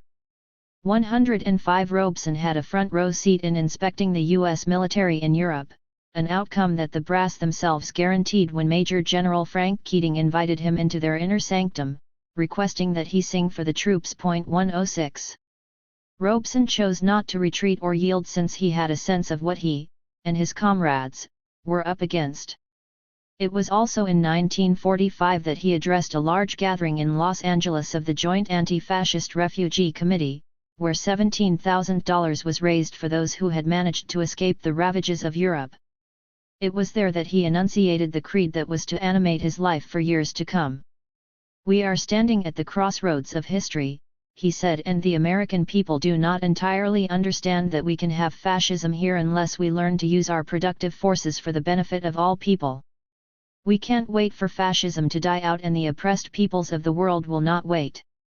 107 eagerly capturing his words were agents of the FBI, who thought they had reason to believe, as was to be said later, that actually Robeson had in mind becoming the Black Stalin, a destiny the agency was bent on circumventing. 108. 6. Black Stalin?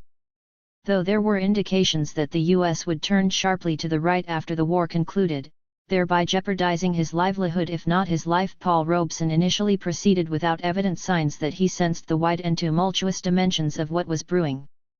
In December 1945, Eslinda Robeson, still acting in a managerial capacity, was continuing to regard her chief client as one of the greatest concert attractions in the Western world, which was hardly inaccurate. She was negotiating with Sergei Eisenstein about producing a film about Felix Eboué, a hero of the Francophone world due to his stern anti-fascism.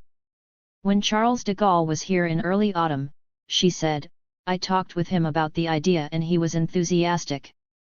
The couple spent a day with Madame Eboué in New York when she passed through on her way to Paris, and the great man's widow was thrilled over the whole idea, feeling that Paul will make a magnificent Eboué.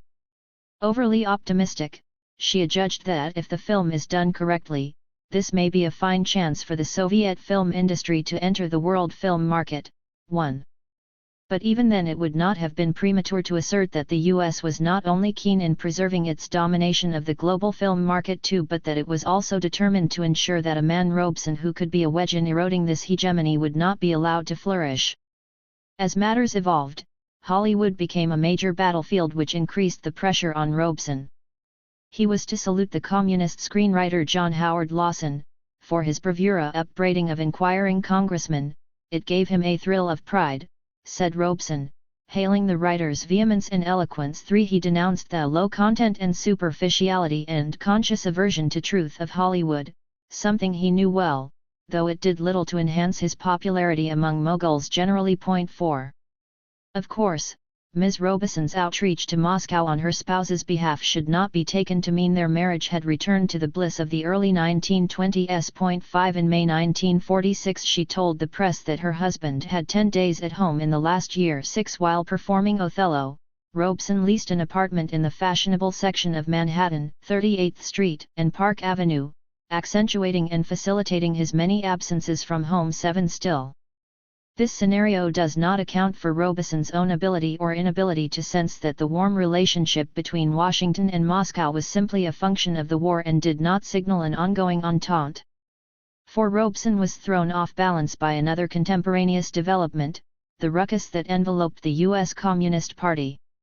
Robeson disclaimed membership but was certainly quite close to its leaders, particularly William Patterson and Ben Davis, and it was in 1945 that this group underwent a wrenching and painful split as their leader, Earl Browder, was ousted, along with the political approach he symbolized, seeing the friendly U.S.-USSR summit in Tehran in 1943 as emblematic of a long-term trend. The unrest generated by this instability disoriented Robeson's comrades, on whom he relied for counsel at a time when clear and unsullied analysis was needed more than ever. 8. Davis's summary of his conversation with Robeson about this controversy was captured by the FBI. "I saw Paul and had a conversation with him last night, and then I had a more extended talk with him today. He found that Robeson didn't think much about our past policies and figured that at some later time it will be necessary for us to regard ourselves in the old party way, meaning a return to the idea of confrontation, not conciliation, with the U.S. ruling class." A French communist, Jacques Duclos, had denounced the recently installed policy of conciliation, leading to the ousting of Browder after he spearheaded this now rejected policy, and Robeson didn't think much more about the matter, until he read Duclos' article, and that perusal made it obvious that we went too far. 9. Such a view, expressing skepticism about the wisdom of the socialist lamb reclining comfortably with the capitalist lion, was to brand Robeson as a hardliner, making him even more of a target for U.S. intelligence agencies. And this meant more probing questions from government interrogators determined to ascertain if he were a member of the U.S. Communist Party.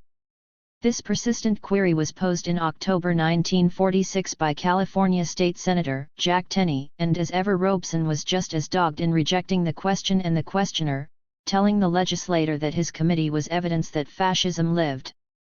Robeson, as was his habit, characterized himself as a militant anti-fascist but made it clear that he preferred the CP over the Republicans, since as he traveled globally he found the former were the first people to die, the first to sacrifice, and the first to understand fascism. 10. The FBI continued to insist that Robeson was in fact a card-carrying member of the U.S. Party, registering under the pseudonym John Thomas 11.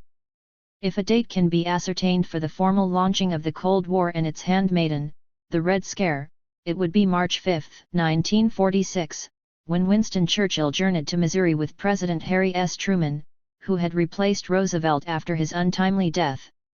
There the pudgy, cigar-chomping, alcohol-guzzling British Tory announced that an Iron Curtain had descended across Europe, a reference to a divided Europe, and ultimately a divided world, with communists surging to power in the East in the aftermath of Berlin's defeat. These radicals, he argued, intended a dire fate for those in their jurisdiction and those who struggled against them, who were presently beyond their purview. This was to lead to bloody wars in Korea and Vietnam, while continuing attempts to overthrow colonialism were combated by the Washington-London-led Axis in the name of fighting communism. At a certain point, U.S. leaders began to question the sagacity of shedding blood and treasure to combat communists abroad, while allowing these self-proclaimed revolutionaries to exist at home, particularly those like Robeson who had demonstrated a proven ability to attract millions.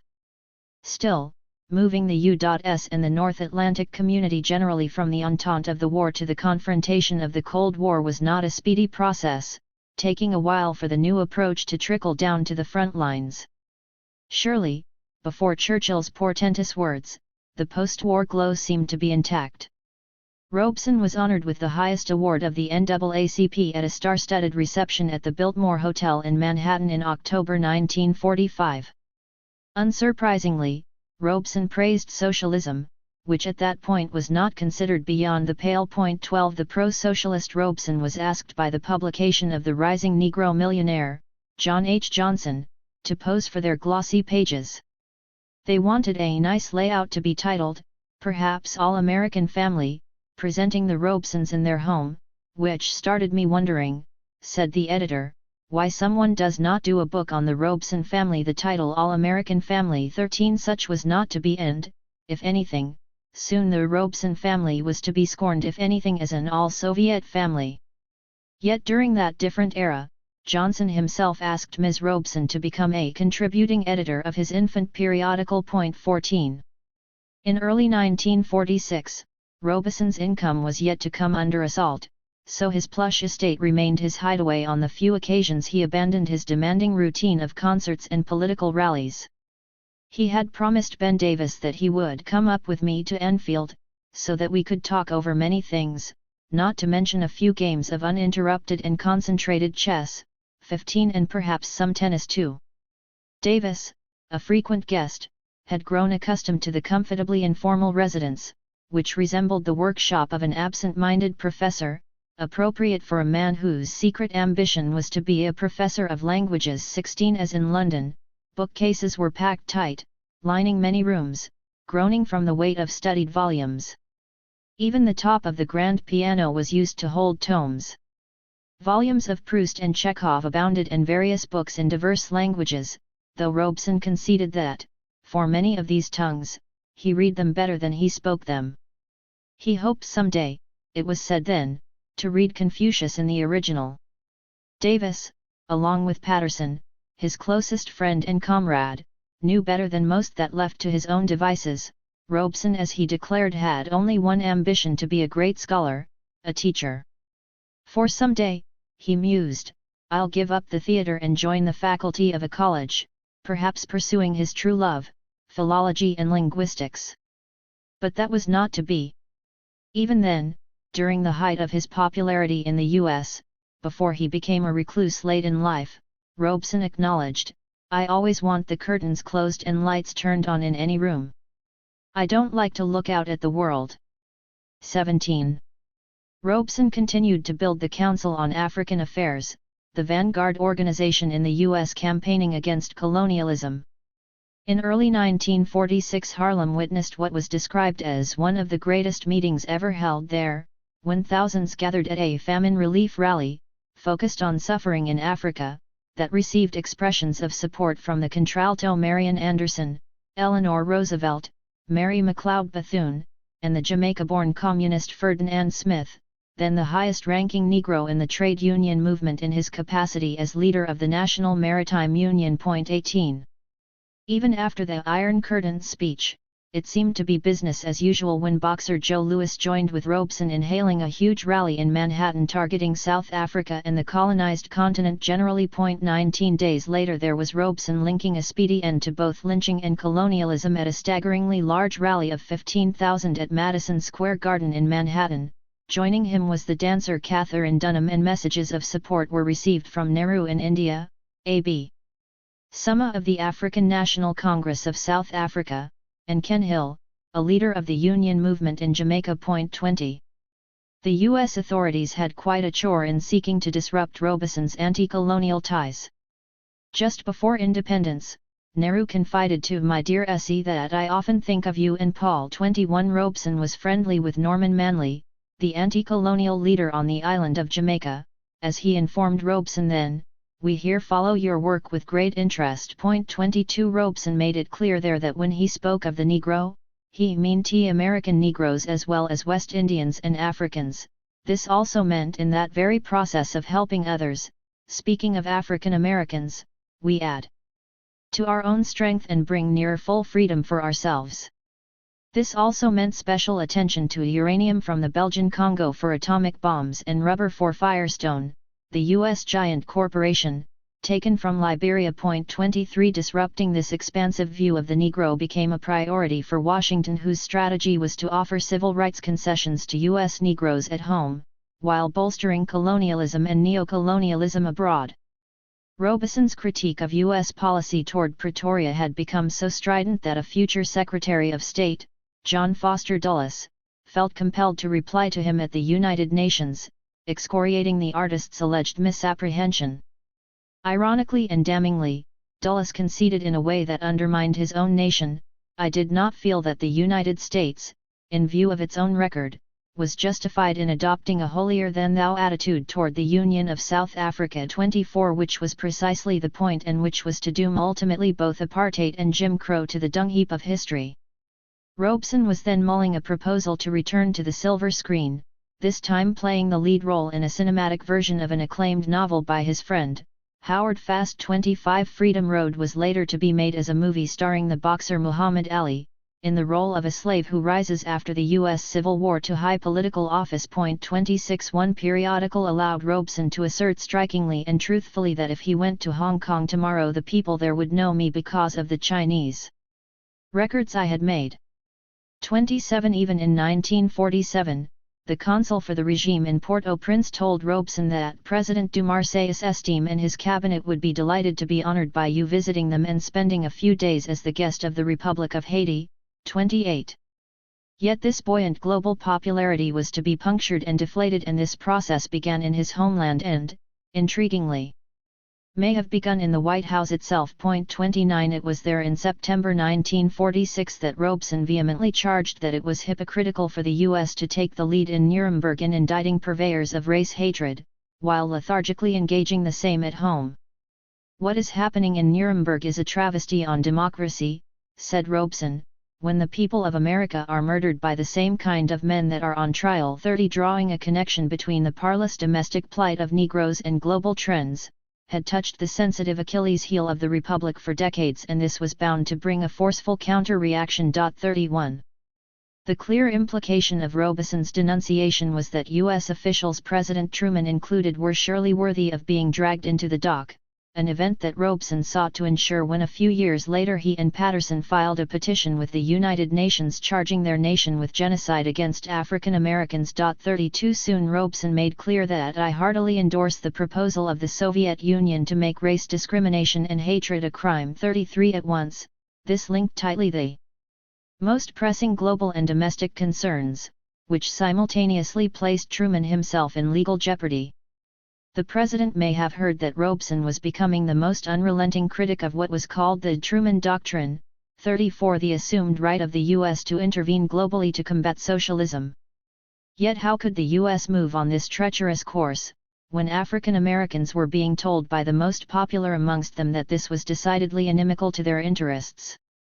The response was to erode Jim Crow, then toss Robeson and his comrades overboard. Robeson's attorney, Leonard Boudin, felt that his client's real Waterloo was encountered when he led an angry delegation to Washington to confront President Truman about a spate of lynching, including the maiming of Negroes in military uniforms. There Robeson had an inflamed face-to-face confrontation with the Missourian, which led to the president banging the table, as if these blows were intended for the man across from him. With blood apparently rushing to his temples because of the anxiety induced, the purpling Truman was vociferous in his reprimand of Robeson, though not as pointed in his condemnation of lynching. It was just after that meeting that Truman moved to circumscribe Robeson's globe-trotting, which was akin to cutting off his oxygen supply. It was during Truman's reign that Robeson's passport was snatched, which according to his attorney destroyed 10 or 11 or 12 creative years, the most important years in his life. Robeson, he argued, because he was a black leader, created more anger, and even fear, but certainly anger in the white community. 35 Combined with the allegation that Robeson secretly wished to become the nation's Black Stalin, the pressure on him to recant his revolutionary views became palpable. But even before Robeson's fiery encounter with Truman, there were symptoms of the artist's deteriorating relationship to the state. Days after Churchill's pronouncement in Missouri, Robeson was to be found in Detroit, a bastion of labor and Negro militancy whose future mayor, Coleman Young, was as close to the Communist Party, if not closer, than Robeson himself. 36 Robeson was there at the founding of an organization, the Civil Rights Congress, with which he collaborated with the same level of intensity and commitment that he devoted to the Council on African Affairs. There Robeson was described as rough, tough, and angry in his embattled remarks and received a standing ovation in return. His broadcast speech read like an angry poem, said a reporter on the scene, and he read it like a call to battle. 37. These pressures came to a head in Jefferson City, in the home state of the president, where Robeson had brought his anti-lynching crusade. There he was involved in a perilous automobile accident, but investigation revealed that 4 bolts had been removed from the lugs of a tire and a 5th mishandled intentionally, preordaining that Robeson's car would be diverted dangerously from its intended course. That is, only 1 bolt was found on the hubcap, meaning that the others had been removed and the cap then placed in such a way as to conceal this defect. Without a doubt this was done while the car was parked, as the car had been driven only recently from St. Louis, scores of kilometers away, without incident. Yet Robeson was increasingly vilified at this point. Soon he was to be labeled Black Stalin. Thus it was mostly the Negro press that sounded the alarm about this attempted assassination. 38 Robeson cheats death, said the Pittsburgh Courier, as prejudice prompted an attempt on his life. Yes, it was concluded, the tire on his vehicle was tampered with. 39 months later Robeson was to tell the U.S. Congress bluntly, "I have been threatened with death, 2 or 3 times, and this incident may have been foremost in his mind." 40 Ms. Robeson was said to fear killers, adding, "Each night before I go to bed, I put a broad-bladed hunting knife under my pillow, along with a portable burglar alarm. The police have turned down my request for a gun permit. But I'm terrified," she added tremulously, "that somebody might try to avenge themselves on me." 41. This murderous attempt was the response to Robeson's cry at a picket line in St. Louis organized by Patterson's Civil Rights Congress, where the artist announced that he was retiring from the concert stage and had chosen to enter the day-to-day struggle of the people from whom I spring. 42 Thus, he said his intention was to talk up and down the nation against race hatred and prejudice. 43 On the one hand, since his concerts were beginning to be boycotted by impresarios and booking agents in Any case, this cry was simply making the best of a bad situation. Yet, later Robeson was to rue this decision, feeling that it removed him from the wellspring of what had been phenomenal support. I am devoting time mainly to assisting progressive causes and lending whatever aid I can to the fight, was his conclusion then. Thus, though in October 1947 he was singing before 7,000 in Norfolk, Virginia, more than half of whom were white, as was to be the trend, the audience was also slated to hear a political message from him, except just before the program was to begin, the chief of police appeared and announced, "You've got to have these people separated, i.e. segregated."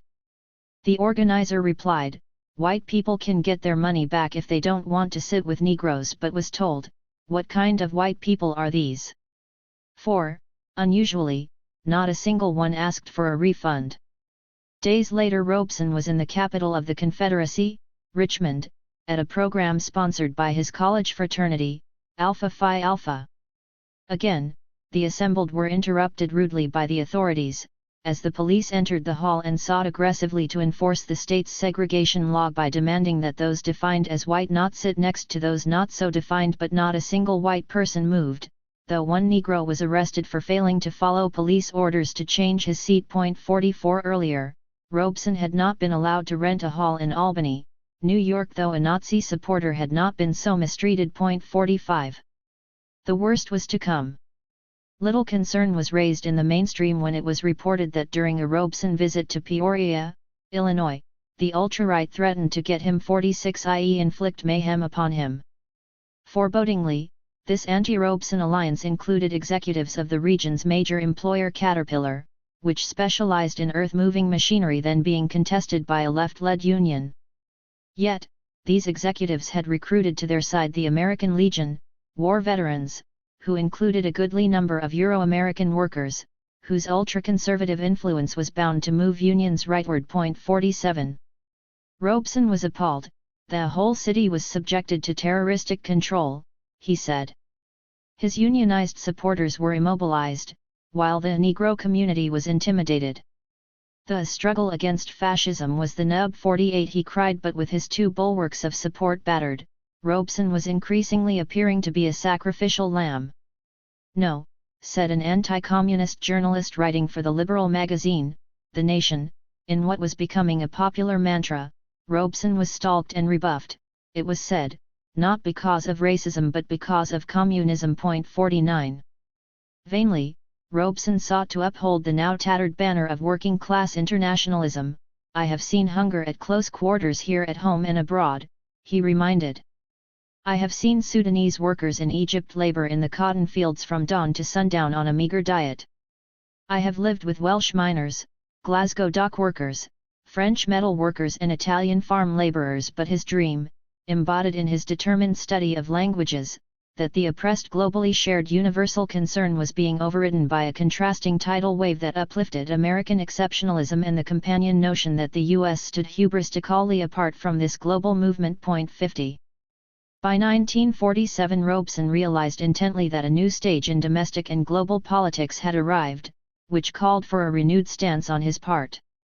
He was never much of a writer.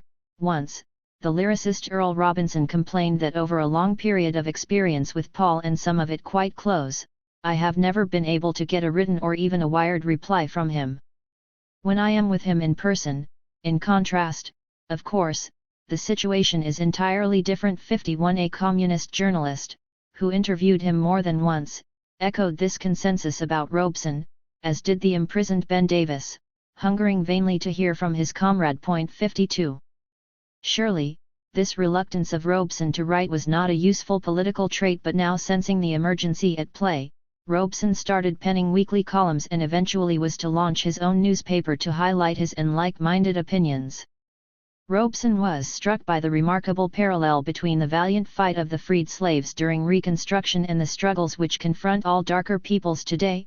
Similarly, the concentration of power and wealth and white supremacy rule in South Africa represent a threat not only to the whole of Africa but to India, Asia, and the entire non-white world, including, he added pointedly, Negro America. 53 Thus, Robeson heightened his solidarity with the union that best represented the kind of working-class internationalism he supported, the National Maritime Union, whose seafarers sailed into ports globally, and which was headed by a Jamaican, Ferdinand Smith, a man who the artist had the highest respect for and whose union he too held in special esteem. 54.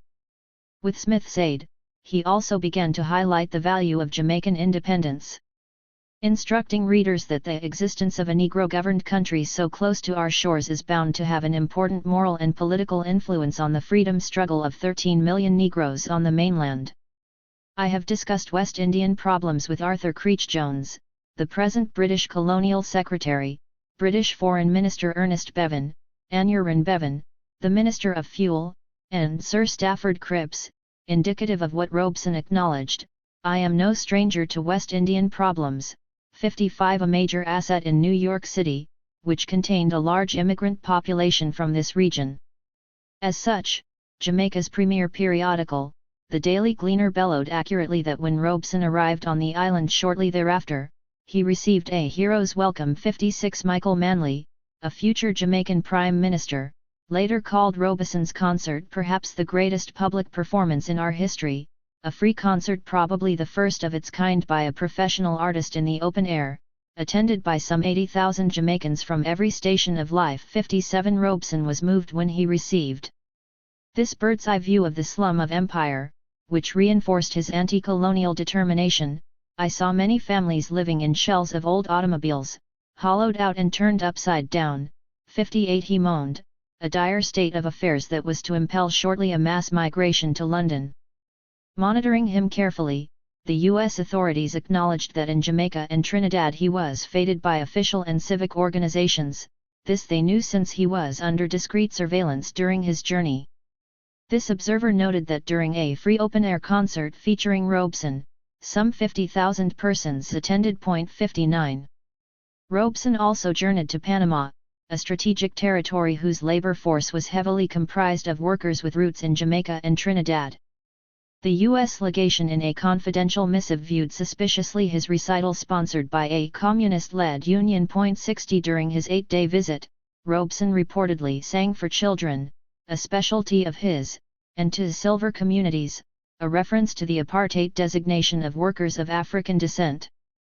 He was honored by resident Spanish Republicans, still thankful for his intervention in their homeland, and said the U.S. legation received a great deal of comment in the local press, stress being placed on his communist sympathies. 61. But retreating from the concert stage and advancing to the typewriter did not halt the decline in his popularity, though it fell least among Negroes. The man who for the longest was the sun around which all else revolved saw his income fall drastically from $104,000 in 1947 to $2,000 by 1950. Similarly, as the dark night of McCarthyism descended, the anti-communist witch hunts often spearheaded by the pugnacious senator from Wisconsin, artists who wanted to pursue a career found it safer to denounce him, rather than embrace him. 62. The doyen of the Negro movement, Mary Church Terrell, who felt that Robeson was a truly great man who made the supreme sacrifice, added that "it makes me dizzy when I think of the money he has practically tossed aside by daring to confront the authorities." 63. Soon some government investigators found workers to be suspect if they owned Robeson's recordings. 64. A celebrated physician, Samuel Rosen, admitted sadly that after his relationship with Robeson became known, "my practice dwindled to almost nothing." 65. Harry Keelan in Boston was denied a government security clearance since he happened to know Robeson. 66. As the devilish implications of Churchill's démarche sunk in, Robeson correspondingly reeled. By 1948, his primary political vehicle, the Council on African Affairs, CAA, was spiraling downward as his erstwhile comrade there, Max Yergin, reversed field, denounced him as a stooge of the Reds and ultimately endorsed apartheid. Headlines blared that Robeson was part of a communist plot to seize the group he had founded. 67. While contrary words from anti-apartheid leaders generally went unreported in the mainstream press. 68. Eslinda Robeson was astonished, reminding one and all that more than 10 years ago in the drawing room of our flat in London, Yergin presented the kernel that became the CAA. I was able to interest Robeson in the idea, and the organization launched.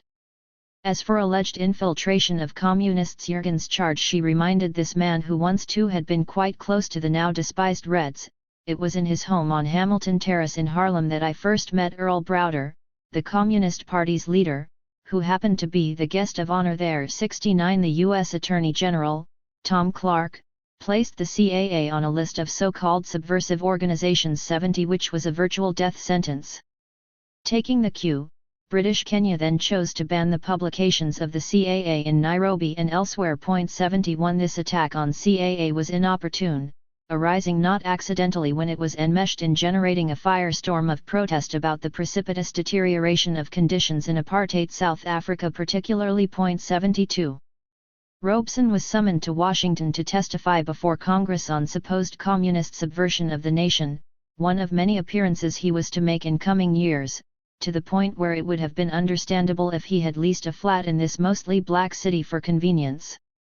There he was in 1948 testifying on a bill co-authored by future U.S. President Richard M. Nixon, designed to illegalize fundamentally the Communist Party and sideline those like Robeson who objected, an effort the artist termed fascist. Robeson was undaunted, telling the committee about his trip to the Balkans where he witnessed peasants suffering, who were perhaps 9/10 of the population. In any case, he countered, communism began in England, not in Russia. In other words, he saw this phenomenon as an inexorable outgrowth of the Industrial Revolution and the Dickensian conditions engendered. He warned that if Eastern European regimes were to be destabilized, then next would be social democratic governments with sizable state sectors such as in Scandinavia, New Zealand, even Britain and its vaunted National Health Service. "I see communism," he contended, "as nothing but an extension of great public ownership of the main means of resources," while his opponents preferred that plutocrats be allowed to extend their hegemony. Robeson admitted what could not be denied. He had traveled to Moscow. "I was there for over a period, say between 34 and 37, 2 weeks, 3 weeks, 3 months, and he refused to back down from his bedrock opinion. I found in Russia," he maintained, "complete absence of racial prejudice. This was the first time in my life, Senator," he argued, "that I was able to walk the earth with complete dignity as a human being," a contention that landed him in the contradiction of U.S. policy, simultaneously seeking to take halting steps away from Jim Crow while implicitly insisting upon the ridiculous. That this apartheid was normative globally, certainly was present in Moscow, an idea that was meant to shrink U.S. culpability, and any who disagreed were probably dupes of the Soviets. But Robeson, whose experience in London and elsewhere on the continent had taught him otherwise, found it hard to swallow the new U.S. line. The combative and burly Robeson told those assembled to be careful. "If somebody would suddenly call me a name here in the room, I don't think I would do anything about it, but I would have a tendency to want to get up and knock the guy down." He defended his communist comrades, asserting, "I don't think they do have as much allegiance to Russia, as certain Americans seem to have today, say, to fascist Greece or to Turkey or to Albania or Transjordan." "What about human rights violations in Moscow?" he was asked. "Well," he huffed, "the Soviets had not nearly liquidated as many as the Negroes were liquidated in slavery or that were liquidated in many parts of the South." Typically, Robeson sought to steer the conversation to broader ground encompassing Puerto Rico, Liberia, and transgressions generally against Africans perpetuated by the U.S. and their allies, which did not endear him to the powerful. He had the temerity to raise the internment of Japanese Americans during the war as part of his indictment. Then he was asked bluntly, "Would you fight for America if we were at war with Russia?" The artist cum attorney then responded, "That would depend on the conditions of war with Russia, how the war came up and who is in power at the time." 73 A reply that U.S. patriots found wholly unsatisfactory. Patriots were also furiously dissatisfied when Robeson refused to say if he was a member of the U.S. Communist Party and added that he would go to prison rather than answer this inquiry. 74 A response he saw as minimally providing a covering rationale for those Reds, not as well positioned as himself, and unable to answer fully too.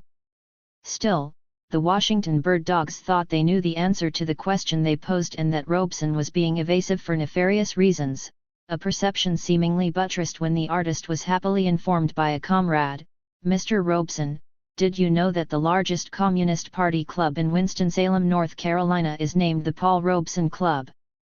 Robeson did not frown, nor did he object. Instead, he responded with a smile glowing like a sunrise, said his interlocutor, and answered, "No, I did not know. But I'm mighty proud to hear about it. Thank you." And he crushed my hand in both of his 75, emphasis original. Effectively, U.S. patriots had determined that it was quite acceptable for their homeland to ally with Moscow a few years earlier to confront their antagonists, but unacceptable for Robeson to do the same after the World War ended. Showing he was not cowed, Robeson remained in Washington to join 5,000 others who were picketing the White House because of inaction on anti-Jim Crow legislation. There he embraced Ben Davis, who had become the other prime target of Patriots. 76. "This fight Paul and I are in," said Eslinda Robeson, weeks after his angrily disputed testimony, "was profoundly meaningful." This she admitted to Carl Van Vechten and his wife, a couple which like so many others had drifted away from them in the midst of this political storm. "It will probably give you a turn when I point out that you helped us get started with it, way back in the 1920s, you, along with a few other very good friends, encouraged us, gave us consistent moral, social and financial support," and though she was tactful enough to not mention it, this was no longer the case. The fight then was intellectual, artistic, and social. We Negroes were trying to be heard, to get started, to participate.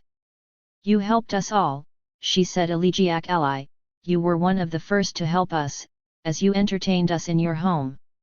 But without noting it, she acknowledged that this fight was different, though it was another phase of the same fight, since now it is political, much tougher, intractable. "If you are not political," she told her soon-to-be ex-friends, "that's all right," words she could have shared with other former allies who were fleeing in all directions from the Robesons. 77. Meanwhile, Robeson himself was embroiled in what turned out to be a quixotic effort to elect former Vice President Henry A. Wallace president, but on the ticket of the Progressive Party, PP, in which he played a prominent role. Robeson was present at the creation of this party, acknowledging he had conferred with Wallace on the beautiful estate of Michael Straight, a man Washington considered to be a Soviet agent. "Straight told me that as a youngster he had watched my rehearsals and subsequently had attended several of my English recitals," said Robeson in words that won him few friends in Washington. Robeson had been present in 1943 in Chicago, along with Hollywood's Orson Welles and Walter Houston and Labor's Sidney Hillman, when Wallace launched his unsuccessful bid to be retained as V.P. 78. Robeson in turn denounced the Democratic Party, which had an influential pro-Jim Crow wing but which many Negroes backed because of the legacy of their former standard-bearer, Roosevelt.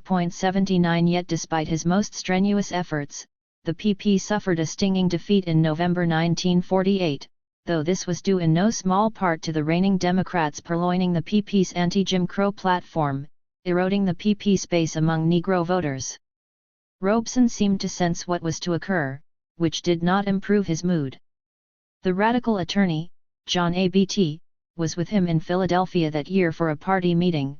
They had taken a train from Manhattan and shared a compartment. Ordinarily the easiest person to be with, Abt recalled quizzically, Paul was very unlike himself as he sat quietly and didn't want to talk. He was assured by Lawrence Brown, who was with the two, that he goes through this before every performance, but Abt was seemingly unconvinced. 80. Despite the uproars in Washington and Missouri, it was Paris that marked the sharpest assault against Robeson, for it was there that he again not only touched but battered the sensitive Achilles heel of the Republic. There in the spring of 1949 he was portrayed as telling a gathering of peace advocates that it would be unthinkable for U.S. Negroes to join in war mania against Moscow. 81. It was on April 20 when a hall in Paris was jammed with delegates from 60 nations. When Robeson entered, the entire audience rose as one and cheered with 2,500 voices in unison.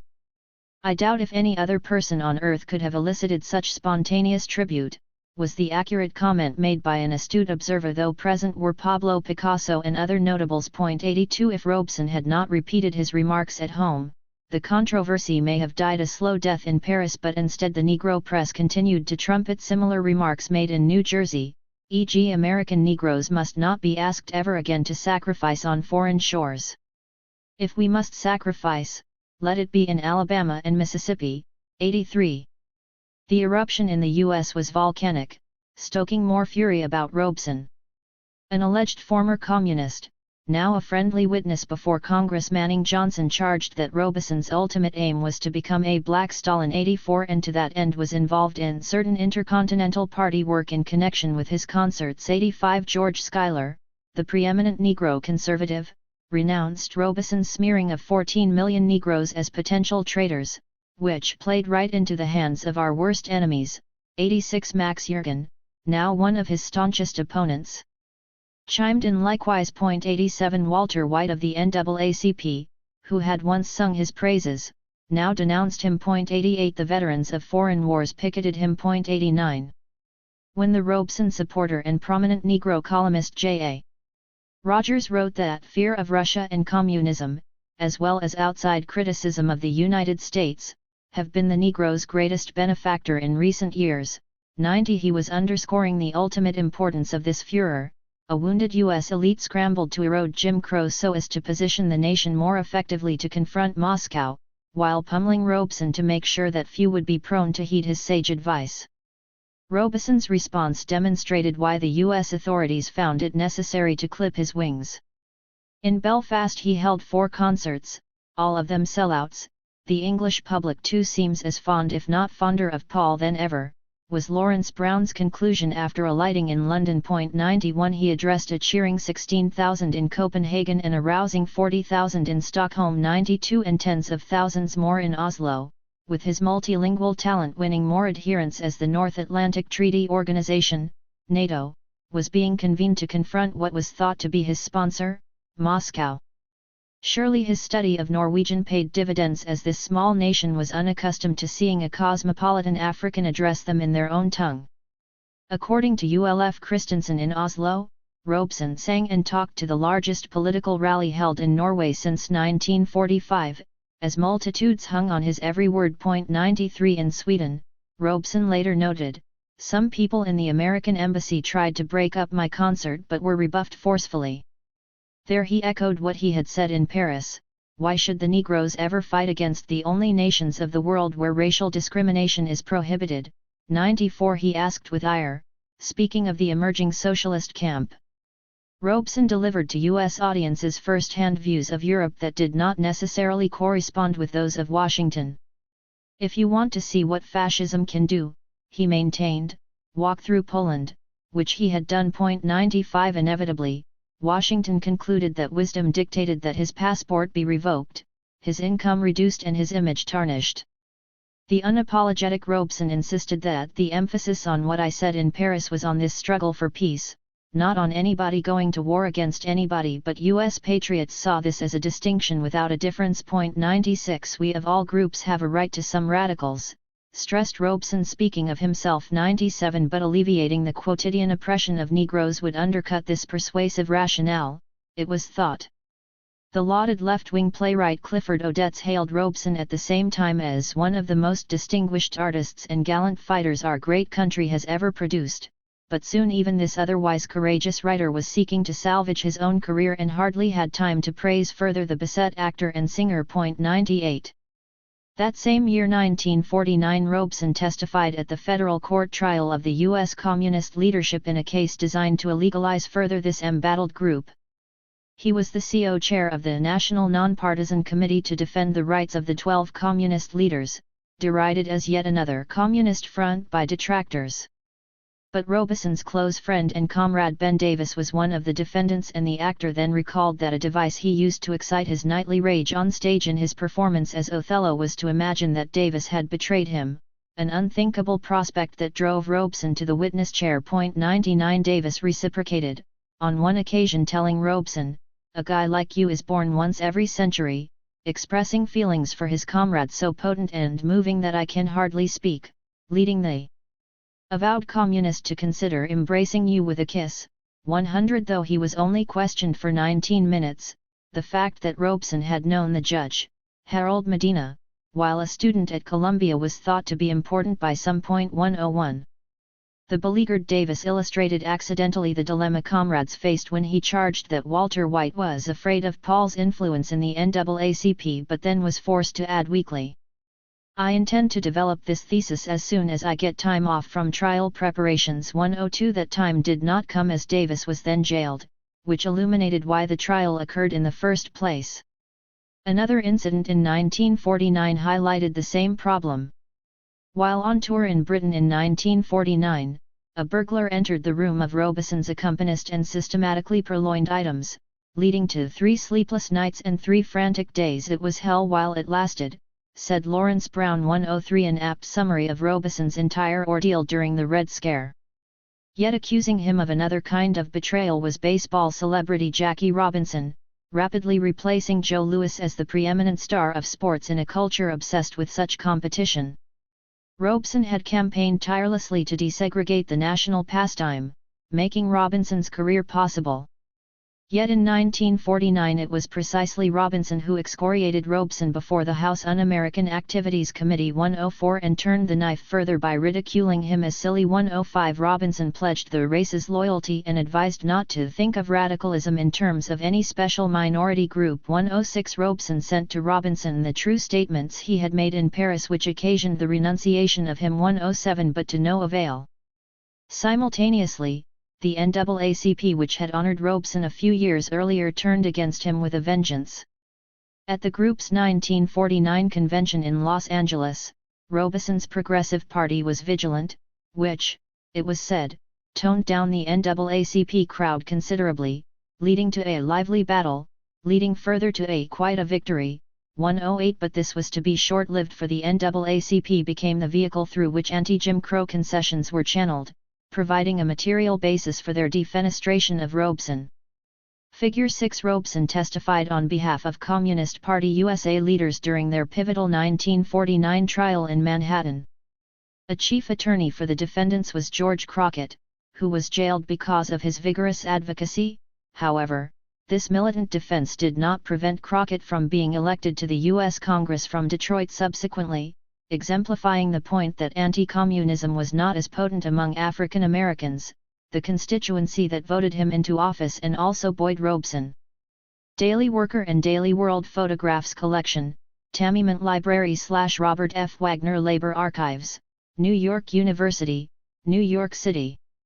Figure 7. Though he denied that he was a member of the U.S. Communist Party, Robeson was quite close to this organization, particularly the Harvard-trained attorney Benjamin Davis, left, who was elected to the New York City Council from Harlem in 1943 and re-elected in 1945 before being ousted unceremoniously, perhaps illegally, as he was about to stand trial on political grounds. To Robeson's left is Henry Winston, longtime chairman of the U.S. Communist Party. Daily Worker and Daily World Photographs Collection, Tamiment Library / Robert F. Wagner Labor Archives, New York University, New York City. What had changed in 1949 was the Chinese Revolution, which increased the anxiety among U.S. patriots, bolstering the impression that the fight against communists was waning, which augmented the assault on Robeson. This reaction heightened when a biography of Robeson by the communist writer Shirley Graham, soon to be the spouse of W.E.B.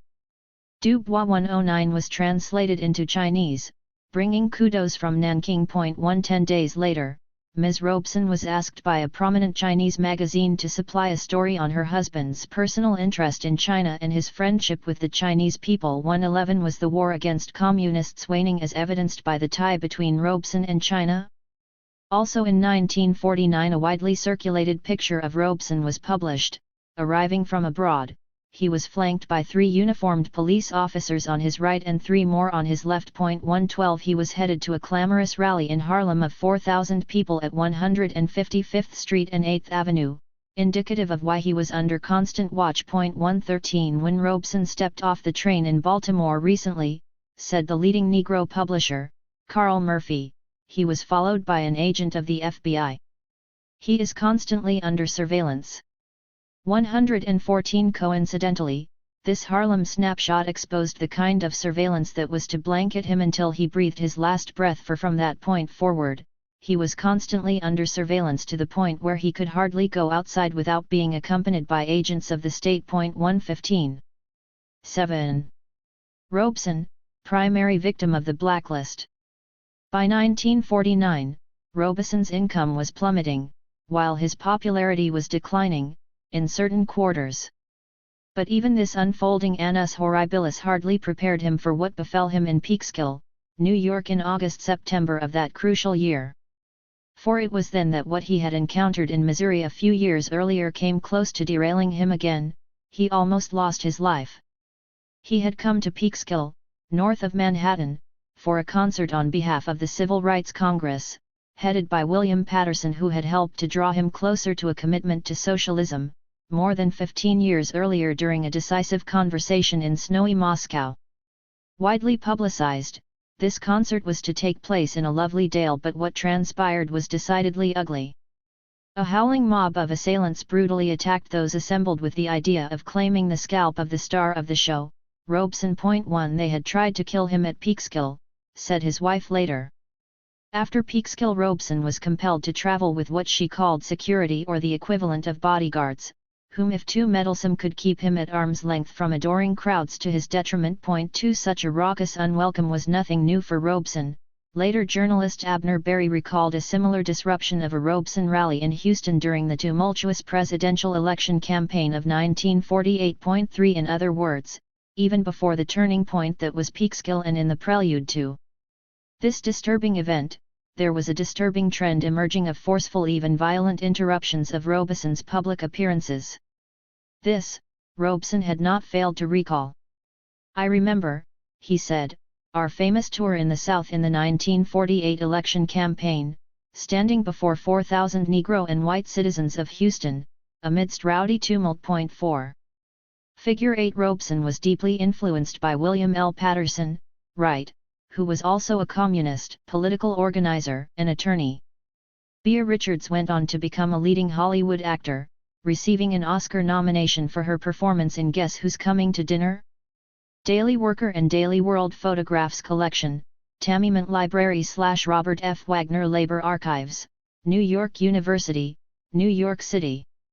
Yet that ugly moment in Texas hardly prepared Robeson for the tumult of Peekskill.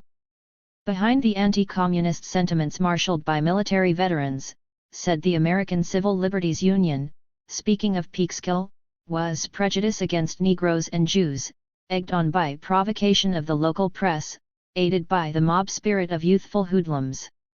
These opponents of all sorts, numbering an estimated 10,000, eventuated in a vicious assault on the concert-goers numbering an estimated 15,000.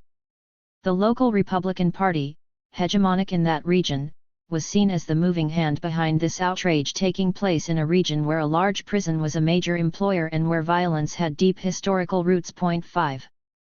Ms. Robeson was understandably outraged, shocked by the presence of about 1,000 rioters, armed with rocks and stones, with knives, with hate and hysteria and whiskey, with vile speech. There were police there too. About 1,200 of them armed with guns and nightsticks, but they seemed more determined to aid rather than detain the rioters seeking to massacre thousands of progressives. The only serious interruption, she found, was a police helicopter which circled noisily and low, directly over Robeson's head while he was singing, thus drowning him out. 6. Undaunted, Robeson and his cohorts returned days later to demonstrate that they could not be intimidated. Instead, their opponents mobilized too and administered yet another stinging beating upon those assembled. Luckily, only 150 were injured during this second event, albeit 6 seriously, when hundreds of automobiles and scores of buses carrying Robeson supporters ran a gauntlet of stone-throwing demonstrators. There was a concerted attempt to drag drivers from cars. Effigies of a lynched Robeson abounded. Windshields and windows of these vehicles were shattered after the Robeson concert at the Hollow Brook Country Club, where Negro soldiers were taunted and one was struck in the face. A new epithet, white niggers, was spat at those seen consorting with Negroes. The local hospital was jammed with the injured. One national newspaper was not alone in condemning this riot as fascist. 7. Validating this widespread perception was the chilling chant of the mob, "We're Hitler's boys and God bless Hitler," and their favorite, "Lynch Robeson." Patterson was not singular in assessing that the murder of Paul Robeson was a part of the official program of American reaction at both events, which amounted to a world event of paramount importance. "Do you know," he asked heartrendingly, "what a mass-organized attempt to lynch Paul Robeson means?" The car carrying Robeson was targeted for special attention, as even the police joined in smashing the windows of his vehicle before it escaped with desperation. Robeson headed promptly to his base in Harlem, where 5,000 supporters greeted him elatedly. 8. Another account estimated that 3,000 were present with standing room only, but 7,000 rallied outside. Yet left ringing in their ears was the throbbing cry, "Lynch the fucking niggers." Hitler was a good man. He should have killed all the communists and Jews. 9. If it was any consolation to Robeson, he was not the sole target of abuse. Even the foremost Negro pilot Eugene Bullard, who had soared to fame in Europe, was beaten senseless with truncheons by state troopers. 10. As law enforcement joined the mob in the fray, even those not beaten continued to be harassed in the aftermath of Peekskill. When Norman Forer, a U.S. national, spoke at a peace rally in Manitoba, Canada, the Royal Canadian Mounted Police reported his presence to the U.S. authorities, since he was said to have had a part in organizing guards to protect Robeson during the uproar in Peekskill. 11. Predictably, the victim was blamed as an official investigation invoked by Governor Thomas Dewey was tasked to ascertain whether the meeting was initiated and sponsored by the Civil Rights Congress for the purpose of deliberately inciting disorder as part of the communist strategy to foment racial and religious hatred, initiated by this alleged quasi-military force. Dismissed was the targeting of Robeson, since resentment was directed against him not as a Negro, the cause that was now losing popularity, but as one whose reported acts and utterances identified him in the public mind as a leading proponent of communism. 12. The newer cause. Unbowed, Robeson took off on a whirlwind tour, designed to rally support against the dangerous ultra-right pestilence detected. He addressed 17,000 in Los Angeles. 13. But more indicative was the denial of venues for him in Oakland and San Francisco. Berkeley emulated LA in welcoming him with open arms. 14. Further north, in Seattle, a battle royale ensued as to whether Robeson would be allowed a venue, with those defending him losing their jobs. 15. Subsequently, a department store sacked a Negro worker who sponsored Robeson's appearance in the Pacific Northwest. 16. Heading eastward to Minneapolis, Robeson was denied a venue to sing and lecture. Even left-wing unions turned down an initiative backed by the National Negro Labor Council. The University of Minnesota campus acted similarly after tickets had been printed for his appearance. Finally, he found a private site in St. Paul, but then the American Legion threatened to riot, a proposal that was joined by the veterans of foreign wars and local businessmen. 17. In short, as Cold War tensions rose abroad, this was felt at home. The logic was that if real or imagined communists were not tolerated abroad, why should they be countenanced at home? Peekskill continued to haunt Robeson's appearances, with the scent of violence hanging ominously, which was a deterrent to his making public appearances. 2 years later, Patterson lamented after one U.S. appearance where thousands appeared and many were turned away, that it is true that the threat of violence and assassination hangs constantly over Robeson's head. 18. Despite this miasma of fear pervading the atmosphere, Robeson refused to retreat from his solidarity with Moscow and vice versa, though this was near the heart of the matter. Shortly after the Peekskill debacle, Moscow affixed his statue atop a mountain peak in Kyrgyzia. 19. In Russia I felt for the first time like a full human being, he explained later. I did not feel the pressure of color as I feel in this committee today, referring to the House Un-American Activities Committee. 20. The Russian language and music, he mused in 1951, seemed to suit my voice, perhaps because of the kinship between the Russians and the Negroes. They were both serfs, and the music there reflects the same note of melancholy touched with mysticism. 21. Thus, that same year found him in Washington, D.C. singing, and lecturing, before 5,000 with Negroes comprising about 25% of the audience, in a benefit for now communist-led China and a local organization considered a communist front by the authorities. Confirming his status as the reigning Russophile and the embodiment of the then peaking Moscow alliance, he was proclaimed, once more, to be the Shalyapin of the race. 22. Robeson, who had overcome his reticence about writing, also penned a widely circulated pamphlet in 1950. The Negro People and the Soviet Union, a mere 15 pages and selling for 2 cents, was the text of an address he presented at Manhattan's Waldorf Astoria Hotel at a well-attended conference of the National Council of Arts, Sciences, and Professions, a left-led grouping.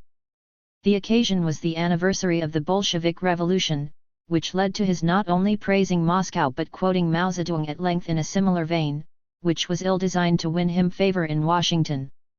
Where indeed would the Negro people's struggle for freedom be today, he asked, if world imperialism had not been critically wounded and its forces weakened throughout the world? We should not forget, he insisted, that it was Roosevelt who in a letter to Stalin spoke of how civilization had been saved by the Battle of Stalingrad, which a fortiori meant saving Negroes from further destruction. But even this gargantuan victory with its manifold significance did not spare U.S. Negroes from a dire fate: last hired, first fired, lynching, unemployment, etc. Yet they were expected to enlist in yet another war, this time against the nation that had rescued civilization. 23. He refused adamantly to retreat from his controversial remarks in Paris, seeming to suggest that African Americans would not join in war against Moscow, remarks that had brought him so much grief. In December 1952 he proclaimed at a meeting of the National Council of American-Soviet Friendship, "It is unthinkable, as I said at Paris and I repeat it now, that the colored peoples of the world will serve their oppressors in such a war against the socialist camp." 24. But what he and his comrades did not seem to grasp was that the spooked U.S. authorities veered in a direction not predicted by most of them. Oppression of U.S. Negroes was eased, which made this base of support for Robeson less prone to lend him aid in his time of need. An essential aspect of the clubbing of Robeson was seizing his passport, which occurred weeks after war had been declared on the Korean Peninsula in June 1950. 25. Within months the foreseeable occurred. As Secretary of State Dean Acheson was informed curtly, 2 agents of the state called on Mr. Robeson and advised him that he was now instructed to turn over to them the current passport which he now has for travel in foreign countries. 26. Later it emerged that this draconian move was made not least since Robeson's advocacy for decolonization was hostile to the best interests of Washington. 27. Carl Murphy, perhaps the chief Negro publisher, asked why Jim Crow advocates were not denied passports. "Haven't such persons done more harm than a score of Robesons?" he asked. "There are many whose expressed opinions are not in the best interests of our country. Some of them are in Congress, so why weren't they penalized? Why was it only those of the left denied the right to travel, for example Robeson and W.E.B. Du Bois?" 28. Another leading Negro journalist, J.A. Rogers, posed the query rarely asked during this tempestuous time: which is the greatest menace to America, communism or racism? 29. He thought it was obvious that the correct answer was the latter, but his was not a view universally accepted in the U.S. Still, as early as his passport being snatched in 1950, it was predictable that, ultimately, Washington would have to yield to unremitting pressure from abroad, India and Africa not least, and return Robeson's right to travel. For it was in that very same year that Robeson was part of a small group invited to attend an intimate reception in honor of India's ambassador to the U.S. 30. By 1958 his passport had been returned after a lengthy hiatus.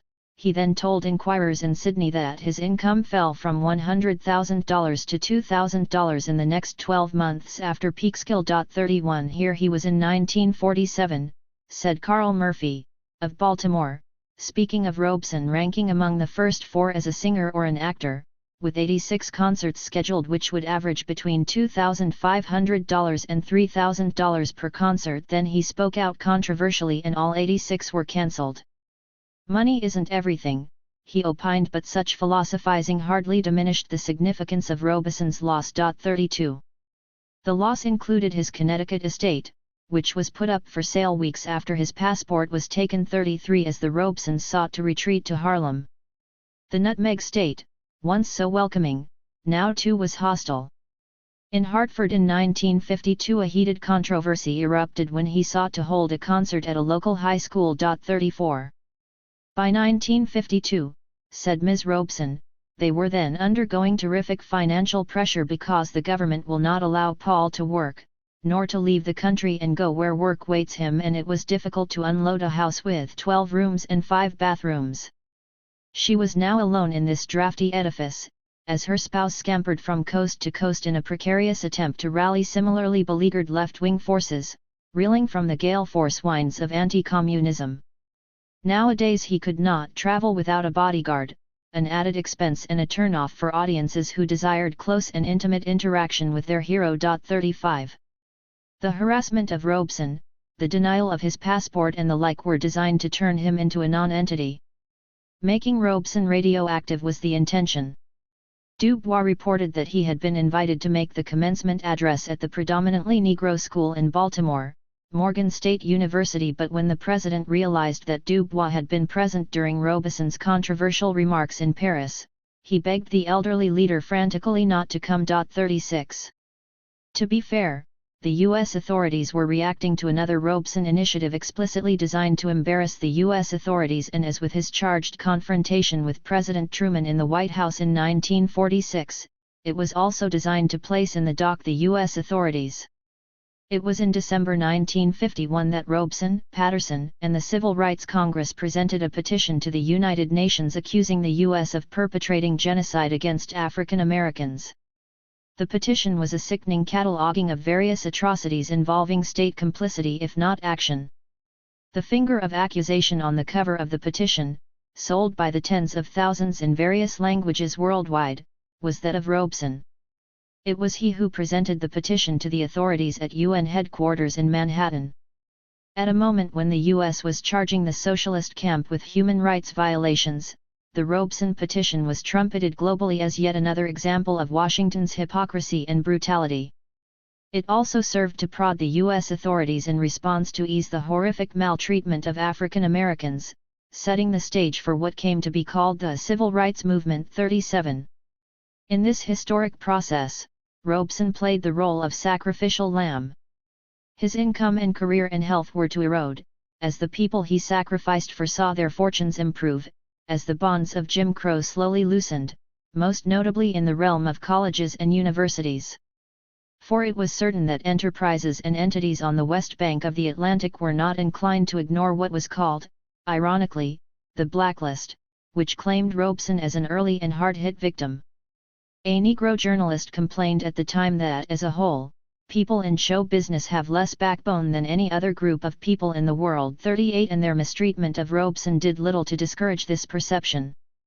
Still, this writer easily could have turned the microscope on his own industry, for the flagship publication of the rising Negro millionaire John H. Johnson's Ebony opened its pages to brutal attacks on Robeson, including an abrasive rebuke by his erstwhile friend, Walter White.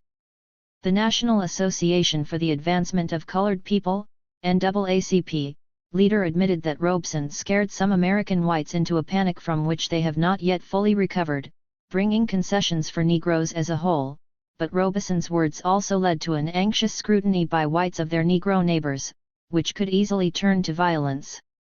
For Robeson's turn to revolutionary socialism, White blamed William Patterson. 39 Similarly, the NAACP journal scorned Robeson. 240 Repeatedly. He was the lost shepherd, it was claimed. 41.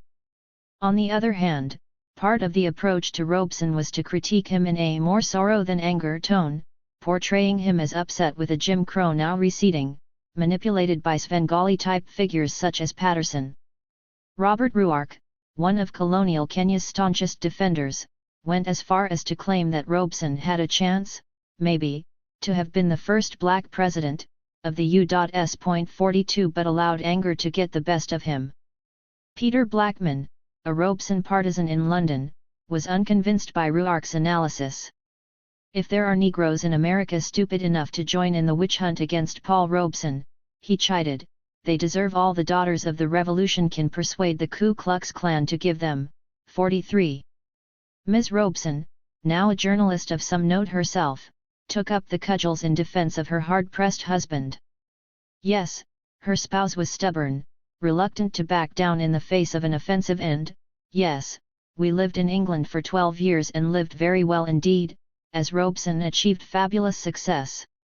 Yes, we lived in many different sections of London, in Chelsea, Regent's Park, St. John's Wood, Hampstead, Adelphia, and Highgate, but, contrary to White, never in Mayfair. Part of White's charge was that an affluent Robeson lost touch with the Negro masses, particularly during his years abroad. So, yes, they conferred with esteemed figures like Gandhi and Nehru, but why should that be held against them? 44. This was one of many kerfuffles ensnaring Robeson during this conflicted era. He had become the personal pivot point on which progress for Negroes was said to turn. Dethrone his preeminence, Negroes were told, and an endless bounty loomed. Choose not to, and the height of lynching would seem nostalgically like the good old days. Peekskill seemed to mark an escalation of assaults on Negroes generally, as if they were being softened up to accept the marginalizing of Robeson while accepting in return anti-Jim Crow concessions, allowing for increased appointments to high-level government posts. Some people remark, said journalist James Hicks in August 1950, that never in their lifetime have they seen such unbridled hatred for Negroes.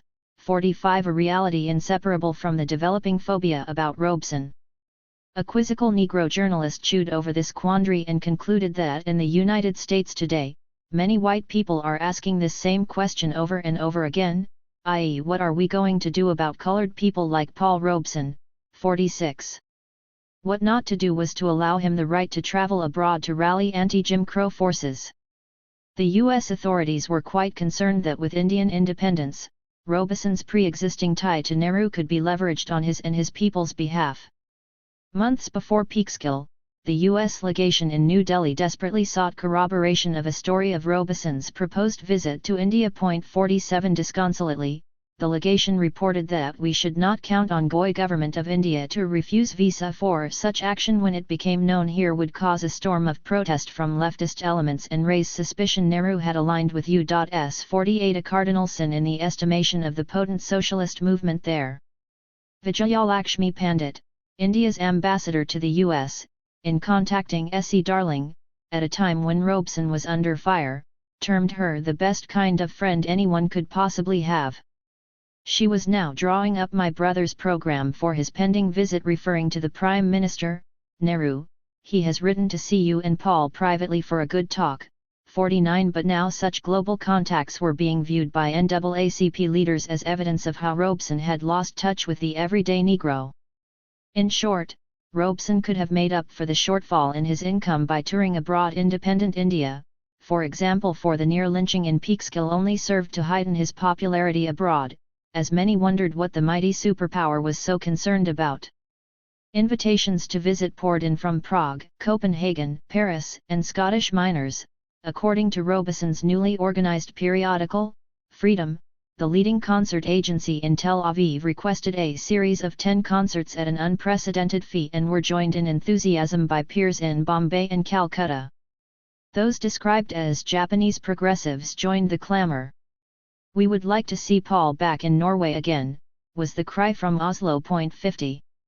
Circumventing the passport ban, 2 million young people from scores of nations, as was to become the pattern elsewhere when his passport was taken, lined up in Berlin to hear Robeson's voice over loudspeakers via telephone lines, as he sang in various languages. 51. This had become a trend.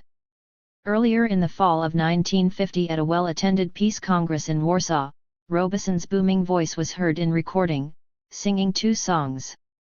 Said one member of the audience, the hall rang with the deep and vibrant voice of this dauntless soldier of peace, as delegates were deeply stirred, expressed with a burst of thunderous applause. 52. Among the partisans of peace who were Robeson supporters at this time were Pablo Neruda of Chile, Sékou Touré, the founding father of Guinea-Conakry, Pablo Picasso, Jorge Amado of Brazil, the widow of Sun Yat-sen, the Chinese nationalist leader, and the preeminent Britons, Ivor Montagu, J.D.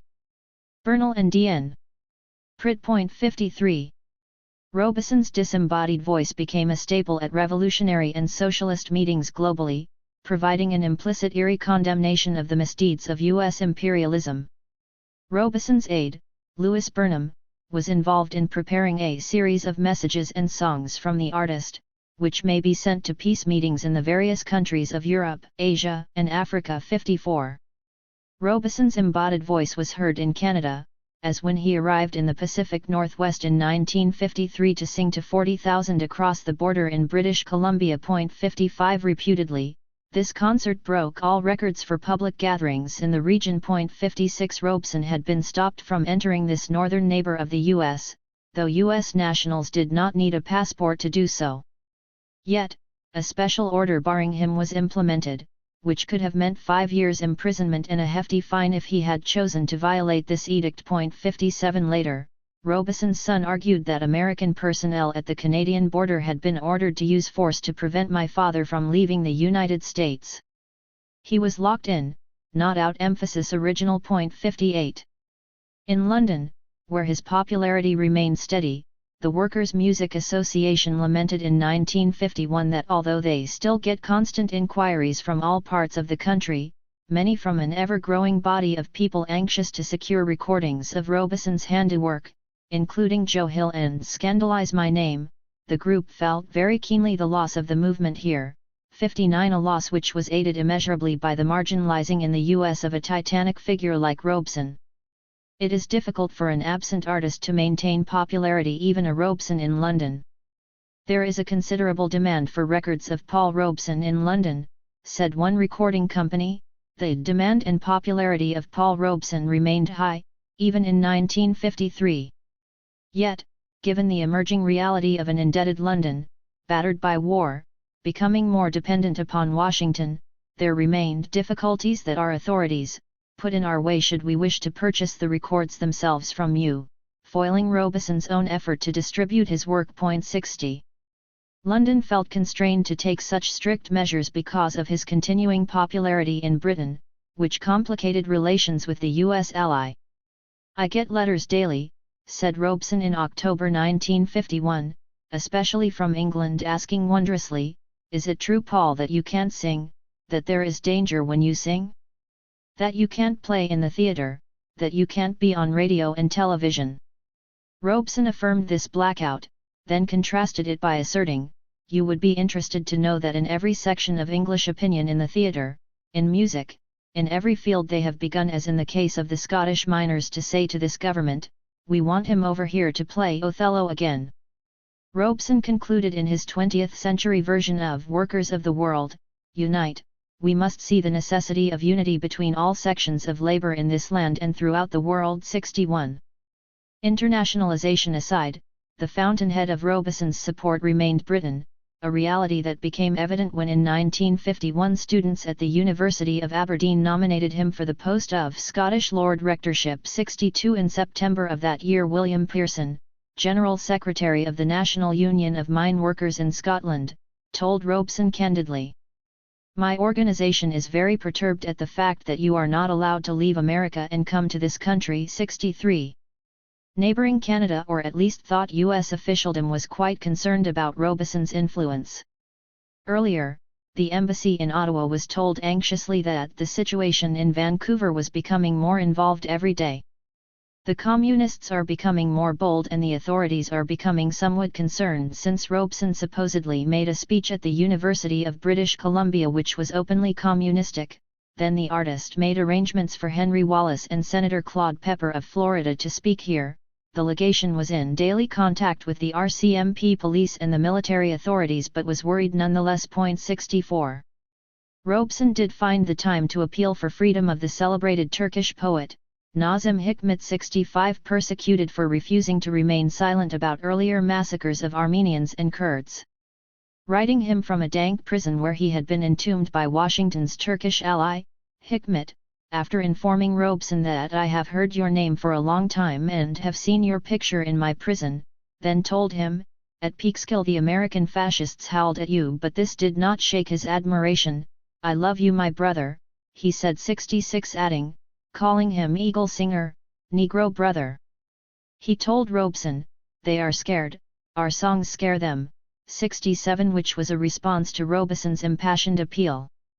In any case, despite not holding a passport, Robeson was not cut off altogether from international contact. He was a regular presence at the embassies and legations of the Soviet Union and Czechoslovakia in Washington and United Nations missions of these nations and those of Poland, Hungary, and like-minded nations. 68 It was in November 1951 that Robeson was to be found at the Soviet legation in Washington with 800 other guests including Iranian Prime Minister Mohammad Mossadegh, soon to be overthrown in a joint U.K.U.S enterprise, marking the anniversary of the Bolshevik Revolution. 69. Blocked from traveling abroad, Robeson turned with renewed commitment to events at home, starting a newspaper based in Harlem. By 1949 there were 183 Negro-owned newspapers in the U.S. and 98 magazines of various types. The Pittsburgh Courier, a newspaper with an impressive circulation of 282,000, was suggestive of the reach of these organs. Robeson's freedom never reached this realm, but it distinguished itself by offering more coverage of trade unions than its peers, though when newsstands refused to sell it, its abortive destiny was guaranteed. 70. He continued to lead the now besieged Council on African Affairs, whose mandate to undermine colonialism was vitiated by the reigning U.S. idea that anti-colonialism was merely shorthand for communism. From Mombasa, Kenya, the U.S. legation reported in early 1950 of an alleged liaison between East African and American communists, i.e. one N.V. Charles, an intelligent and well-educated Negro presently there, has been receiving from American Negroes small quantities of communist propaganda. Mr. Charles was in contact with Paul Robeson, Jr., and his father was an American Negro missionary in Uganda. But what really seemed to irk the U.S. delegate was Charles being extremely resentful of the inferior role assigned to members of the Negro race in Kenya. 71. Yet the U.S. authorities had a real problem in seeking to maintain Jim Crow at home while isolating Robeson from his constituency in Africa. This difficult reality emerged awkwardly when a diplomat from one of the few independent African nations, Ethiopia, was ousted from his seat at Washington's Constitution Hall because of Jim Crow. The Ethiopian leader, Ras Imru, warned correctly that this insult was prone to create serious implications, especially so because the offense occurred in a public place and in the presence of the President of the United States. 72. Speaking in his capacity as chair of the Council on African Affairs, CAA, Robeson swiftly expressed his indignation and protest at this outrage. This was no accidental mistake when this eminent dignitary was requested to move to another section reserved for his race. Nor, charged Robeson accusingly, was this emissary the only foreign diplomat to fall victim to the insult of color prejudice while a guest in the U.S. 73. An embarrassed U.S. Chief of Protocol clumsily lamented this regrettable incident that was occasioned by a series of misunderstandings that had no connection with racial discrimination or segregation. Contrary to Robeson's assertion. 74. The response from Ethiopia found this rationalization unacceptable. 75. Sheepishly, the U.S. legation in Moscow reported that this incident created a stir there, doubtlessly confirming the pre-existing belief that Jim Crow was the U.S. Achilles heel. 76. A similar report was filed from Bombay, Mumbai, observing that periodicals there carried this news, given the hypersensitivity of the Indian people to the color question.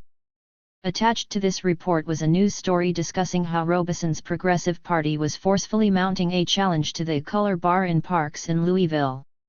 Also attached was yet another article questioning how a Negro baiter like Herman Talmadge could become a governor in Georgia. 77. By this point, Robeson had taken an active leadership role in the left-leaning PP, which was mounting a vigorous challenge to the two major political parties. In India, said the U.S. delegate dejectedly, this incident was carried in every Calcutta newspaper. 78. The U.S. response was equally swift, further battering of Robeson and easing of Jim Crow to foil such incidents and the ability of the CAA to gain momentum in protesting same. Unmoved, the CAA continued to press the question of anti-colonialism, particularly as to Britain's most important colony in Africa, Nigeria. It was in 1950 that Robeson and Dubois were pictured pressing a check into the hand of founding father, Nnamdi Azikiwe, an old friend from London, for the ongoing struggle of mine workers. 79. In return, a leading church in Nigeria before a crowd of 5,000, bestowed upon Azikiwe, Kwame Nkrumah of Ghana, and Robeson Awards denoting the three as a prestigious champion of African freedom. 80.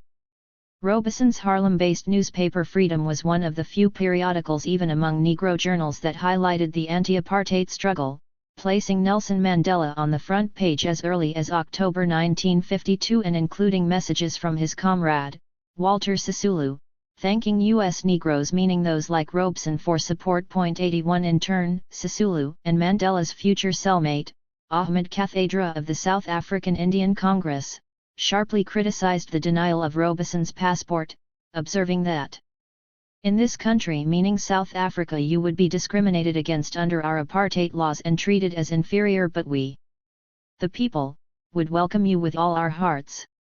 82. Ruth First of the South African Communist Party echoed these words, informing Robeson's supporters, "I support you every inch of the way. We will do what we can here." 83. That Robeson's star was not altogether diminished, at least not in Harlem, was revealed when a few weeks later he spoke to a rally of 5,000 at 126th Street and Lenox Avenue. 84. The issue bringing so many together was South African apartheid.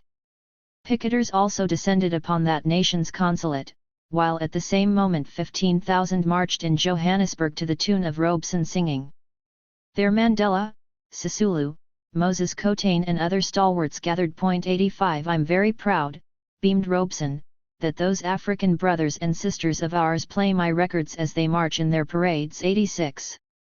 At a time when he was a persecuted man in colonial Kenya, Robeson proudly told Negro Unionists meeting in Cleveland of his own special relationship with Jomo Kenyatta, with whom I sat many times in London.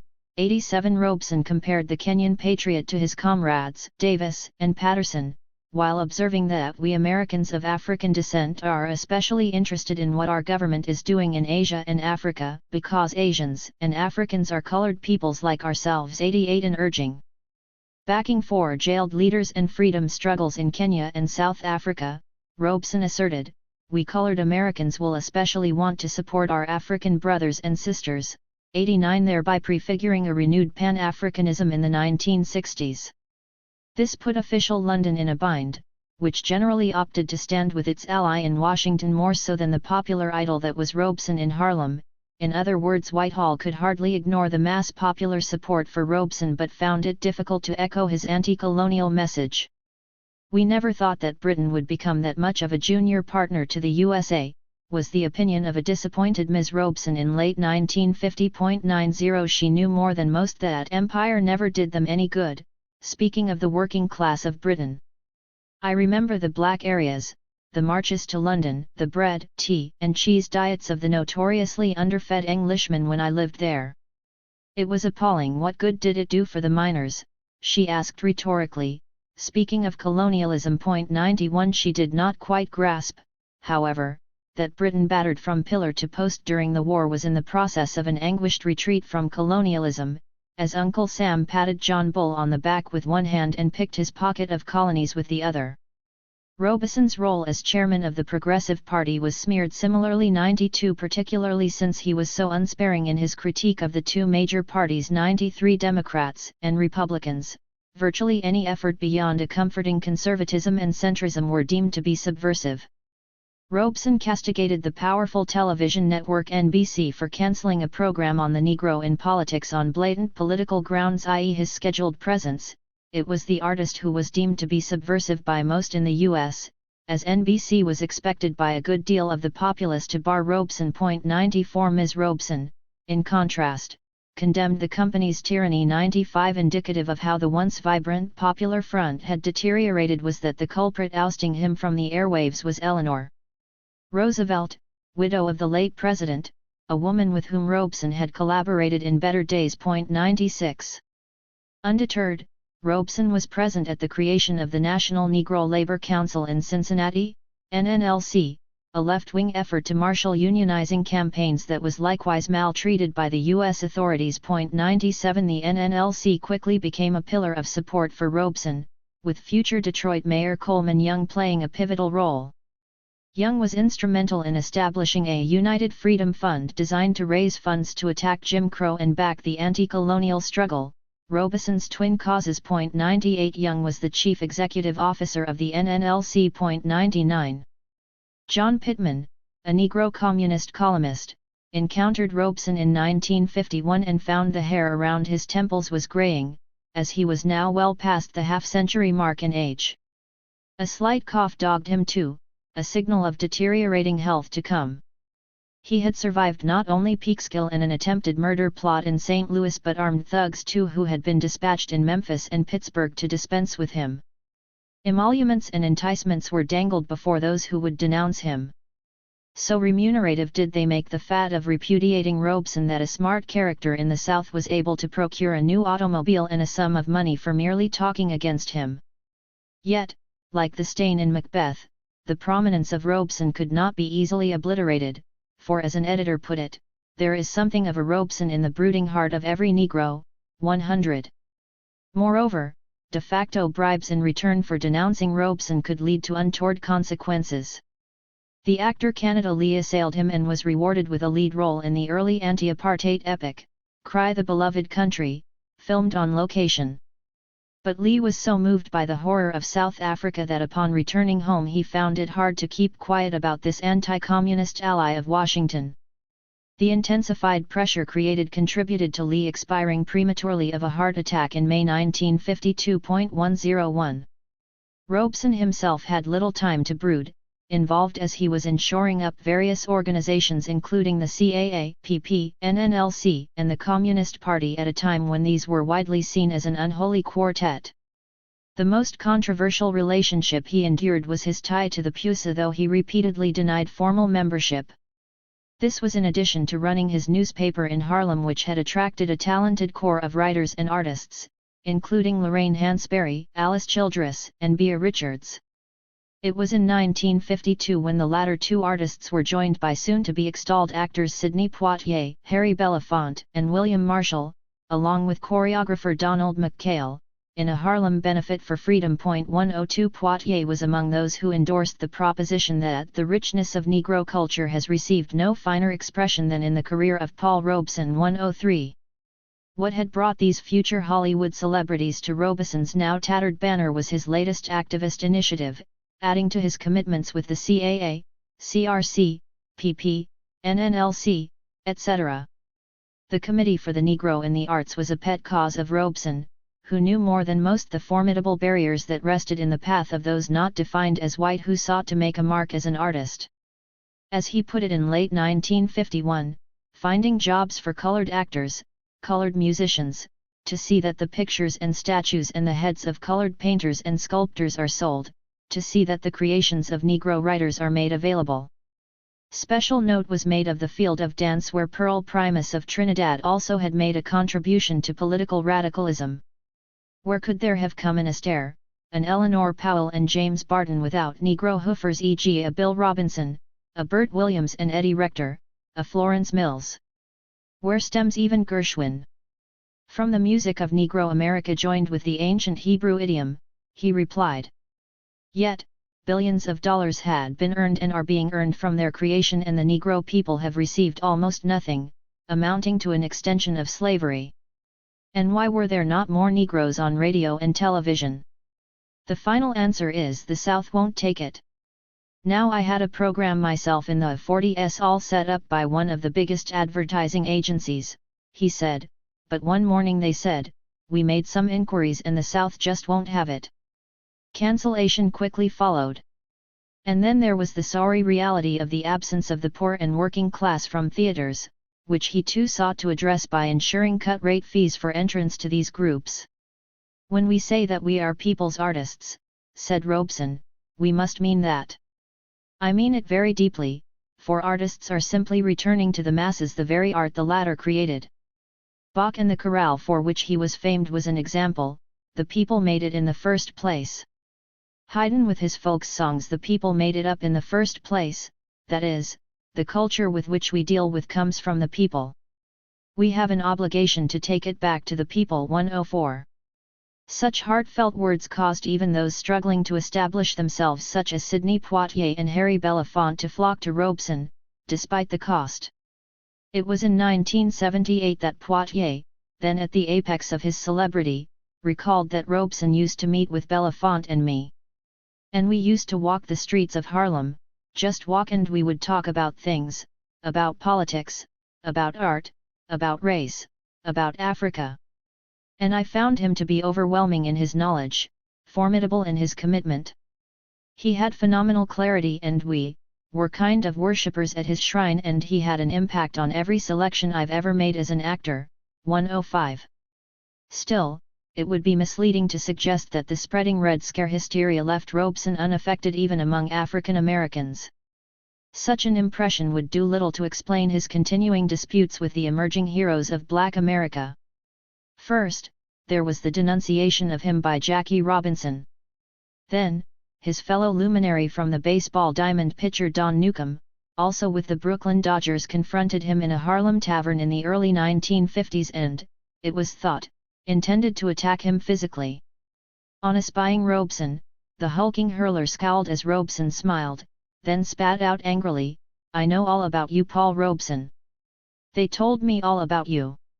Robeson, who matched Newcombe pound for pound though considerably older than the youthful athlete, sought to reason with him, to no avail. "The same success of a few of us does not change the picture for all of us," was the reminder Robeson uttered that fell on deaf ears. 106. Unconvinced, Newcombe vociferously informed Robeson, "I'm joining the army to fight people like you." 107. Robeson returned to Robinson too, sending him an open letter, reminding him that if this baseball player wished to make a contribution to the cause of freedom, he too could be attacked from the right. Robeson pointed out that in the recent record books the All-American team of 1918 and the nationally picked team of 1917 have only 10 players. My name is omitted, airbrushed from the annals. "I can't get a passport," he said, "I can't get auditoriums to sing or act in. And I'm sometimes picketed by the American Legion, conservative military veterans. I have some records on the market but have difficulty getting shops to take them." 108. Could not Robinson himself face such a dire fate if he deigned to carp militantly about Jim Crow?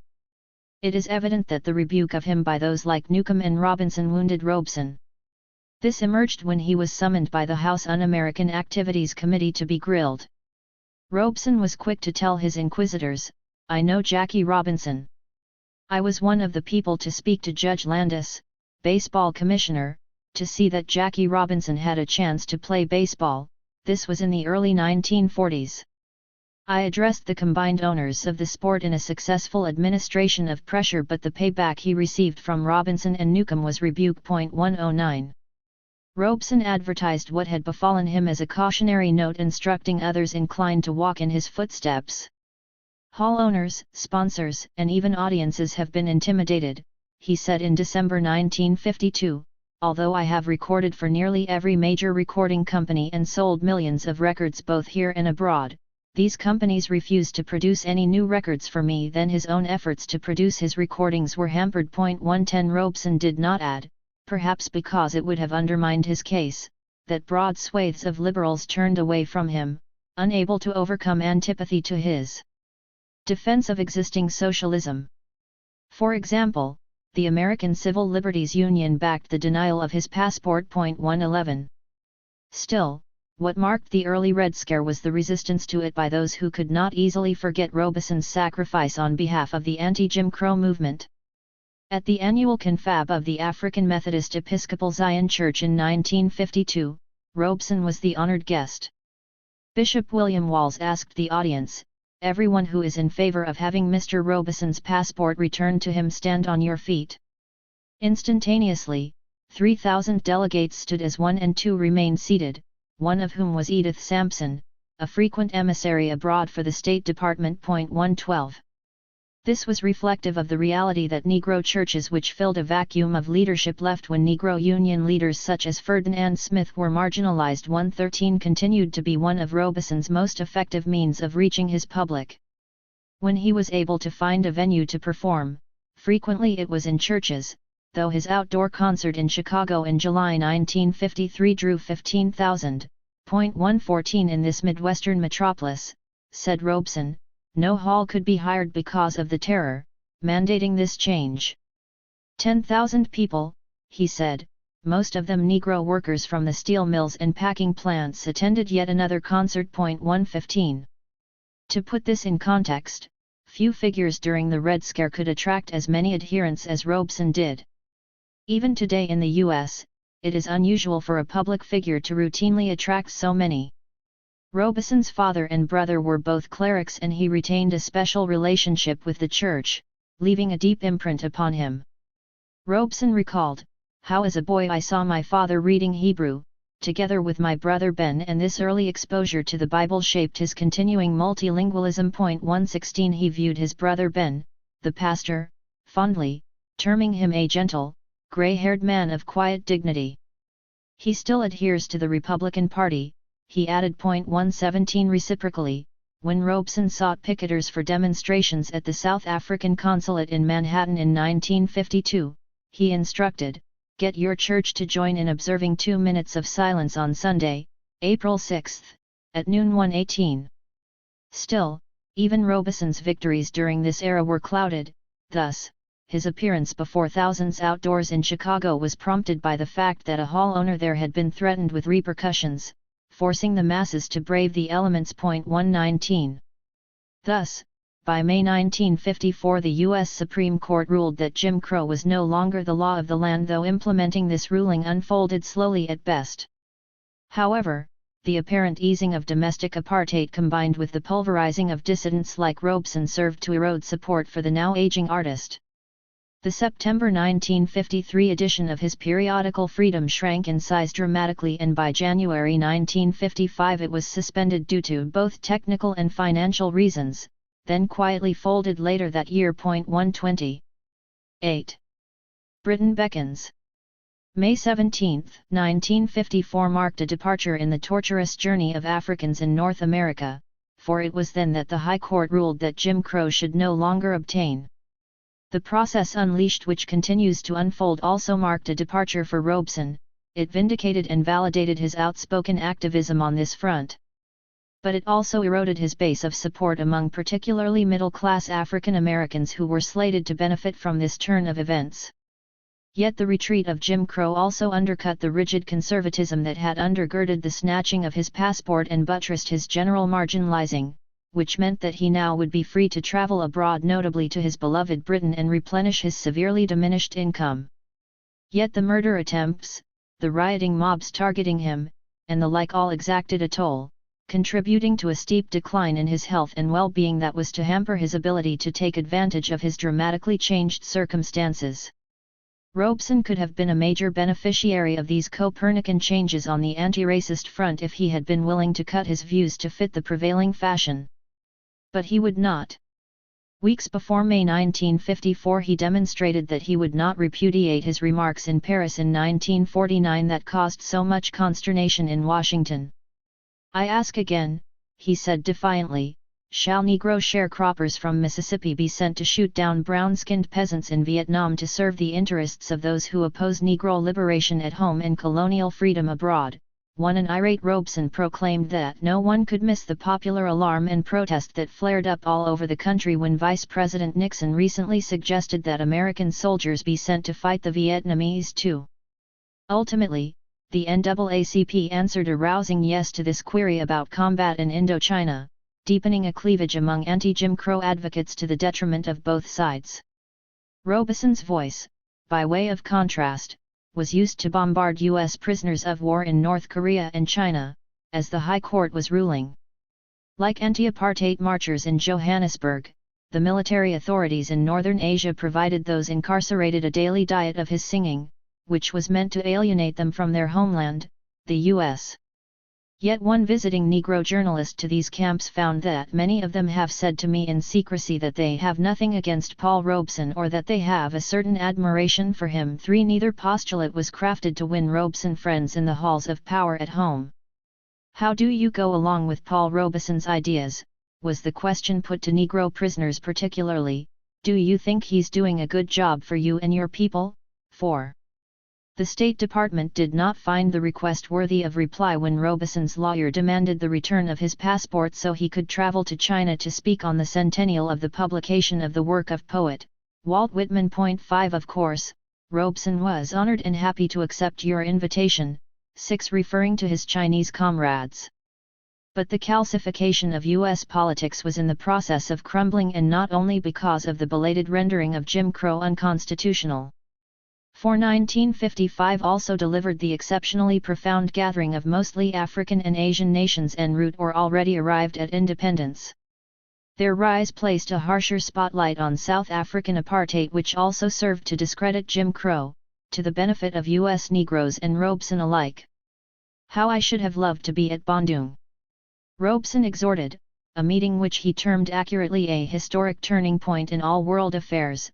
2 years later Robeson joined Du Bois in Harlem in marking the second anniversary of Bandung and the rebirth of Ghana, speaking of the nation that surged to independence with Nkrumah, an old CAA colleague, at the helm, with both epical events being inextricably linked. 8. Nevertheless, the depth of the problem faced by the left was exposed when Robeson felt compelled to reprimand one of 2 U.S. Negroes allowed in Congress. Adam Clayton Powell of Harlem had a merited reputation as a fierce fighter for civil rights at home, but like so many others, he felt compelled to trim his sails when entering international waters, endorsing the predicates of U.S. foreign policy. The aggressive war policy of the Republican Party receives his support, Robeson charged. He wanted the congressman to debate with me in your pages, 9, referring to the London Daily Herald, but Powell wisely declined. In short, Robeson continued to be featured in the foreign press while he was ignored or scorned in the press at home. Nevertheless, Robeson's voice continued to resonate abroad. This was not only because of his utilizing telephone lines to sing overseas via loudspeakers, but also because of his presence in film. His being embraced abroad and battered at home was also an aspect of the unavoidable fact that the Cold War had driven the U.S. even further to the right than its foreign allies, such as London. This included the remarkable documentary, Song of the Rivers, helmed by Dutch filmmaker Joris Ivens, which celebrates workers' movements along 6 major rivers, the Volga, Mississippi, Ganges, Nile, Amazon, and the Yangtze. The film poster was by Pablo Picasso. The score was by Dmitri Shostakovich, the lyrics by Bertolt Brecht, with singing by Robeson. In a sense this was come down for Robeson. He recalled his time in London and Hollywood. Then, he said, when I sang for films, there were elaborate studios with perfect acoustics, administered by the director, his assistant, the sound engineers, the conductor with his earphones, the orchestra in full sway, the small army of technicians. But now, in a metaphor for how the mighty had fallen, he was reduced to using the parsonage of his brother's Harlem church as a studio with his son, Paulie, an electrical engineer quite expert in making recordings at the controls. Millions in many lands saw this documentary, as it had commentary in Arabic, Japanese, Persian, Czech, Polish, English, Russian, Spanish, Chinese, French and many other languages. But, Robeson said in sorrow, we here in America have been denied that opportunity. As American exceptionalism was exacted with brio, this riveting film was generally unavailable to U.S. audiences. 10. Hence, Robeson was seen and heard abroad at a time when this was a major accomplishment at home. In 1957 a Londoner exulted that it was a great joy to hear your voice coming over so clearly at St. Pancras Town Hall this evening, facilitated by a new transatlantic cable that was laid quite recently, and it did not let us down. The audience, he added unnecessarily, was very moved. 11. Thus, Robeson remained a pariah at home, but as the future Nobel laureate, the Chilean poet, Pablo Neruda, informed him in 1955, I am speaking about you and your case in a great meeting for public freedom here in Santiago that will be attended by delegates of all Latin American countries. 15,000 people at least will be present, he said happily. 12 I have remembered many times the promise you did to me long ago, to sing for the Chilean people who admire and love you. We are prepared to pay your voyage and return, he concluded hopefully. 13 Neruda was reflecting a hemispheric consensus in that a dominant image of Robeson emerged from Mexico when the painter, Leopoldo Mendez, inspired by the wave of solidarity in favor of restitution of Robeson's passport, designed an engraving of the actor-singer, with chains breaking and doves of peace with wings flapping. 14. Fortunately for Robeson, with Bandung and anti-Jim Crow measures in the U.S. cracking the solidity of reaction, an opening was created for his case to gain traction. What happened is that Robeson's consistent internationalism, his maniacal study of languages and cultures, was redeemed in a burst of poetic justice when a great wave of humanity demanded that his right to travel be restored. 10 days after the High Court ruling, a Paul Robeson meeting and concert was held in Johannesburg. 15 Robeson's case became a cause célèbre in the land of apartheid. Walter Sisulu of the African National Congress spearheaded this effort, characterizing the artist as a fighter for peace and freedom at a forum that contended that he was systematically victimized for championing same. 16. It was also in May 1954 that a select group of Israeli intellectuals, writers, poets, artists, and musicians demanded that his passport be returned. 17. It was during this time that a resident in a kibbutz, tuned into a radio program of Israeli and Arabic music and American jazz, when suddenly the voice of Paul materialized. 18. This was a reflection of the special relationship that the Robesons enjoyed with the Jewish state, though like most of the left at that juncture, he was not on record displaying a similar solicitude for the Palestinians. There were personal reasons for this. "The more I learn about the history of the Jewish people," said Ms. Robeson in 1954, "the prouder I am that a substantial proportion of Jewish blood flows in my veins," adding quickly, that this was a metaphor, that is, a very unscientific statement indicative of her Spanish Jewish heritage. 19. Robeson had a close personal friendship with the famous Soviet Yiddish actor Solomon Mikhoels and the Soviet poet Itzik Pfeffer, both of whom fell victim to Stalinist repression and, according to Robeson Jr., his father took sharp exception to what he saw as a recrudescence of anti-Semitism erupting in Russia. 20. Still, at a time when Israeli influence was growing in the U.S., this too played a factor in generating support for return of Robeson's passport. Naturally, it was the British that were in the forefront of this movement, with the eminent Cambridge economist, Maurice Dobb 21 joining the affluent filmmaker, Charles Chaplin 22 in support of Robeson. "How deeply am I moved by your recent message supporting the struggle now being waged to restore my right to a passport," was the message Robeson delivered to the British-born Hollywood star, as he complimented your affirmation of life and beauty, so poignantly portrayed in your classic Limelight. 23. In London, Ivor Montagu resorted to history in detailing how, in the name of Magna Carta, by which already in the 13th century Englishmen won the right of unimpeded travel, this was now under assault in the Republic. 24. Upon being deported to his native Scotland in the 1950s, the U.S. Communist leader, John Williamson, immediately became a fount of support for Robeson. Yet he could not help but notice that other cases he worked on, for example, freedom for jailed communist leaders and other victims of repression, did not get the same broad support as the campaign for Paul. 25. As with China, the idea was to invite Robeson overseas for a concert in this instance and then pressure the State Department to grant him a passport. This was the idea broached by Robeson to the Earl of Harewood. 26. Leaders of the IRA Aldrich Society in London, which included the great tragedian's relatives, requested that he come to perform Othello, a request that was joined by the anti-colonial leader Fenner Brockway, Joseph de Jean, Haiti's ambassador, and Chief Obafemi Awolowo, Premier of the Western region of Nigeria. A film script on Aldrich was also developed that opened with you unveiling the seat in the theatre dedicated to IRA Aldrich. 27. As was his tendency, Robeson linked his admiration of Aldrich to the latter's admiration of the constituent elements of the USSR, recollecting that the leading writer of Ukraine, Taras Shevchenko, was a dear friend of IRA Aldrich, who visited the Ukraine and Russia in the middle of the 19th century. Robeson walked in the great actor's footsteps, having had the privilege to visit Odessa, Kiev, and Kharkov. "I recall sitting at the quay at Odessa," he recalled later, "and looking over the beautiful waters. No wonder the immortal Pushkin loved this city," adding the father of the Russian language to this esteemed trio.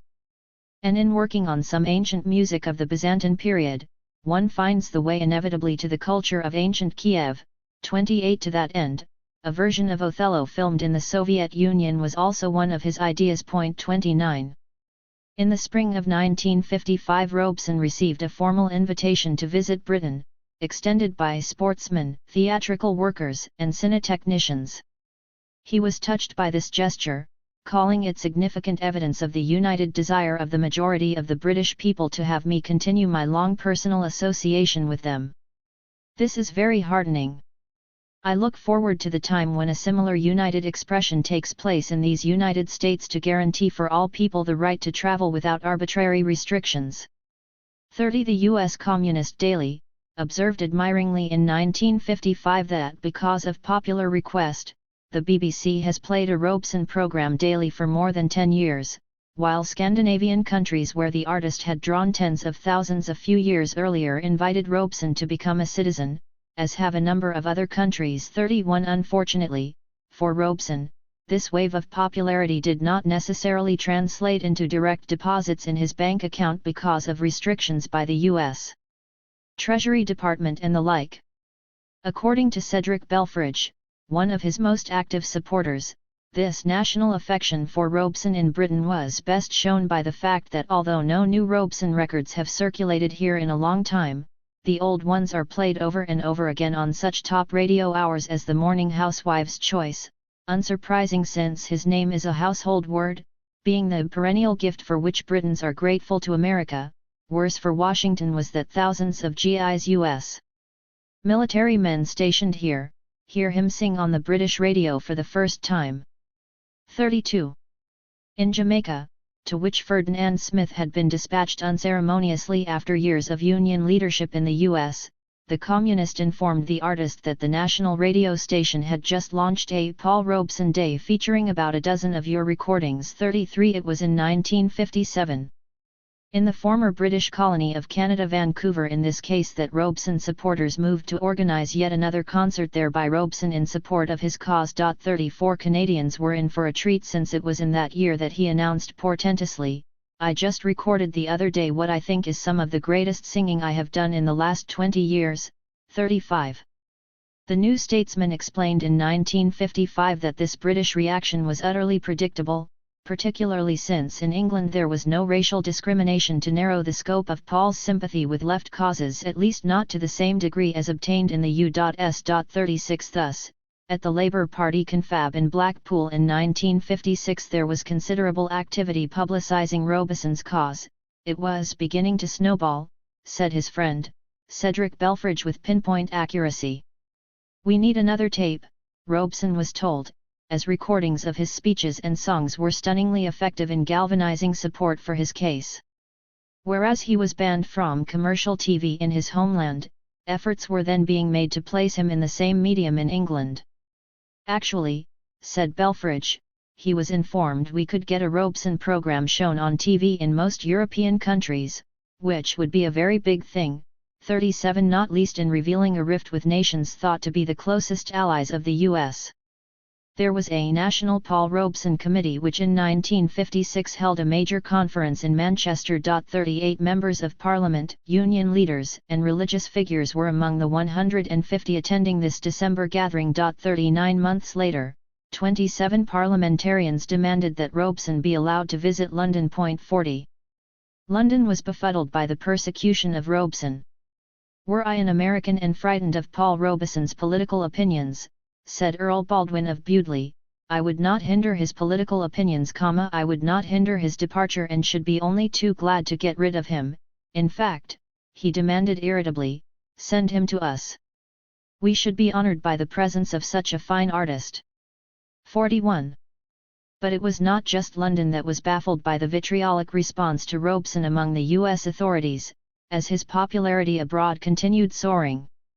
A visitor to a bookstore in Bucharest in 1955 watched as a man bought a reproduction of a Soviet painting, Song of Peace, depicting Robeson at Peekskill, while in Budapest a student proudly displayed his excellent etching of Robeson singing. In Krakow, a lad started singing My Curly-Headed Baby in Polish in an uncanny voice emulating Robeson's voice and manner. 42. Robeson had been catapulted into legendary status in the first place because of his popularity abroad and, unsurprisingly, when the time came to rescue him from the clutches of his antagonists, the international community weighed in emphatically, creating domestic ripples hard to ignore, particularly among religious figures.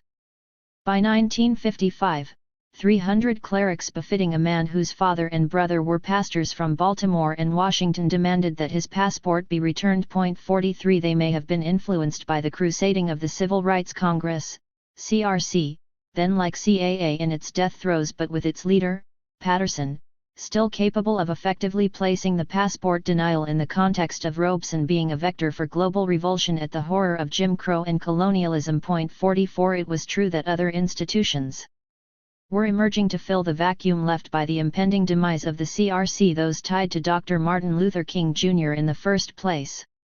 However, these new groupings did not have the international ties of the CRC, nor the global reach of the CAA, which amounted to a net loss for African Americans and their allies.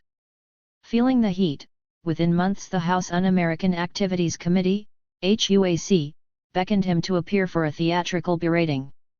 Robeson was unrepentant, participating in what was reported as a shouting, table-thumping and gavel-banging hearing. 45 It was a dramatic thing, said Robeson's attorney, Leonard Boudin, a very traumatic confrontation, which did not leave Robeson a very warm, intense, serious person, though prone to anger when pushed, unaffected. 46 A surprised reporter later asked Robeson about the contention by HUAC's counsel, Richard Arentz, who claimed you spat in his face each time before you answered his queries and he wanted to crash a chair over your head. Your comment. 47. I have sacrificed literally hundreds of thousands, if not millions of dollars, for what I believe in, was his direct message to the committee. I have read a lot of Marx, he said, a regimen that began not in Russia. I started to study that in England. Indeed, he stressed as he so often did, all my political education, strange to say, came in England, that is, my Marxist education was also influenced by the Labour Party. His hairline now receding but his voice booming and advancing as usual, he told the legislators, I knew all the members of the Labour Party, so you cannot blame that on the Russians. You will have to blame, my Marxist education, on the English Labour Party. Then twisting the knife further, he added with mock whining, they have just invited me to come to London next week to sing to 140,000 miners up in Yorkshire. Do you think that you could let me go? He balked at disowning his friendship with Ben Davis, who he termed one of my dearest friends, one of the finest Americans you can imagine, a great man. But he also balked when asked if he was a member of the U.S. Communist Party, registered under the name John Thomas 48. Robeson's critics were disgusted with his words, particularly his contention that the Republic was built on slavery, which caused the U.S. to seem the hypocrite when assailing the socialist camp. The Milwaukee Journal epitomized the outlook of his belittlers when they reviled a tragedy of intellect and talent, a tragedy of his race, a tragedy of America, all encapsulated in the tragedy of Paul Robeson. 49. Robeson's bravura performance before HUAC did not win him many adherents in official Washington. Boudin, his lawyer, found it to be quite unusual when higher UPS in the State Department handled the passport dispute, indicative of how seriously it was taken. After the blow-up at HUAC, Robeson conceded, I have been doing a great deal of thinking, in other words, about taking my case to the Supreme Court, but now was reluctant. Supreme Court action is expensive, he said, and therefore financially impossible for me to undertake, given his straitened circumstance. Practically the whole burden falls on me, he groaned, and I am not in a position to assume these burdens any longer. 50.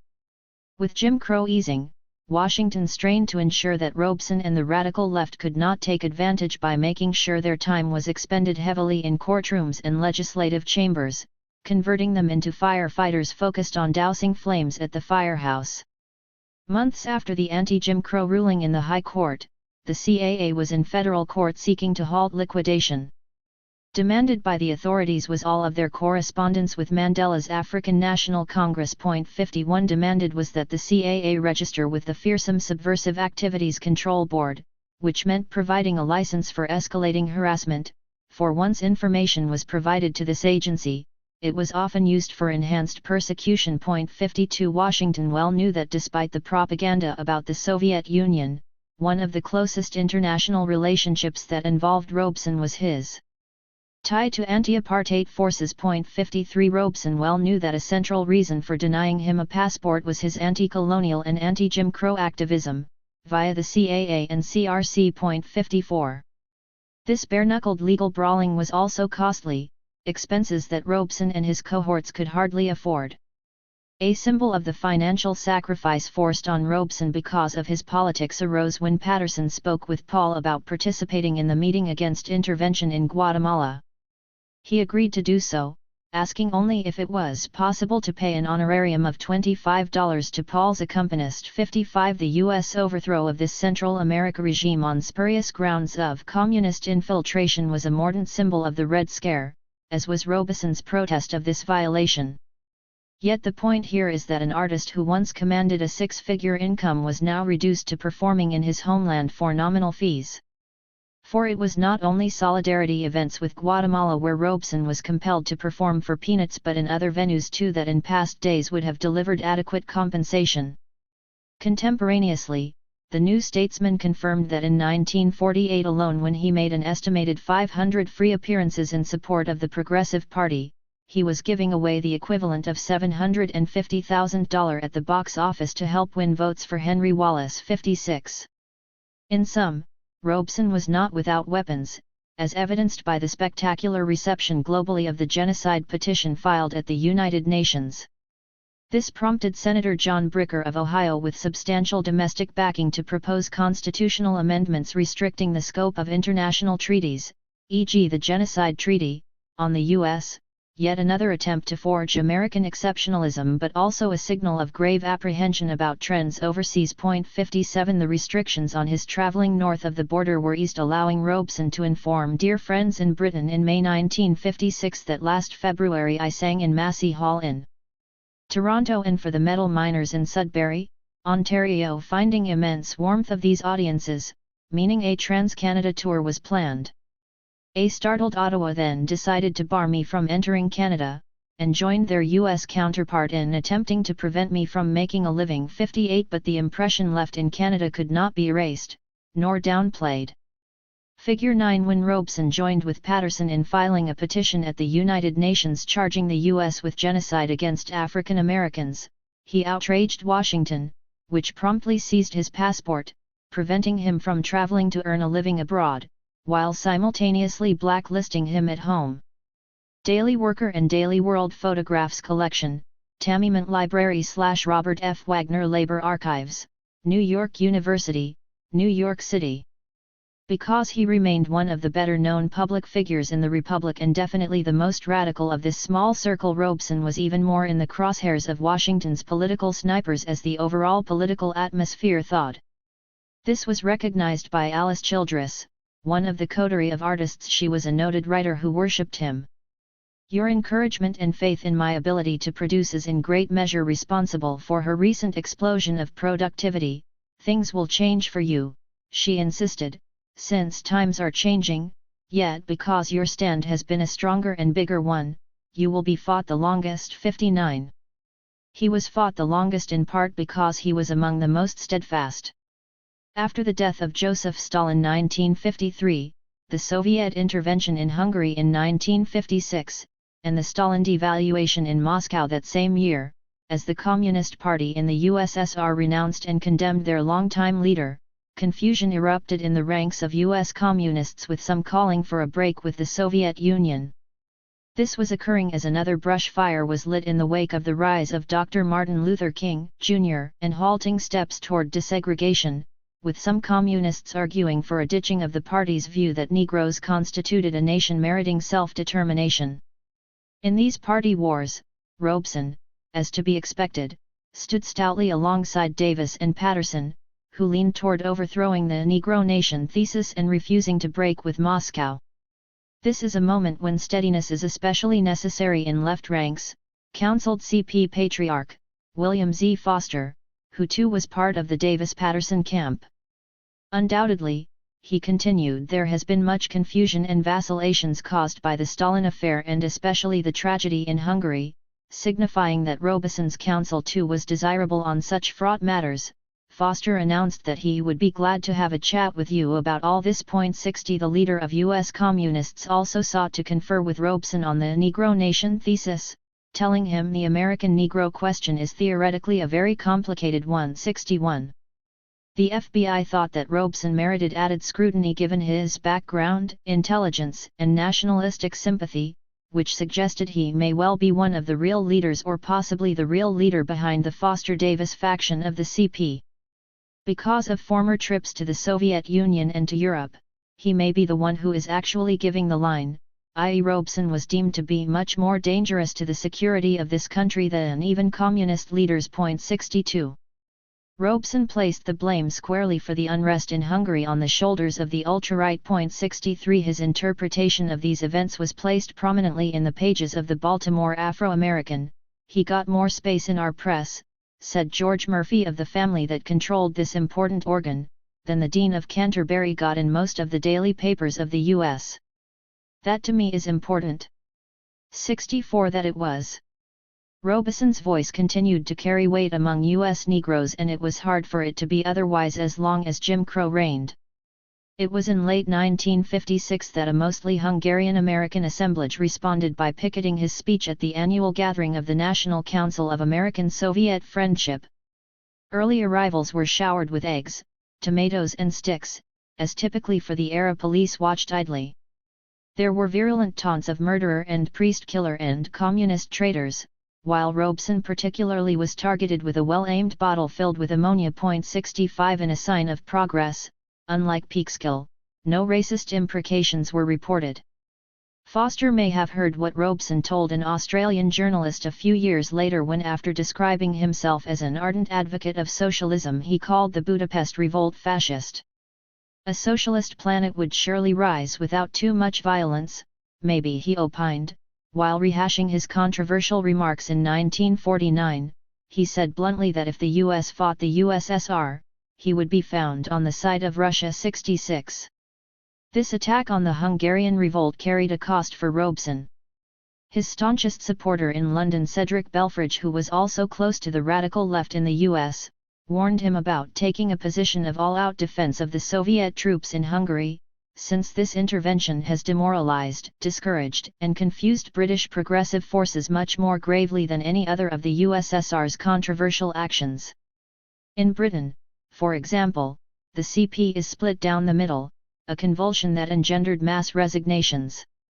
British support for the USSR over Hungary outside the CP is virtually zero. He fretted about the impact on the Natal Paul Robeson Committee, which had been organized on a non-political basis, but now this particular issue is so all-pervading that, if you are known to take an uncompromising position on it, we would be unlikely to be able to head off the effects. There are now some 150 organizations participating in our campaign to get you to this country to sing, now jeopardized, he thought. 67 Robeson ignored this council, though, contrary to Belfrage, it had no appreciable impact on his British support. Indeed, months after Belfrage's dire warning, he was told a worldwide action on Robeson's birthday was brewing. Chaplin would be in it, of course, and so would Sean O'Casey, Sartre, Picasso, Hermann Hesse, Ulanova, Shostakovich, Laxness, and why not Graham Greene, Louis Armstrong, Arthur Miller, Jussi Björling, along with Ingrid Bergman, Gina Lollobrigida, and the brightest stars in the film firmament. 68.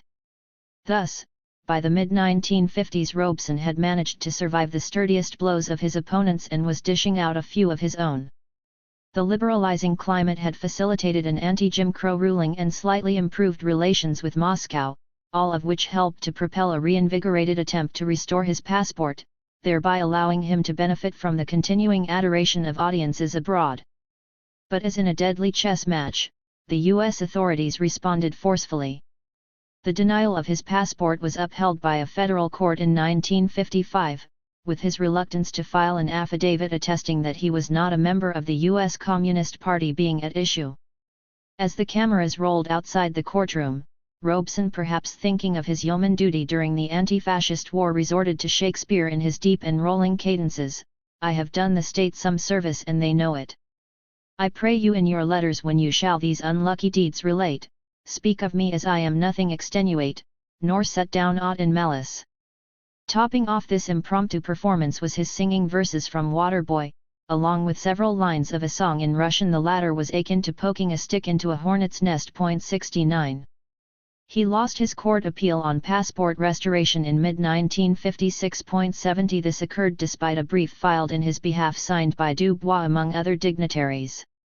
Recalled was the visit to India by J. Saunders Redding, a liberal Negro intellectual allowed a passport, who while there was asked repeatedly, "Why has your government denied a passport to Mr. Paul Robeson?" After returning from Germany, Austria, Italy, and France, Congressman Adam Clayton Powell, Jr., said, "In every country I was asked the same questions all about Paul Robeson." A Negro journal in Los Angeles asked mischievously if Robeson would receive a passport if he vowed not to enlist global support for African Americans. 71. Figure 10. Robeson was one of the best-known U.S. citizens abroad because of his multiple roles as political activist and artist, and also because of his ability to converse in numerous languages, a rarity in his parochial homeland, then as now. Daily Worker and Daily World Photographs Collection, Tamiment Library / Robert F. Wagner Labor Archives, New York University, New York City. And then unleashed upon him was the feared Internal Revenue Service, the tax gatherers who requested an audit of his finances. 72. A process that in the worst case could lead to a prison term. They have been trying for years to send Paul to prison but haven't been able to find any grounds for doing so, said Ms. Robeson. Income tax, which is the usual method they use, is impossible in our case, because for years our lawyer, who is an expert on income tax, has handled all our money. 73.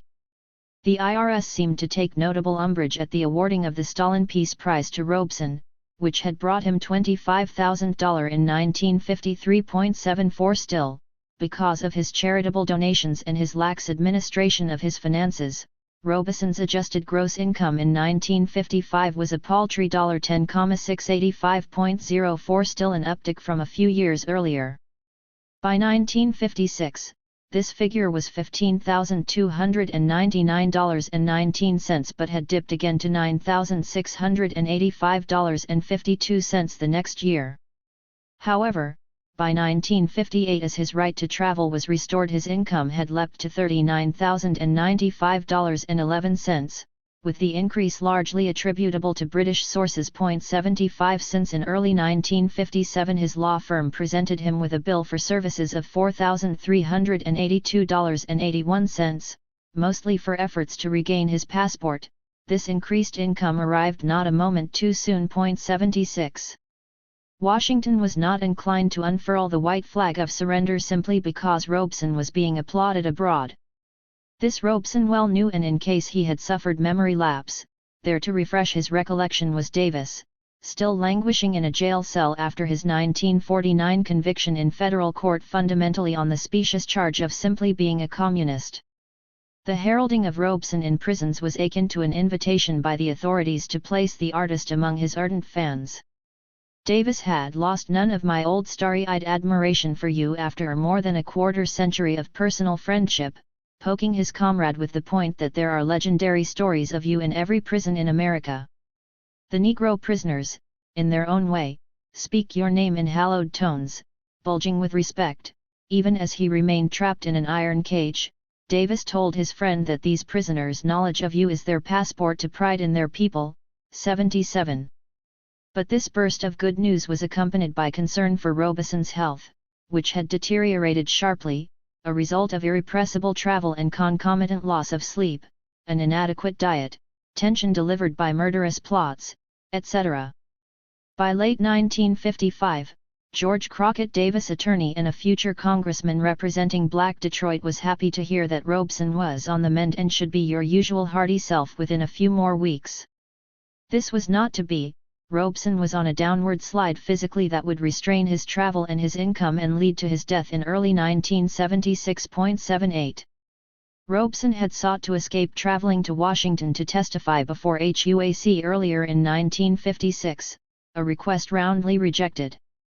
HUAC demanded that an independent medical examination occur. 79 They looked askance at the report from his urologist, who had had Robeson as a patient since he endured major surgery in October 1955, which left him confined to his Harlem residence for months, the result of a recurrent infection in the urinary tract that was quite disabling and necessitated further surgery.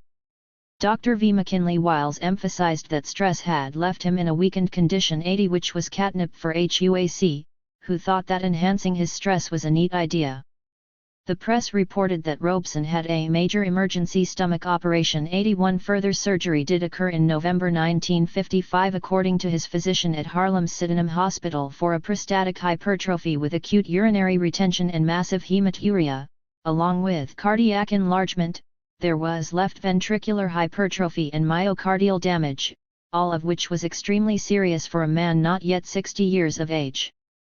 Travel, advised Dr. Aaron Wells, would affect unfavorably the status of his heart, which was akin to an invitation for HUAC to subpoena him forthwith. 82. Robeson was in bad shape. Worsening his health was his extreme susceptibility to heavy colds. 83 Paul has been so very ill, said his spouse as his HUAC appearance was unfolding, that I have decided that he should not attempt any concerts at all, for the operation was more of a shock than we had thought. 84 Helping to sense his mortality was his attendance in March 1955 at the funeral of his once friend, now sparring partner, Walter White of the NAACP. 85 He had ridden the wave of anti-communism, becoming a confidant to presidents in the process, but did not seem to realize how the continued viability of those on the left like Robeson bolstered his high-level access. Nonetheless, Robeson had access to medicine that money could hardly buy. As the impact of the second surgery loomed, Pablo Neruda told his fellow writer, Howard Fast, "If you see Paul Robeson, tell him please his song was given to the charcoal miners only 2 days ago, introduced by myself." 86. As ever, some U.S. artists found it easier to speak up against Robeson's persecution when artists of the stature of Neruda did so. Still, Lorraine Hansberry probably required no prompting, as she had received her first break as a young writer when she was hired by Robeson to work for Freedom. Citing the credo of Cyrano de Bergerac, whose stark words she put in Robeson's voice, she posed questioningly, "What would you have me do, eat a toad for breakfast every morning? Wear out my belly groveling in the dust? No thank you." 87 A writer in the Negro press imitated her vigor by asking why should a passport be revoked because of an anti-colonial position. 88. Hansberry, who went on to become a prize-winning playwright on Broadway by dint of her work A Raisin in the Sun, was courageous to speak up on Robeson's behalf, for contemporaneously her peers were being hounded for similar relationships. The FBI reported that the poet and playwright once known as Leroi Jones, then Amory Baraka, was sufficiently bold to attend Robeson lectures. 89 While this agency sought to have poet Sarah Wright fired from her job because she was supposedly an admirer of Robeson. 90. Naturally, all writers did not agree, and this list included Carl Rowan, the Negro who was to serve as U.S. ambassador to Finland.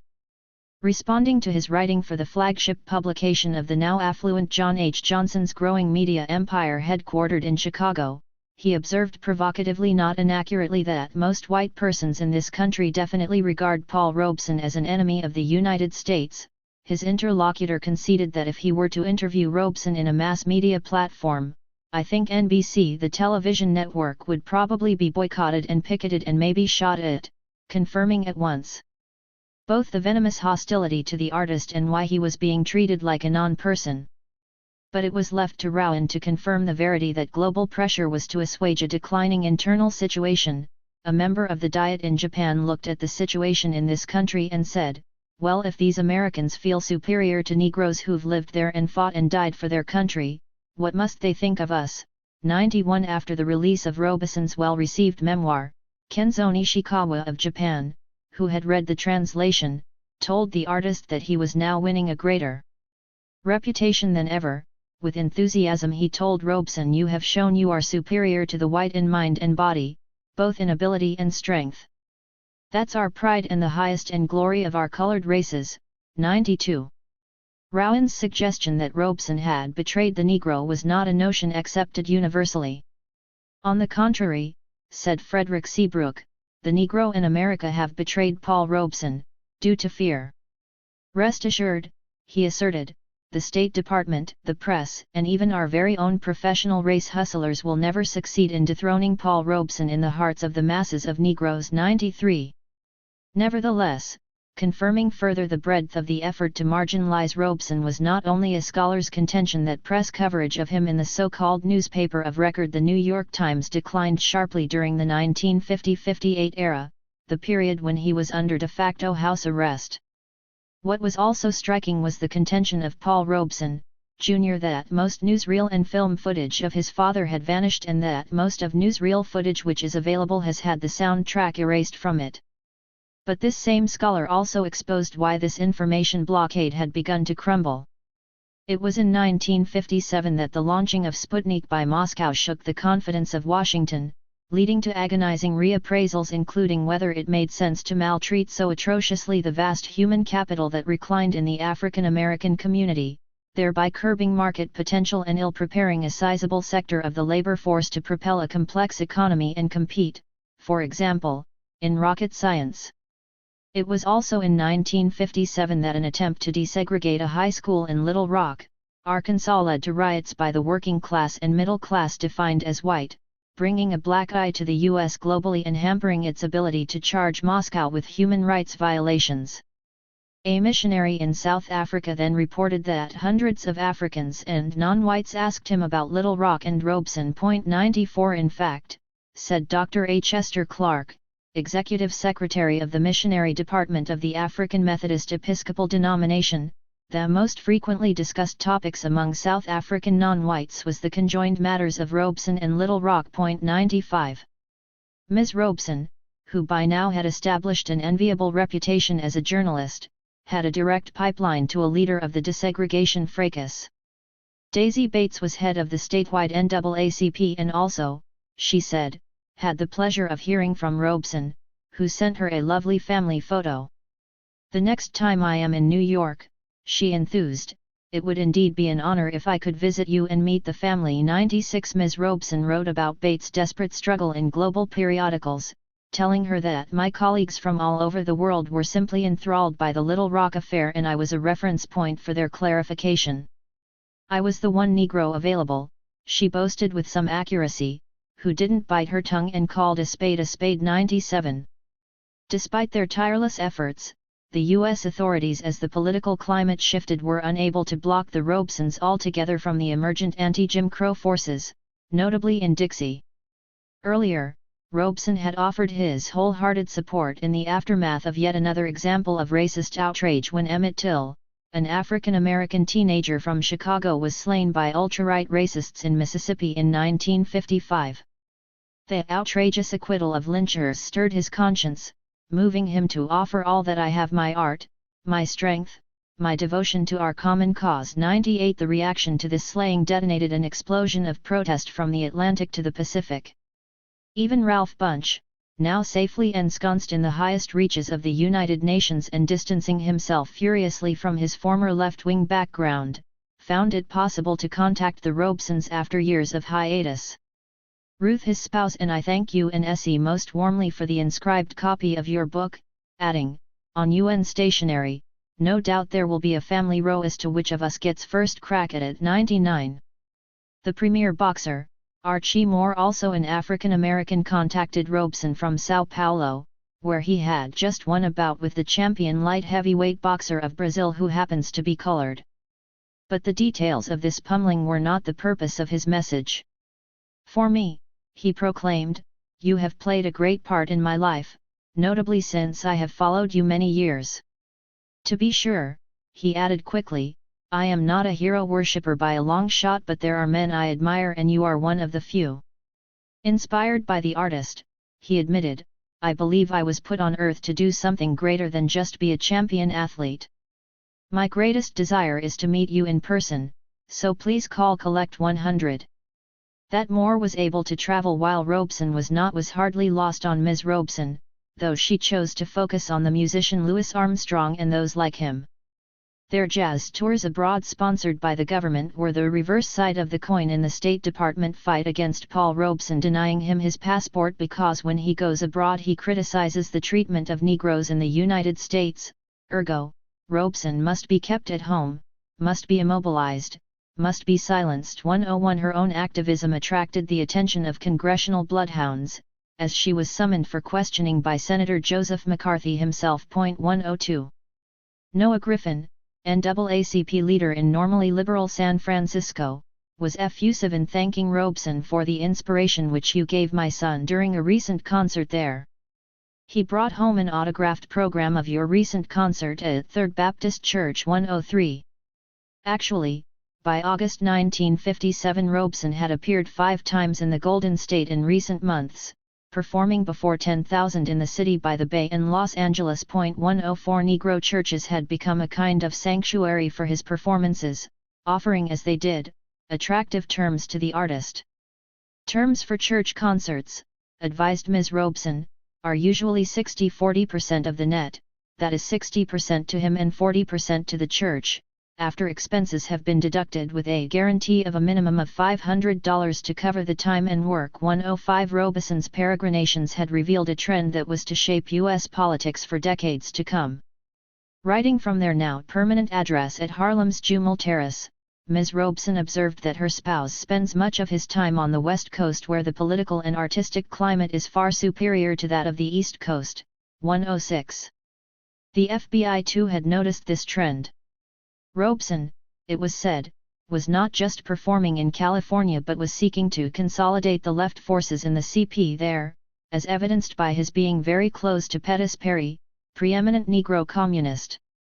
To that end, Robeson, it was said, plans to move to Los Angeles to live.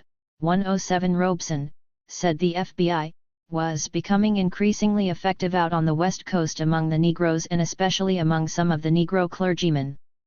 He had approached the pastor of one of the more important Negro churches in Los Angeles and convinced the pastor to let him sing to his congregation.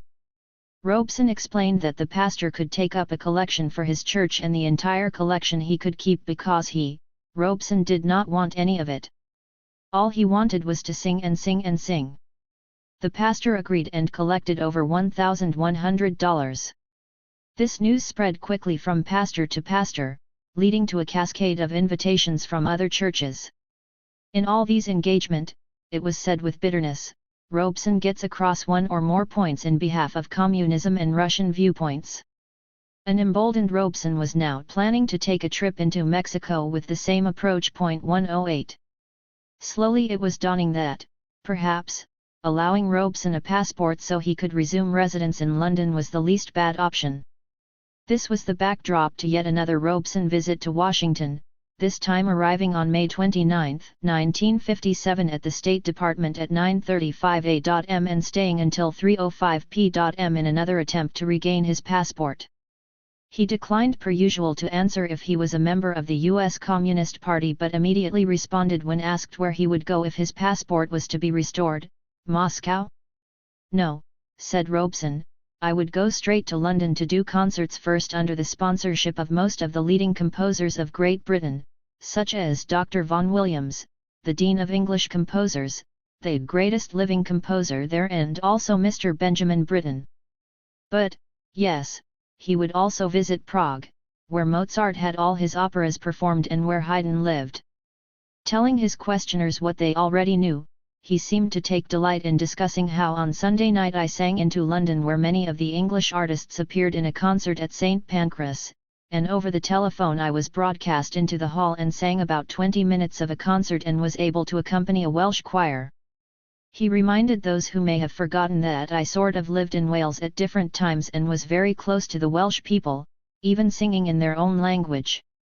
Robeson also seemed to take pleasure in exhibiting that he was not the only one under pressure. He pointed out that of late in his judicial opinions, Justice William O. Douglas of the High Court observed that it was of importance that the anti-Jim Crow decision be taken because of world opinion. Because of world opinion, he repeated. He linked himself to this trend by underlining that just recently he was at one of the major demonstrations on civil rights in Washington, tens of thousands amassing, and many Negroes came to me and said, Paul, we might not be on these steps of the Lincoln Memorial today, but for certain of the things you have stood by and fought for your people. In other words, Robeson was part of this global movement that was forcing a recalculation by Washington that was to lead to his regaining his passport and his seeking to exert even more global pressure. I know many of the men of Ghana, he said, speaking of the nation in the vanguard of African independence. Many members of the government were in college in London when I was there, I know many of them. 109. Robeson's questioners also probably knew that he paid close attention to Little Rock, participating in a forum that suggested it represented the symptoms of the evils of racism. He took note of the vote at the United Nations as early as 1952 denouncing apartheid, then advised that leaders of the fight against racism in America should carry the struggle again to the UN, as had been done by himself and the CRC a few years earlier. 110 Like Du Bois, he seemed to become more militant, not less, as he grew older, as when he informed an inquiring New Zealand reporter subsequently that as for Little Rock, I would have asked thousands of Negroes from all over the United States to go there armed, adding triumphantly, I'm sure that nothing would have happened. 111. Robeson's passport seizure and the crucifixion of him had begun at a time when a good deal of the world was colonized, but by 1957, a new world was awakening, particularly with the independence of Ghana, an epical event that Robeson not so subtly brought to the attention of his interrogators. Surveillance of him would have revealed a point he did not note, that is, his growing closeness to populous India, which, given this nation's historic ties to London and ongoing political relationship with Moscow, which persists in the 21st century, ensured that New Delhi would weigh in on his behalf. After all, he had known Prime Minister Nehru since the 1930s and had grown close to his daughter, Indira, a future Prime Minister in her own right. In early 1958, Robeson had heard from an Indian official at the UN that he had an urgent letter from Indira, asking that you send a greeting to the people of India via tape recording. 112, a request that was satisfied promptly. 113 Yes, Robeson told the State Department with pride, I happen to know many of the people in India. 114. Thank you so much for the beautiful silver dish, Ms. Robeson gushed in early 1958, we are delighted that you received the book and tape. More to the point, Paul is deeply moved, as we all are, by the fact that you in India have formed a birthday committee and that your father wrote a marvelous letter in support of it. 115. Officialdom in Washington knew that the Prime Minister in early 1958 hailed Robeson as this great humanist to mark his 60th birthday in April 1958. The State Department took note when Nehru called this celebration more than a tribute to a great individual, since such occasions are tribute to that cause for which Mr. Paul Robeson has stood and suffered. Plans were afoot to organize concerts and theater and drama in big cities on this hallowed occasion. 116 Even the New York Times temporarily eased the embargo on news about Robeson to inform its many readers of the important fact that Robeson is a hero to most Indian intellectuals. 117. With such surging support abroad, it became easier for domestic forces to support Robeson. The leading Negro newspaper, the Pittsburgh Courier, highlighted the fact of British support for Robeson's cause. 118 His wife was aware of this inextricable tie between the domestic and the global.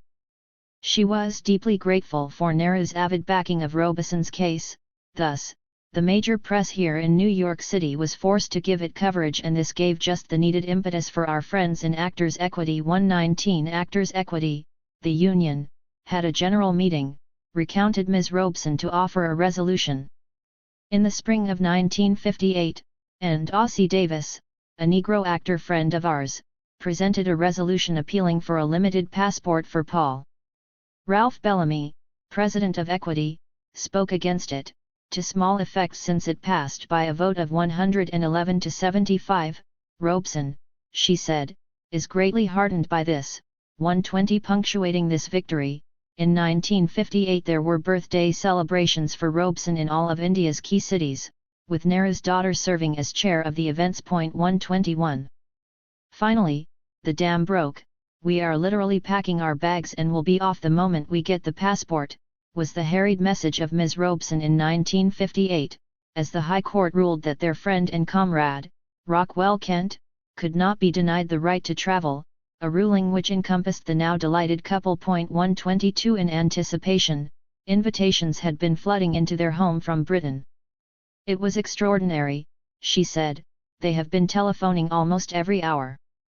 There was great excitement about a wonderfully well-sponsored engagement for Paul to appear in the Palladium. Then there would be an event on Easter Sunday in their special nationwide television show. The latter is one of the most important events in their entertainment world, carrying a whopping fee and an amazing list of sponsors. In eager expectancy, they have already put up huge advertisements all over London. 123. 9. Triumph and Tragedy. The Robeson case had become a symbol and focal point of widespread British resentment against their former North American colony, at a time when Washington was in the process of supplanting the Empire in London's former colonies. Few Britons would have disagreed with the opinion of Lewis Burnham, who worked alongside Robeson at Freedom. "It is one of the shameful consequences of the Cold War that the American most honored abroad is most cruelly persecuted at home," he said, referring to his co-worker. 1 Robeson's uplifting message that after all there is but one race, humanity, sounded dangerously subversive in his homeland, though when he shared this thought with the BBC in 1960, it elicited neither groans nor skeptically raised eyebrows. 2 The US was simply too conservative for a cosmopolitan like Robeson. "During the 8 years when Paul was denied the right to travel," said Eslindar Robeson, "he received many letters of sympathy and concern from all parts of the world, particularly from Britain and the Soviet Union." 3. Unsurprisingly, these were the two nations to which the Robesons travelled as soon as the opportunity arose. However, he arrived in London first since, he said, "as a city it's one of the dearest and closest to me. I find it warm and comforting, like a person. And I feel it knows me too," for according to the well-regarded Guyanese conductor and journalist Rudolph Dunbar, then residing in London, this latter perception was wholly and reciprocally accurate. "Your prestige here," he said, "has surmounted considerably and the great multitude of your followers has increased tenfold. This is without exaggeration," he emphasized. "What is most gratifying is that you have some of the most powerful organizations as well as some of the most prominent people who are carrying on a relentless battle on your behalf. The reception that awaits you in the United Kingdom is something that would be etched on the memory forever." 5. Thus, it was on July 11, 1958 that a crowd of British and African friends, including numerous dignitaries and celebrities, welcomed the Robesons as they stepped off a plane in London. Their intent was to make their base there, unwilling to get trapped in the US again with all of the unfavourable consequences. The next day he was mobbed by crowds who spotted him in Trafalgar Square and on the Thames Embankment. 2 days later, some of these dignitaries and celebrities including Claire Bloom, Simone Signoret, Lady Bliss, Kenneth Tynan and Chetty Jigan held a formal reception welcoming him. That day was capped off when he dined with the Indian High Commissioner in London, an emblem of that nation's support, which along with Britain and the Soviet Union distinguished itself in backing his now successful case. 2 days after that he was a guest of Viscount Stansgate at the House of Lords. Then he began rehearsing for the first of 3 half-hour television concerts for which he was being paid a record fee. 6 Tony Benn of the Labour left, was one of Robeson's most enthusiastic greeters. 7. He had visited Britain briefly in 1947, performing before hundreds of thousands, but this was to be his first extended stay since 1939.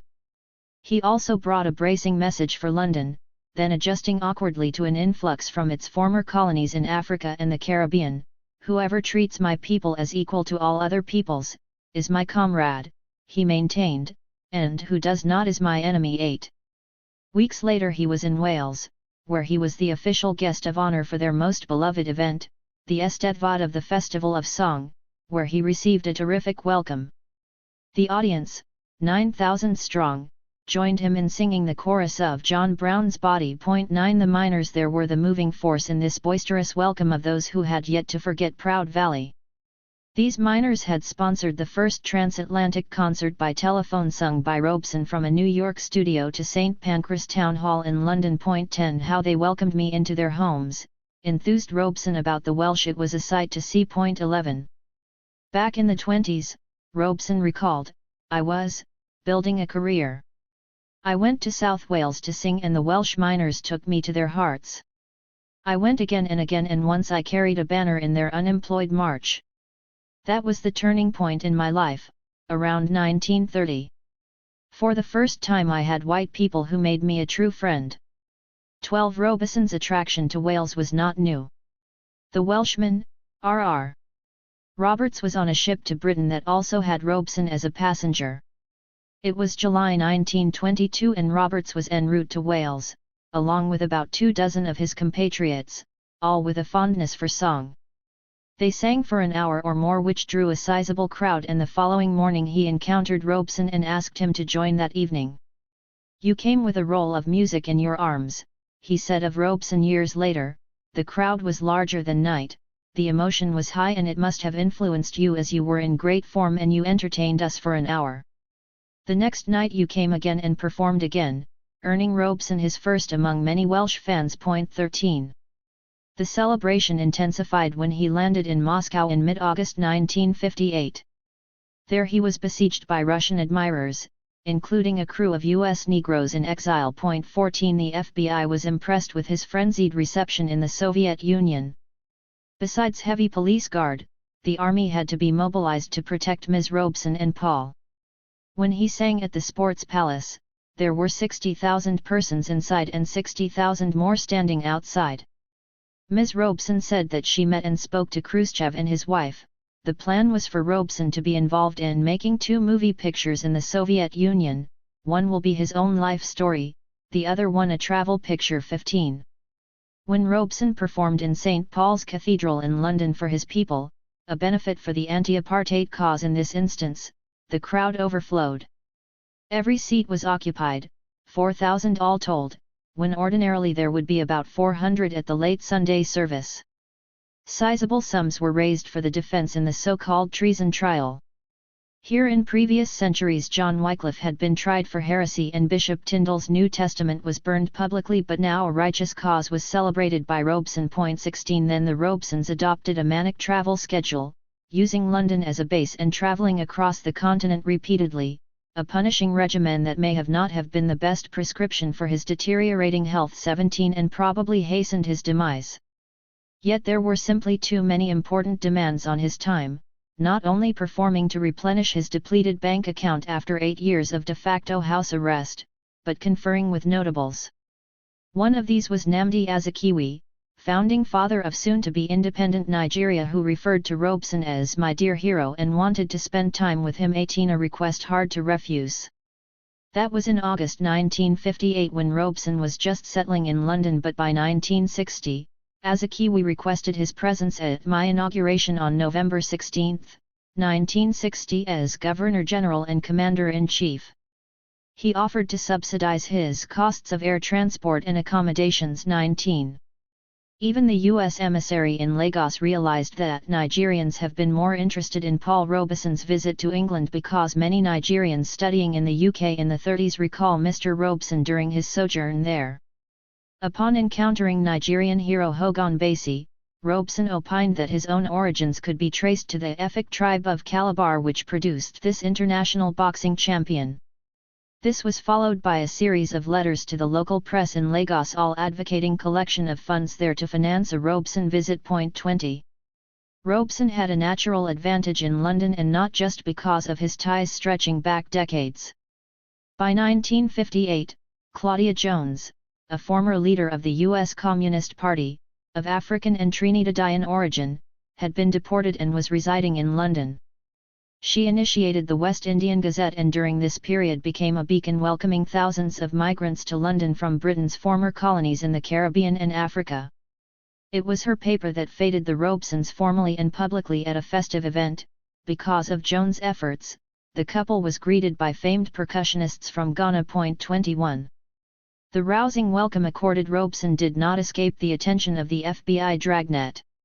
After it became evident that Robeson planned to establish London as his residence, a debate erupted at the highest level of the agency as to whether his status as a key figure should be revised in light of his domicile beyond Washington's ostensible jurisdictional reach. Being a key figure also meant holding a status that would allow for detention in case of national emergency, but since he would not be in the U.S., it might seem rational to change this. However, FBI Director J. Edgar Hoover objected, because of Robeson's importance and potential dangerousness from an internal security standpoint. This would require his immediate apprehension in the event of an emergency, perhaps defiling Britain's borders in the process. 22. Also contributing handsomely to the Robeson's enhanced income was the publication of his memoir, Here I Stand.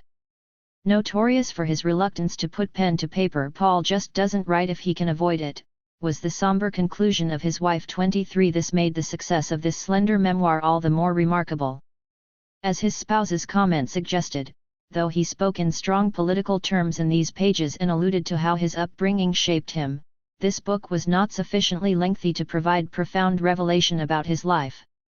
Still, quite typically it was embraced heartily by African Americans and overseas audiences.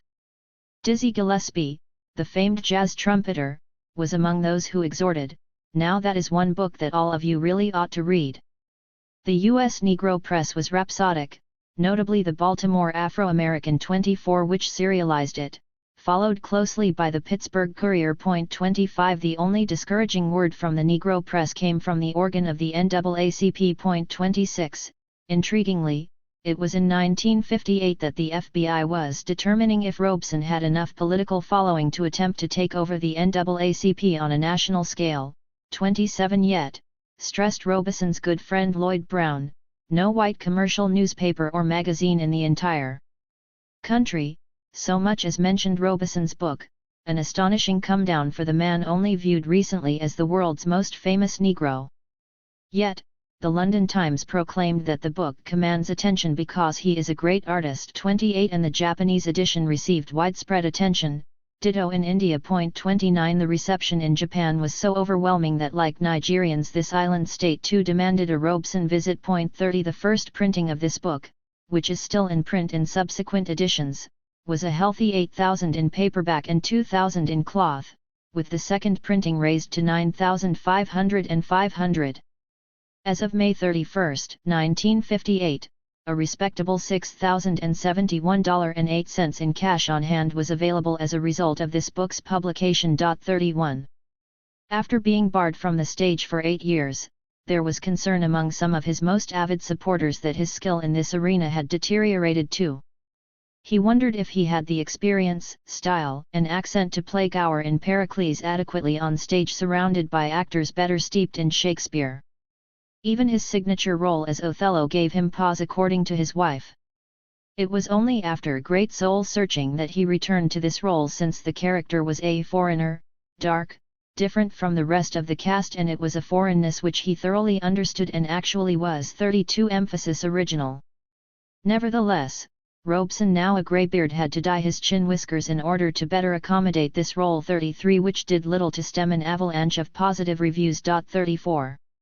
Then there were the roadblocks to his successful return to the stage that eluded his attention. Laurence Olivier, considered as Britain's finest actor, told a Robeson confidant, "It is possible that I might wish to play Othello myself within the next 2 or 3 years, and so I cannot be entirely unprejudiced in the matter or say with exactitude whether it is this that makes the idea of inviting Mr. Robeson to do the same not very attractive to me."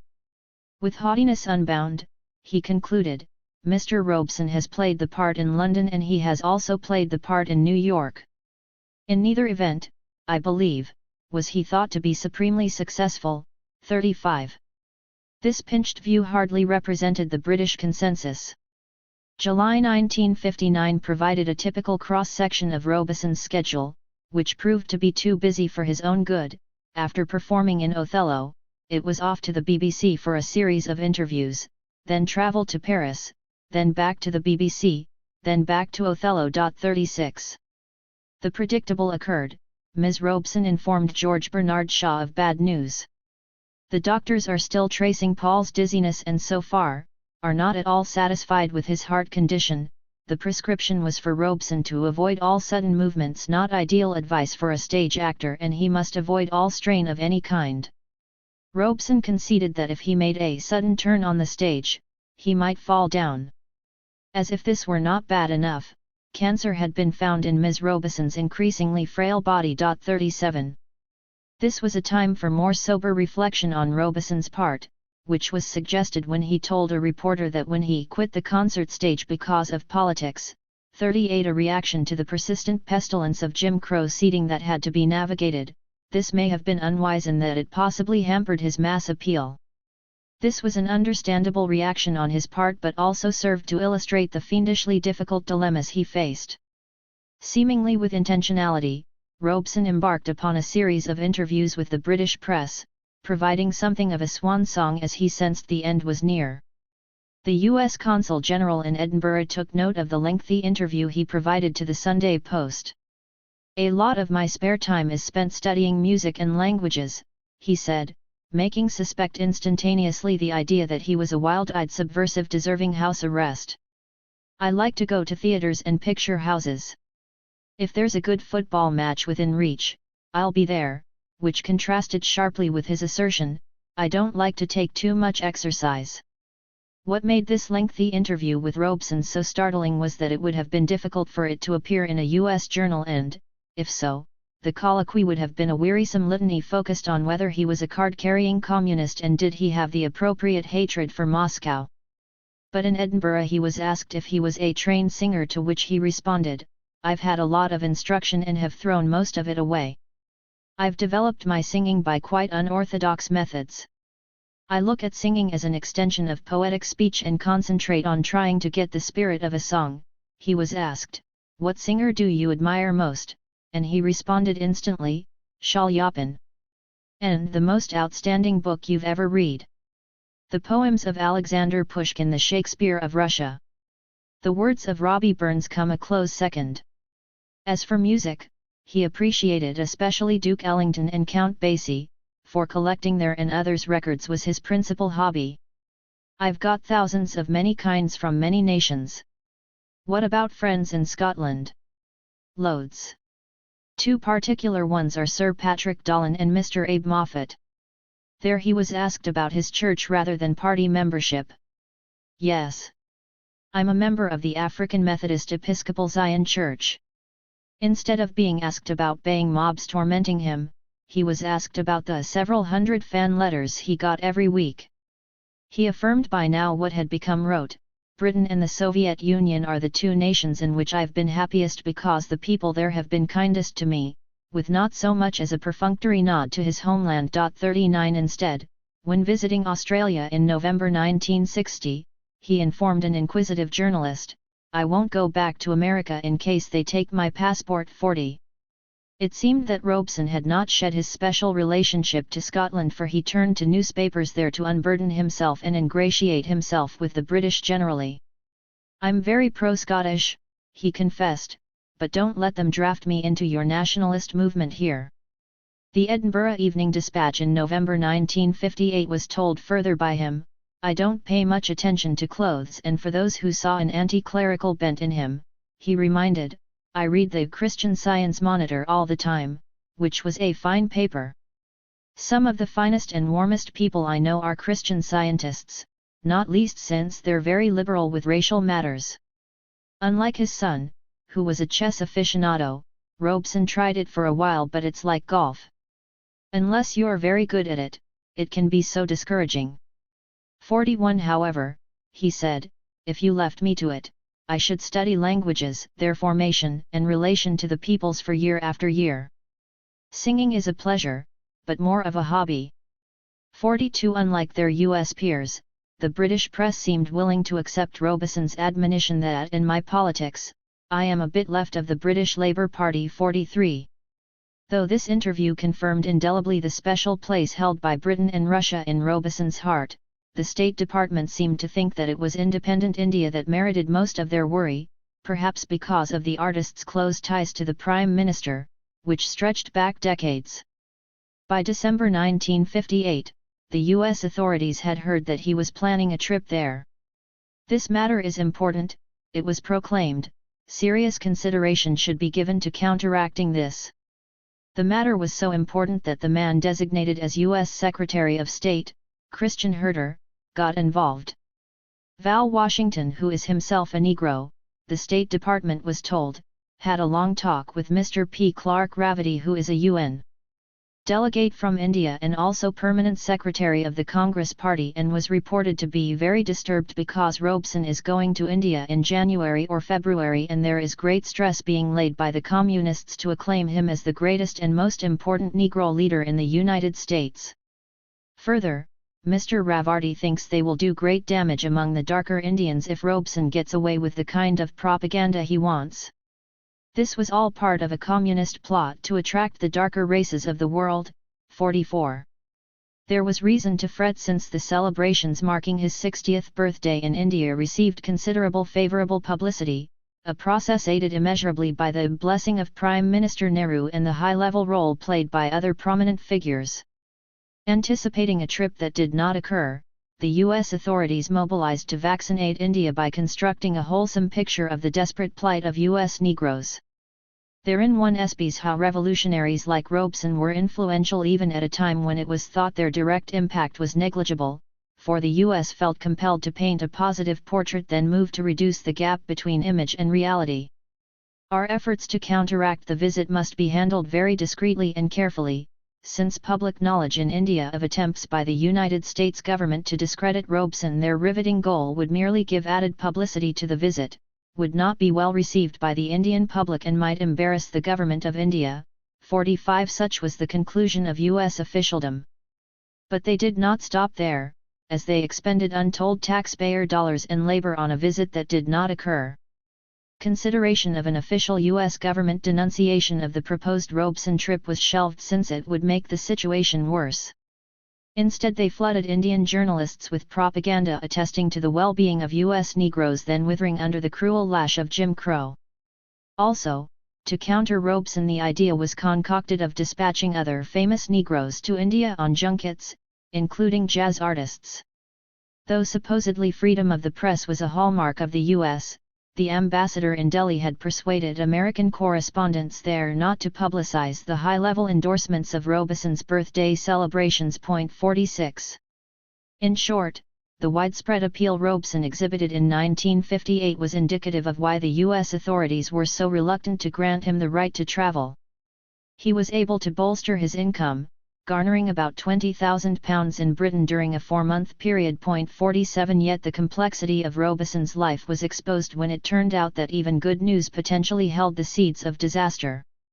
It was a complicated job, Ms. Robeson was informed, to prepare his tax return to pass muster with the ever-vigilant Internal Revenue Service, reflexively willing to bring criminal charges of tax evasion against him. 48. It would be calamitous, said Robert Rockmore, if Paul were considered to be a resident of England for the fiscal year of 1958/1959, since his American income would then be considered as income in England, and all of this would be on top of the fact that his American income would be taxed in full in America without credit. 49. It seemed that Robeson, in order to elude draconian tax consequences, could not simply reside comfortably in London, shedding light on his maniacal travelling during the 1958-59 period with resultant unfavourable health consequences. Coincidentally or not, even by travelling Robeson was not able to evade the long arm of Uncle Sam. 50. Ritualistically, Robeson was dragged into U.S. tax court in 1959 but was able to escape relatively unscathed. Though showing an adjusted gross income that year of $26,912.09.51. Enhanced income accompanied declining health. Thus, by early 1959 both Robesons were hospitalized in Moscow. He had what was described as a terrific deep chest cold, and she was already displaying signs of the cancer that was to claim her life a few years later. Before this collapse there were intimations of trouble, even in the elegant flat at 45 Connaught Square, the Robeson residence, Indiana, the fashionable London neighborhood near Hyde Park. There were 5 ample rooms, carpeted wall to wall, with bookshelves everywhere groaning under the weight of old and new volumes. The centerpiece was a beautiful baby grand piano. There was a bed, 7 feet long. There was work space for Ms. Robeson too, for her career as a journalist had taken off with emerging Africa as her central beat. 52. Still, the signs of normalcy and flourishing were not false, though this hardly conveyed the entire story of their existence. Robeson's attorney expressed concern about the long grind of Othello and the concomitant need for the couple of weeks of relaxation that followed. "I completely agree with you," said Robert Rockmore, "that the end of Othello is a kind of period in a segment of your life's work. The height that you achieved in this production of Othello is one that somebody else can shoot at but not you, since there is no sense in competing with yourself. You proved that you would even go into the theatre and show the professionals who made it their life work, that you could surpass all of them." It was now well understood that Robeson could always do Othello in the West End and pick up a lot of money. "I wanted to guard against this move," said Rockmore, warning him that because of his complex tax standing it is extremely difficult to accumulate any money. "Do not forget," he said, "each appearance drains a certain amount of energy out of you, meaning it is not worth it." 53. But Robeson found it difficult after years of ugly entrapment in the US to turn aside loving audiences that longed to see him abroad.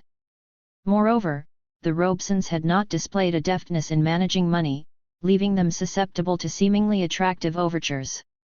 To be fair, even his attorney did not seem to recognize that the Robesons felt compelled to subsidize the less fortunate on the left, such as the family of their comrade Louis Burnham, left bereft after his premature passing. 54 After his income dropped vertiginously during the Red Scare, Robeson realized that I had to live simply.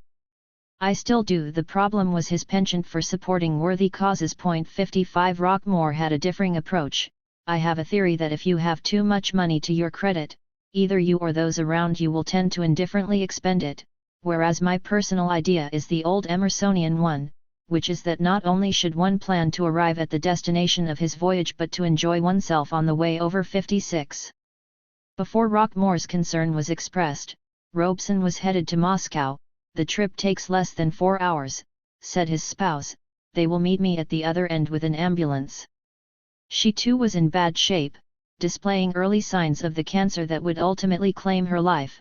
"Paul thinks I can make it, though I am making slow progress but am still struggling with pain." Even those close to the Robesons were forced into punishing exertion.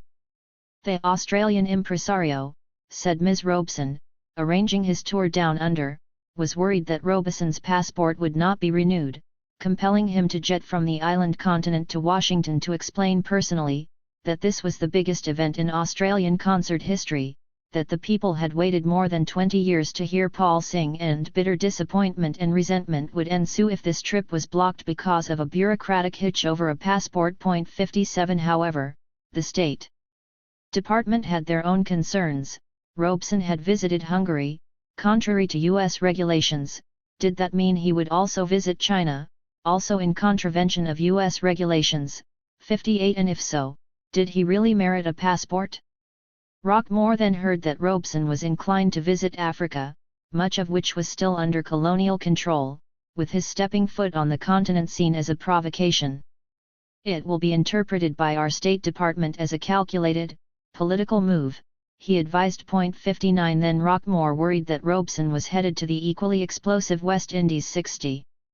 At the same time, Robeson's current tour was nowhere as good as his first tour, financially, and, said his promoter, there is not too much money in Paul's account.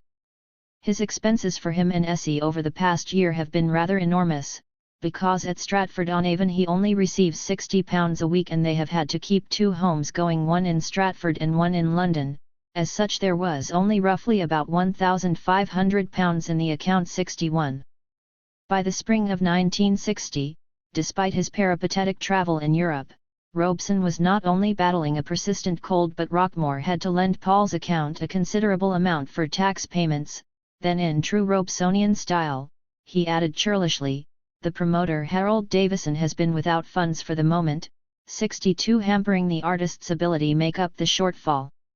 Rockmore continued to carp about the indifferent spending by both Essie and Paul without regard to the consequences, leading to the old pattern moving to reassert itself, meaning his earnings will be frittered away in all kinds of directions, including social and perhaps political trips. 63. By May 1960, Rockmore was sounding a raucous alarm: "We are in a lot of trouble at the moment. The UK Home Office won't extend his work permit until his passport is renewed," which was now in doubt. Attached were a list of expenses, including valet and hearing aid for Robeson, but he could have added the fine suits he felt compelled to wear during concerts. 64 The promoter Davison also found the Robesons to be in a very difficult position, which would be compounded soon since both he and Essie will probably be going to Ghana shortly, which means he will obviously need more money. 65. The Robeson passport row was becoming an irritant in bilateral Washington-Moscow relations. It was in late 1959 that Soviet leader Nikita Khrushchev told U.S. journalists that our people and a great many other people in the world like the great singer, Paul Robeson. Yet for 5 or 7 years I believe the American government would not permit him to tour any other country to sing there, which meant his voice was jammed. A world-famous voice at that. Well, he concluded triumphantly, we jam the voice with which some of you want to speak to our people, referring to Moscow's derailing of U.S. propaganda broadcasts to the Soviet Union. 66. By the summer of 1960 Rockmore was becoming almost hysterical, claiming that the net result of the Robesons moving to Europe was they were earning tremendous sums of money, while working extremely hard yet with no money saved. Again, he warned the couple to have some awareness of the consequences of free and extravagant spending of money. Why, for example, did they continue to maintain a residence in Harlem which they now hardly visited? 67 and was mostly used by the impecunious communist Ben Davis as a part-time residence. Why the light bill is so much I can't imagine, said Davis, since I'm over there once or twice a week, play the radio occasionally and the TV only once since I had the key. 68. A few months later, Robeson's daughter-in-law, Marilyn Robeson, was sorting through mail at the Harlem residence and found checks yet to be cashed that had been gathering dust. 69 Foreign licensees were then in the process of releasing Robeson recordings in Brazil, Colombia, Argentina, Japan, Israel, and throughout Europe, which helps to explain the difficulty of keeping up with the inflow of checks. 70. The prospects for stanching this flow were not good since Israel was clamoring for a Robeson visit. 71 A rapidly radicalizing Cuba was doing the same, while word was that Robeson was making plans for an extended tour to Africa. 72 Which even by December 1960 would not be welcomed by Washington's European allies. The FBI was informed that it would be like a national holiday when Robeson appears in Cuba. Ben Davis was cited for the proposition that Robeson would be the personal guest of Fidel Castro in Cuba. 73.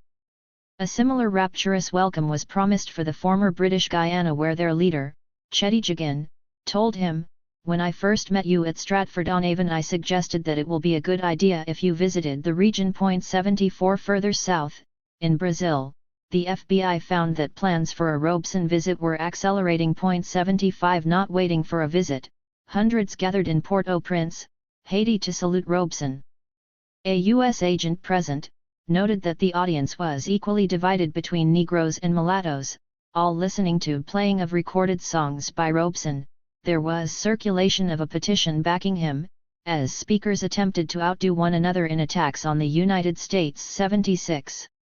In Mexico, the exiled African-American sculptress Elizabeth Catlett reported that Robeson's popularity continued unabated. When we celebrated your 60th birthday here, the National University of Mexico taped all your recorded songs we could collect. 77.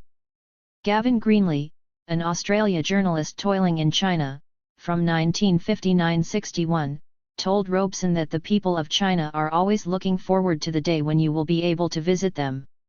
Your records always sell out in the Chinese music stores as soon as they arrive. I have seen groups of boys and girls sitting in the Wei Wen Shudian music store in Wanfuching, Peking, mostly students and lovers of Western music, of whom there are many in the Chinese People's Republic today, enraptured as they listen to your recorded voice. Naturally, Robeson's rendition of the Chinese classic, The March of the Volunteers, the national anthem of the post-1949 regime, which he sang in Chinese, was a favorite of this audience. 78.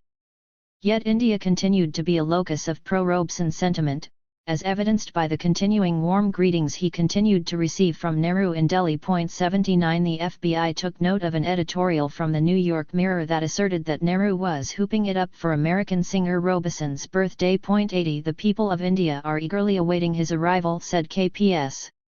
Menon of the Indian Embassy in Moscow, Speaking of Robeson. 81 E. Tomlin Bailey, director of the State Department's Office of Security, observed sourly that in India, Robeson was looked upon as the symbol of human aspiration and of the dignity of man.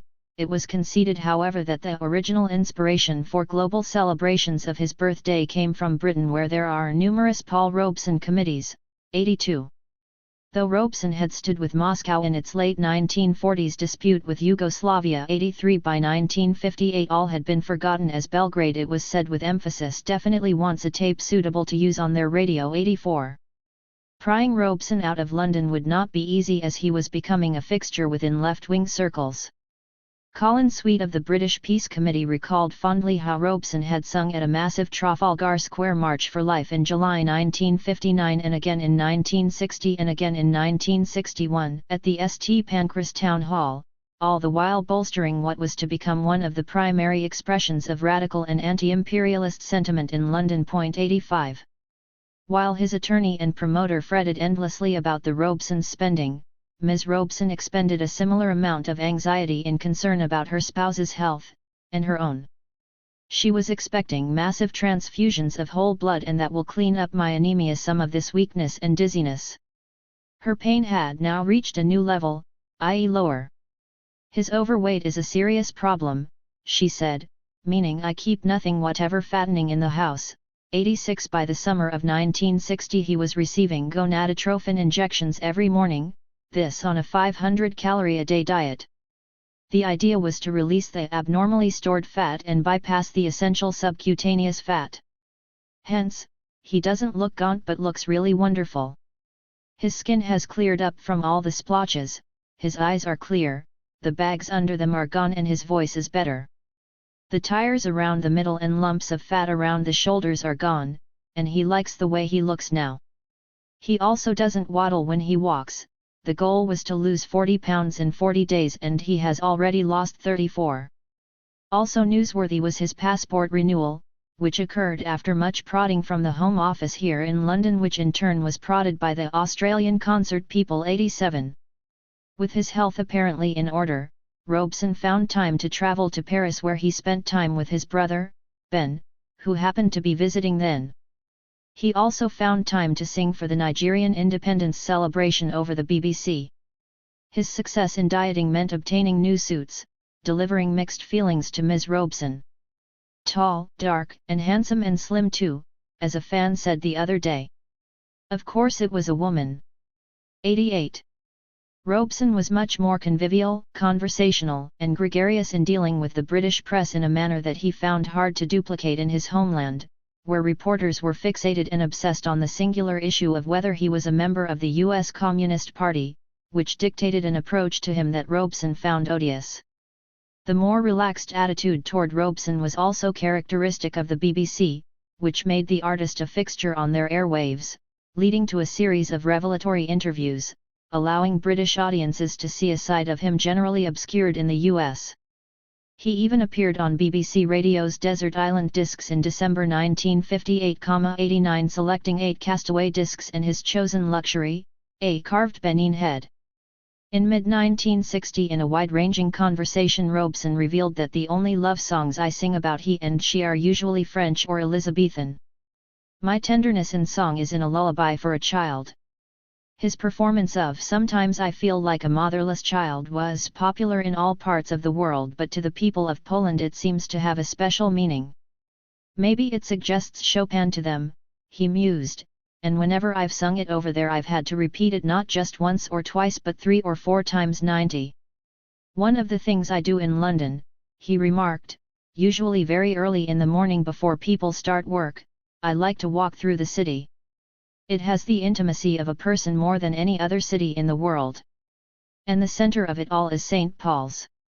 I wandered in there the other morning, and I remembered being there on a Christmas morning some years ago, when the whole city lay deep in snow, to the point that he recalled when I was a boy I had the idea that London was white with snow at least half the year. 91. By May 1960 he reported to the BBC audience about singing in towns and cities all over England, Scotland, and Wales, and a question that had arisen was, why haven't you sung in opera? Sad to say, he admitted, I do not enjoy opera because I cannot sing a song which has no meaning for me, and I cannot sing a song I cannot talk. To me, song is speech, a trend he then illustrated by singing from Handel. 92. By December 1960 the Robesons had returned from a tumultuous tour of Australia and New Zealand featuring 21 concerts, all of which were packed to the rafters. Audiences had been playing his records and watching his movies for decades and now had the opportunity to see their hero in the flesh. But since these British appendages were now adjusting to a status more dependent upon Washington, there were those who felt they should reflect the official US view of Robeson.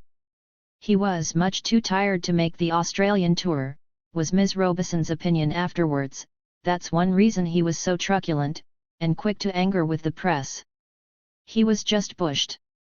93. As Ms. Robeson saw it, her husband became angry, very, very angry, and went right on the offensive.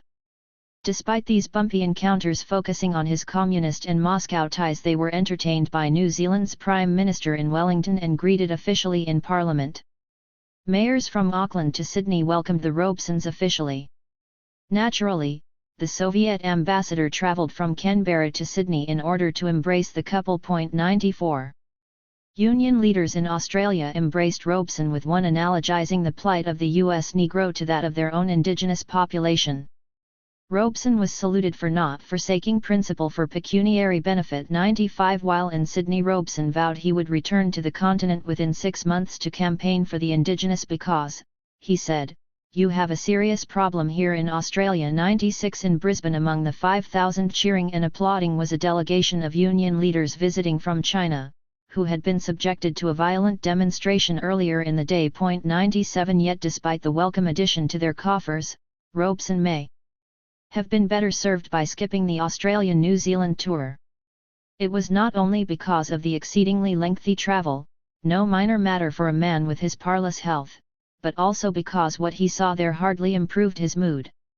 He was now angrier than ever, said his spouse in the midst of this journey, and it makes me shudder, because he is so often angry at the wrong people, and so often unnecessarily angry. But that's Paul, she said, figuratively shrugging her shoulders. 98. In his declining years, Robeson was not keen to engage anti-communists pleasantly, which meant that his encounters in leading capitalist nations at times became unpleasant. Upon returning from the South Seas, the Robesons got caught up in the ongoing Congo crisis, the attempt by leading North Atlantic nations to destabilize the newly independent regime led by Patrice Lumumba on spurious anti-communist grounds. The forced liquidation of the Council on African Affairs, CAA, a few years earlier at the hands of the US authorities had not quelled their passion for African independence. We have been both glued to the TV for the news of the Security Council Congo debate, said Ms. Robeson in February 1961. I think they have unleashed the whirlwind, she asserted, because no African worth his salt is going to forgive or forget the Patrice Lumumba murder. It was brazen assassination. 99. If I had been Lumumba, said Robeson, I would have asked Russia to kick the Belgians out of the Congo. 100. You should not worry about Congo, Nkrumah assured the couple, since the steps we have taken show that Ghana is giving every assistance. 101. Ms. Robeson, now an accredited journalist, was embraced by visiting heads of state during the Commonwealth Conference in London during that time. Paul and I spent a marvellous hour with Nkrumah, she asserted, which only served to enhance their fury about the Congo. 102. But this roller coaster ride of fury and anger was not the ideal recipe to be followed by a man now in his 60s and in declining health. As so often happened during Robeson's serpentine life and career, just as it seemed that he was at the mountaintop, about to soar from triumph to triumph, fate had another destiny in store for him. Looking back from 1963, Harry Francis of London, who, he said, has been close to Mr. Robeson ever since his return to Britain in 1958, was forced to elaborate on a debilitating series of maladies of his friend that had brought him to his knees. He blamed the strain imposed upon him first by years of persecution he suffered in the US and then by sheer hard work. For example, even in 1959 when playing Othello at Stratford, he was already overtaxing himself, in a demanding role that won wide plaudits. I personally feared that he was due for a crack-up in health before the end of that year. Then in 1960 he undertook one of the hardest tours of his career in Australia, where he found himself in argument, often quite violent, with sections of the Australian press, eager to demonstrate their fealty to the US, in the process of replacing the UK, as a supposed guarantor of the continent's security. His last public performance in Britain was on March 5, 1961, but then en route to the Soviet Union he became ill on the plane and entered hospital in Moscow. This led to a zigzag between London and Moscow, which did little to improve his bearing. 103.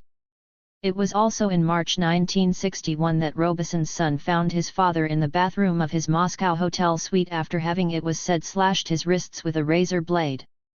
His son asked ominously, "Was this a drug-induced suicide attempt?"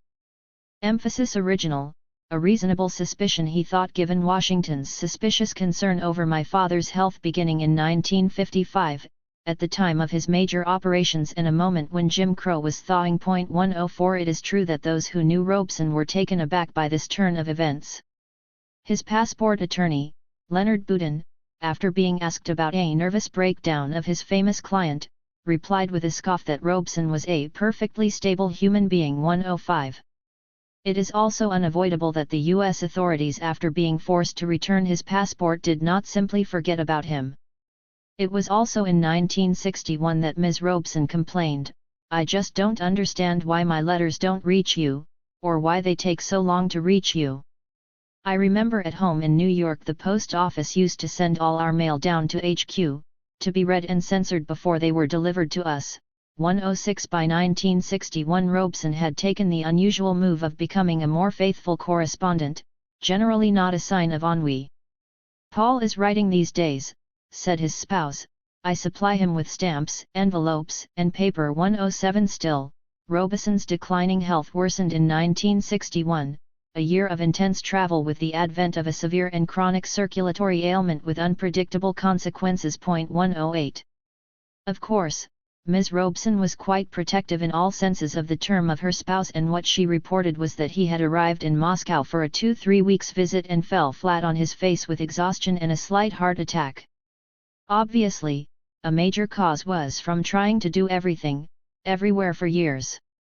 Now he was sighted in a gorgeous, luxurious sanatorium just outside Moscow.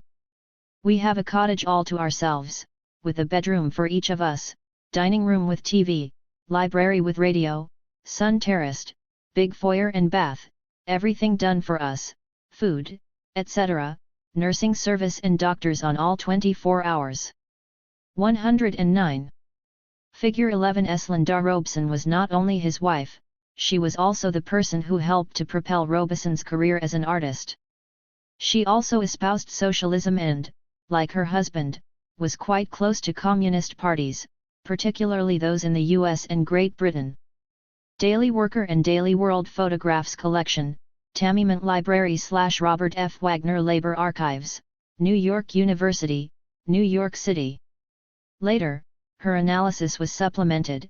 "It has been a long siege, but he beat his brains out what with doing everything, everybody, asked him to everywhere, but he wakes up every morning, with no one to see, no statement to make, no concert to sing, no meeting to attend, etc., and he can't quite believe it. The collapse, in sum, was 40 years accumulating." 110. Emphasis original. Now the chastened couple, like lions in winter, just sit and relax, walk, breathe, read, play chess, look at TV. She expected this reverie to last just a month or two. 111. This explanation apparently proved to be convincing to W. Alpheus Hunton, yet another revolutionary African-American driven into exile, to Guinea-Conakry in his case. This former CAA leader had kept the Robesons abreast of African trends with plenty of condemnations tossed at French imperialists. 112. As a radio broadcaster, he had considerable access to news reports. 113. Just after the Robeson collapse, Hunton wanted the couple to visit Ghana, where he then resided. "There were quite a few other Afro-Americans here," he said enticingly, and many of the Ghanaians with whom I talked expressed eagerness to have still more come, since they continue to believe that all black Americans are ipso facto their brothers. 114 Emphasis Original. Robeson's longtime comrade, W.E.B. Du Bois, was already residing in Ghana then, leading U.S. Communist Attorney John A.B.T. to comment with exasperation, "What a commentary on the state of our country that the two finest and most talented of its Negro sons have been forced into voluntary exile." 115 Writing from Romania, where he was receiving medical attention, Du Bois added with acerbity, "America is impossible and I'm fed up." 116 The Robesons' residence in London and frequent jaunts to Moscow suggested that they too were fed up with the former slave-holding republic. A few months later Du Bois and his spouse were too in London, where they resided at the Robesons' flat. 117 A few days after that, Ms. Robeson was conferring with Dr. Martin Luther King, Jr., who was passing through town.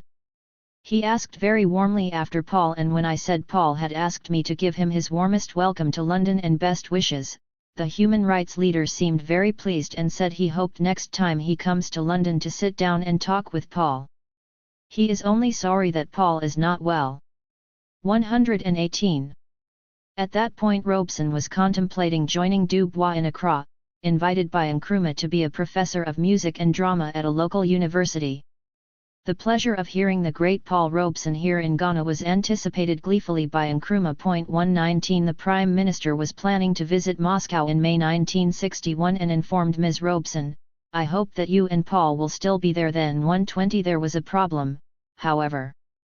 "Paul is still very ill," said his spouse in the spring of 1962, "The great trouble with Paul," she added, "is that when he begins to feel better, he goes all out for going here, going there, doing this, doing that, while doctors say that only a prolonged rest will do." 121 But Robeson was not to be in a position to experience this promised hospitality, since by the summer of 1962 he was in a nursing home in London. 122 The U.S. authorities had not taken note of his deteriorating condition and, instead, continued to besiege him, as if he were still a fire-breathing revolutionary on the front lines of struggle. To renew his passport, he would have to sign a pledge that he was not a member of the U.S. Communist Party. Paul himself refuses to sign anything, declares he won't sign anything, no matter what, said his spouse, as usual very stubborn. 123 Stubborn was the term that could well be used to describe Robeson's unremitting denunciation of U.S. imperialism, even as his passport was up for grabs, as when he told a Budapest journal that Washington was the worst enemy of humankind. 124 Stubborn was also a word that could usefully be employed to describe Ms. Robeson's own counsel that the enemy is not communism, not the red danger, it is colonialism, the white danger. 125 Fortunately, Robeson had options. His comrade Anna-Louise Strong told him that Ghana or Guinea or China, the latter nation where she then resided, would provide travel documents if the U.S. remained obstinate. 126 Prime Minister Nkrumah was sorry to hear about all the trouble that Paul has had with his passport renewal. "I have a solution to his problems. Why doesn't he become a citizen of Ghana? I am serious about this." 127 But by 1963 Robeson was reclusive. Except for one or two persons, he had retreated into a cocoon. "Yet," said his spouse, "we both want very much to come to Africa and to Ghana first, for this has always been our idea and our wish." 128 The Prime Minister's practical solution was overtaken by events, for soon Ms. Robeson had expired and her spouse's health deteriorated to the point that he was forced to seek refuge not in Ghana but in his sister's Philadelphia home. 10. Death of a revolutionary. On December 23, 1965, Eslinda Robeson died at Beth Israel Hospital in Manhattan. She was 69 years old. 1 weeks earlier she was slowly recovering from what she termed "my own big operation," cancer of the uterus too, but she did not survive. This was a cruel blow inflicted simultaneously on the already tottering fortunes of her surviving spouse. They had relocated to New York earlier because of his nagging health problems, which it was thought could be better handled while in the loving embrace of his son's family, which included 2 children. But it seemed that demands on his time were unrelenting to the point that before she expired, Ms. Robeson continued to complain that Paul was very ill and exhausted after returning from a long journey westward where he got no rest at all. 3. The passing of friends and loved ones had become a metronomic tone of Robeson's life, signaling his own destiny. It was in January of 1965 that Lorraine Hansberry breathed her last breath. Her career as a writer was launched years earlier at Robeson's periodical Freedom, which proved to be a springboard for her immensely procreative career as a writer, culminating with her prize-winning play, A Raisin in the Sundae. Robeson eulogized her at her funeral and the singer Nina Simone performed. Her presence, along with James Forman, a leader of the shock troops then storming the barricades of Jim Crow in Dixie, was indicative of the reality that an emerging younger generation was well aware of Robeson's yeoman service and gargantuan sacrifice that had paved the path for the present. 4. In September 1964, not long after crossing the Atlantic, he provided the major oration at the funeral of Ben Davis. This was his first public appearance since returning, and hundreds of Harley-Mitts turned out to pay their last respects not just to Davis but, as well, to a kind of radicalism now in retreat. The overflow from the chapel spilled out into the street, blocking traffic. After a brief eulogy, which was piped outside through loudspeakers, Robeson had to make his way slowly through a huge crowd of friendly and sorrowful admirers. The more he is attacked, the more devotion he seems to arouse in his Negro followers, was the opinion of an observer. It was a thinner and more subdued Robeson that greeted an interviewer shortly after returning to Harlem. It was evident that family had propelled him back to a land that brought him mostly torment. He was proud of the engineering talent of his grandson, David. "I could never do anything mechanical with my hands," he said admiringly. The Robesons had become fans of the city's baseball team. "I watch a lot of American football. It's quite different from when I played pro football with Akron." Reminiscing, he recalled, "I played against Jim Thorpe as a pro," referring to the heroic Native American athlete, "and man, he was one tough guy." In a nod to his age and health, Robeson had given up smoking. The political trend that Robeson represented, revolutionary socialism, had been effectively undermined among Black America, through a deft administering of bludgeoning of those like himself and anti-Jim Crow concessions. But filling the resultant ideological vacuum was the Nation of Islam, which had arisen in the 1930s when Robeson was then ascendant and did not begin to take off until Robeson appeared to be in eclipse. Now the NOI was proselytizing him in Harlem, and he expressed appreciation for their emphasis on the development of economic power among Negroes, discipline, responsibility, and pride. He was also following closely the rush of events in the heart of darkness that was Mississippi. 5. In this changing era, a Robeson revival was occurring, along with a downgrading or remonstrating of those who had rebuked him earlier.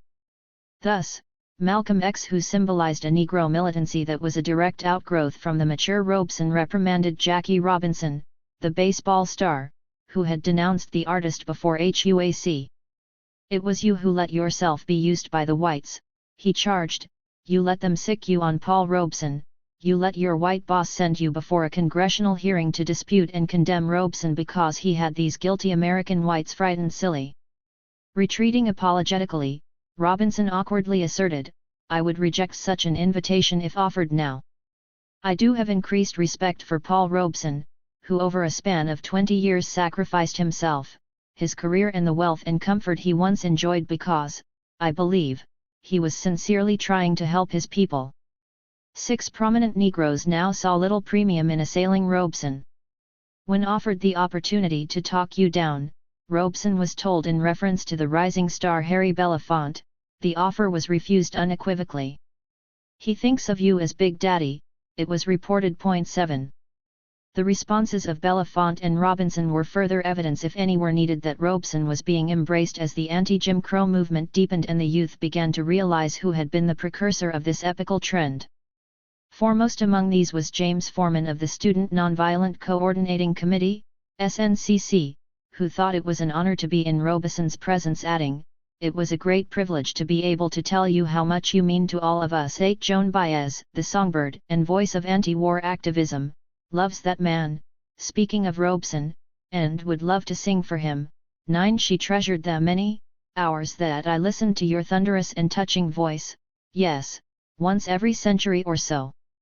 There is a Paul Robeson. 10.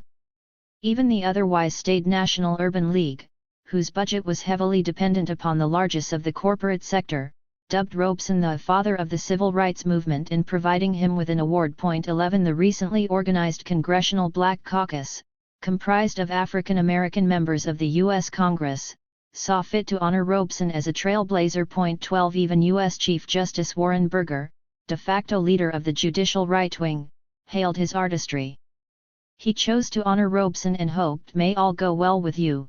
13. Arthur Ashe, the champion tennis player, termed Brother Robeson an inspiration to all of us and lamented our lack of courage which had hampered the flowing of this sentiment. 14. Cesar Chavez, the Mexican-American labor leader too praised Robeson for his courage. 15.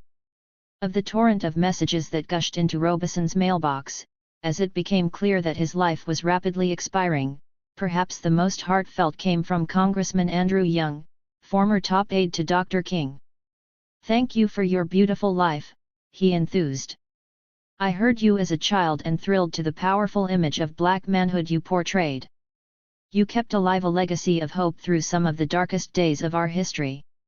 But had you not done so in the 30s, 40s, and 50s, our accomplishments in the 60s would not have been possible and I would not be here in Congress, as the first black man from Georgia in 102 years. 16. Still, he may have been exceeded in his appreciation by then State Senator and future Detroit Mayor Coleman Young, who was honored to call Paul Robeson my friend. The freedom struggle initiated by Paul Robeson many years ago might be looked upon as the opening gun in what is now commonly conceded to be the Second American Revolution. 17. However, there was no unanimity greeting Robeson's return to Harlem, with one columnist claiming she had received hundreds of letters protesting the return of this prodigal son. 18. David Susskind, who profited handsomely from the filmed version of A Raisin in the Sun, which he produced. It was penned by Robeson's pupil, Lorraine Hanbury, was insulted when asked to participate in a salute to Paul Robeson, commenting with contempt, "You must be joking, and what a bad joke it is." 19. Still, many of this diverse array of supporters came together in April 1965 for a tribute to Robeson, which was a rebuff to those who thought his pro-socialist views should remove him beyond the pale. Instead, gathering to honor him were future congressman and present civil rights leader John Lewis, the heralded writers James Baldwin and John Oliver Killens, the top-flight musicians Dizzy Gillespie and Pete Seeger. 20. Times had changed. As the anti-Jim Crow movement gained strength, it compelled a retreat by reactionary forces, creating an opening for a hearty embrace of Robeson. Malcolm X grew to admire Robeson and sought to confer with him just before his brutal murder in February 1965. 21. Coretta Scott King, Dr. King's widow, continued her late spouse's pattern of saluting Robeson when in 1973 she joined former U.S. Attorney General Ramsey Clark and activist Harry Belafonte in a celebration of Robeson's life. 22. According to her biographer, Ella Baker, who worked shoulder to shoulder with Dr. King and inspired the creation of the shock troops of the anti-Jim Crow movement, the Student Nonviolent Coordinating Committee was a close ally of Robeson during his heyday. 23. James Baldwin, the preeminent writer and voice of the anti-Jim Crow movement, was a staunch defender of Robeson at a time when this was not universally popular. 24. Refusing to forget him, 50 parliamentarians from London sent greetings. 25. Including Michael Foot and Hugh Jenkins. 26. This was part of what was becoming an annual event, celebrating Robeson's birthday, which also took place in Ghana, I venture to say. Said W.A. Hunton, then residing there, that there were similar radio programs in other African countries. 27. Given the effusion about Robeson from Presidents Kenneth Kaunda of Zambia 28 and Julius Nyerere of Tanzania 29, this was fair speculation. Moscow's ambassador in Washington, Anatoly Dobrinin, confirmed that Robeson was known and loved in our country. 30. Further ratifying the perception that along with Africa, London, and Moscow, Delhi was the epicenter of pro-Robeson fervor, Prime Minister Indira Gandhi acknowledged that we loved him because, although he was famous and so much in demand, he never said no to any request. I deem it a privilege to be counted among Paul Robeson's friends. 31. But with the passing of his spouse and the continuing decline of his health, Robeson could envision no option beyond retiring from public life and becoming more reclusive. His birthday continued to be an occasion for global celebration, with the one in London in 1968 being particularly festive, featuring as it did, Dame Peggy Ashcroft, Sir John Gielgud, and the law partner of Mandela and then leader of the African National Congress, Oliver Tambo. 32 Prime Minister Errol Barrow of Barbados proclaimed that it was his privilege and honour to have known Robeson for 30 years. 33 It was Barrow who introduced Robeson to future Jamaican Prime Minister, Michael Manley. 34 But these worldwide celebrations did not feature the guest of honour. Robeson moved to Philadelphia where he resided with his sister, Marion. Seclusion meant a concomitant fall in income, $5,277.37 in 1965, $8,812 the next year, $8,524.28 by 1967, $6,596.22 by 1968.35 His mind was alert, as he continued to pay for music lessons at the rate of $8 per hour. 36. By 1969 even Columbia Law School, pressed by student uprisings, saw fit to honor him. His old friend, Lloyd Brown, visited him during this time and found him to be more like his old self, alert, responsive and affable. He discussed the Nigeria-Biafra conflict, the religious conflicts in Belfast with his usual insight, a reflection of an invigorated reality. "You can say I'm doing pretty good," said Robeson. 37. That was true then. In 1974 Robeson's son, announced that his father is now retired completely from public life and his health does not permit him to make public appearances, but this unfortunate reality had descended years earlier. 38 weeks earlier, Robeson was featured in the glossy pages of Jet magazine, now the weekly of record for African Americans. Recalled poignantly were the words of Benjamin Mays, Dr. King's mentor when Robeson was awarded an honorary degree by Morehouse College, the Nobel laureate's alma mater. "Robeson," it was said, "is a man who embodies all the hopes and aspirations of the Negro race."